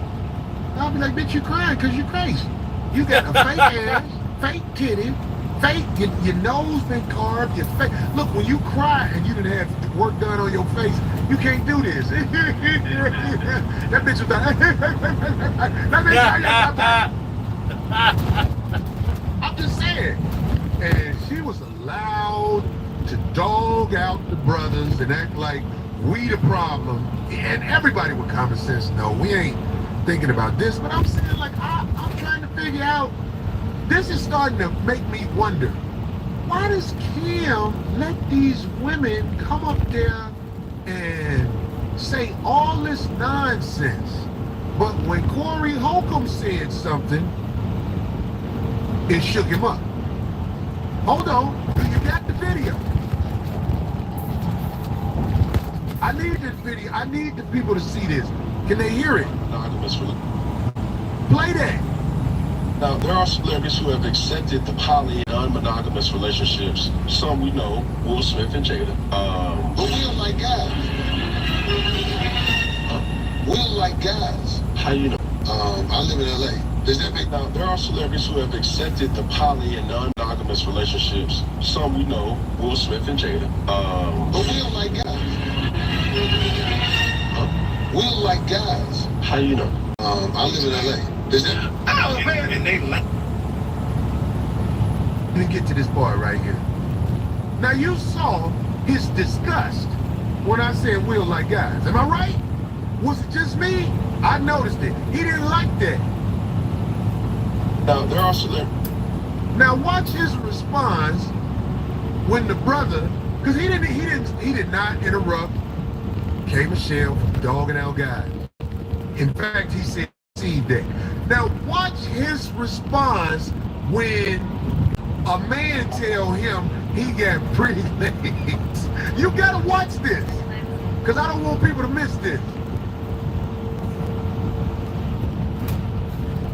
Oh man, and they land up like it. Man, listen, I'm back working out. You put shape, you got pretty legs, man. Oh man, and they land up like it. Man, listen, I'm back working out. You legs, man. Oh man. He said, oh man, hold on. I don't care how much in awe I am of you as a football player.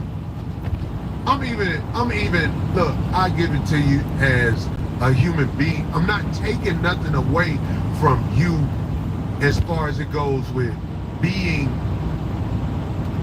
somebody who might be trying to do the right thing.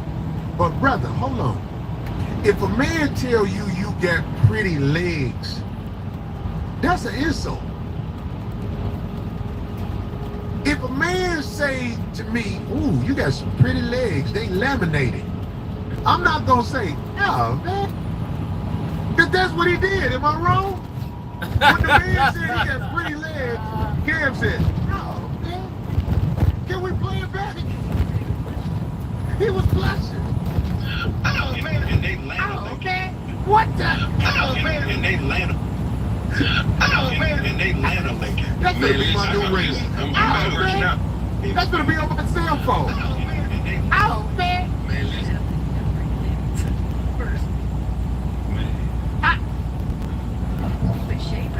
Oh man, and they put shape. You got pretty legs. Man. Hold on. And they land up like it. Cut it off, because this is crazy.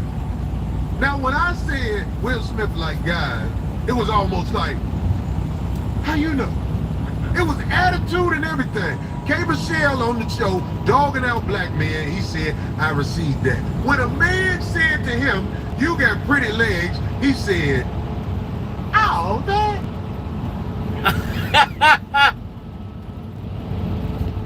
See, this is the problem, Craig, Darlene, 5150 family. There are a lot of men in our society who got something to hide, and they don't like Corey Holcomb because our people. And it's not fair that the reason you have an issue with me is because you are hiding who you are. That's not fair. That's not fair, man. That's foul. Y'all dogging out your brother Corey because you don't want the world to know. Oh, man. That ain't fair. That's not fair, man. I'm tired of being dogged out and told I'm messy and everything because everybody got secrets that get exposed. Do you know I am a man, homie? If you're around me, I'm watching you. I'm gonna peep you. I'm gonna see what you did and what you done. Oh, man. You could, look. I hope I ain't burned bridges with my brother, but I am bold enough to say what I'm saying because I feel like I didn't get a fair shake. I brought something out of you that had frustration attached to it when I said what I said about Will. I wish I wouldn't have said what I said about Will because I don't want to call out one person. That's not fair. But we are in the motherfucking streets. I'm in the motherfucking streets. We see what the fuck it is. We see what it is. We see what it is. That right there.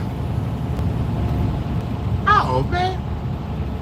That's the face. Look, I wasn't treated fair. I didn't do nothing but have an interview and tried to do the best I could do. I was so happy to see my brother. Look, I shook his hand like I was a little kid meeting a superstar. And I don't even do that unless it's sincere. I still ain't mad at Cam Newton or nothing, but I did peep what happened. And it's not fair. Don't get mad at me for speaking on what I see. And this man spoke on what he saw, and it was, oh, man. And y'all was in Atlanta. Now look, all my real motherfuckers in Atlanta. Yeah, but I'm just saying, it's time to stop hiding from who we are, because if you like men, I can't say that it's a good, godly thing to do. But being mad at men who pick you like men is not fair. It's so many guys that I know, they don't want to be around me.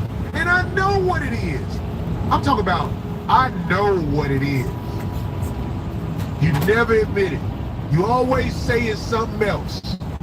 But you know, I know you moist. I know you moist. And I peep it. And you don't like it because of that. Not because I did to you. It's just you know I know. What we gonna do in our community about the men who know that the real motherfuckers know? What we gonna do? We get discriminated.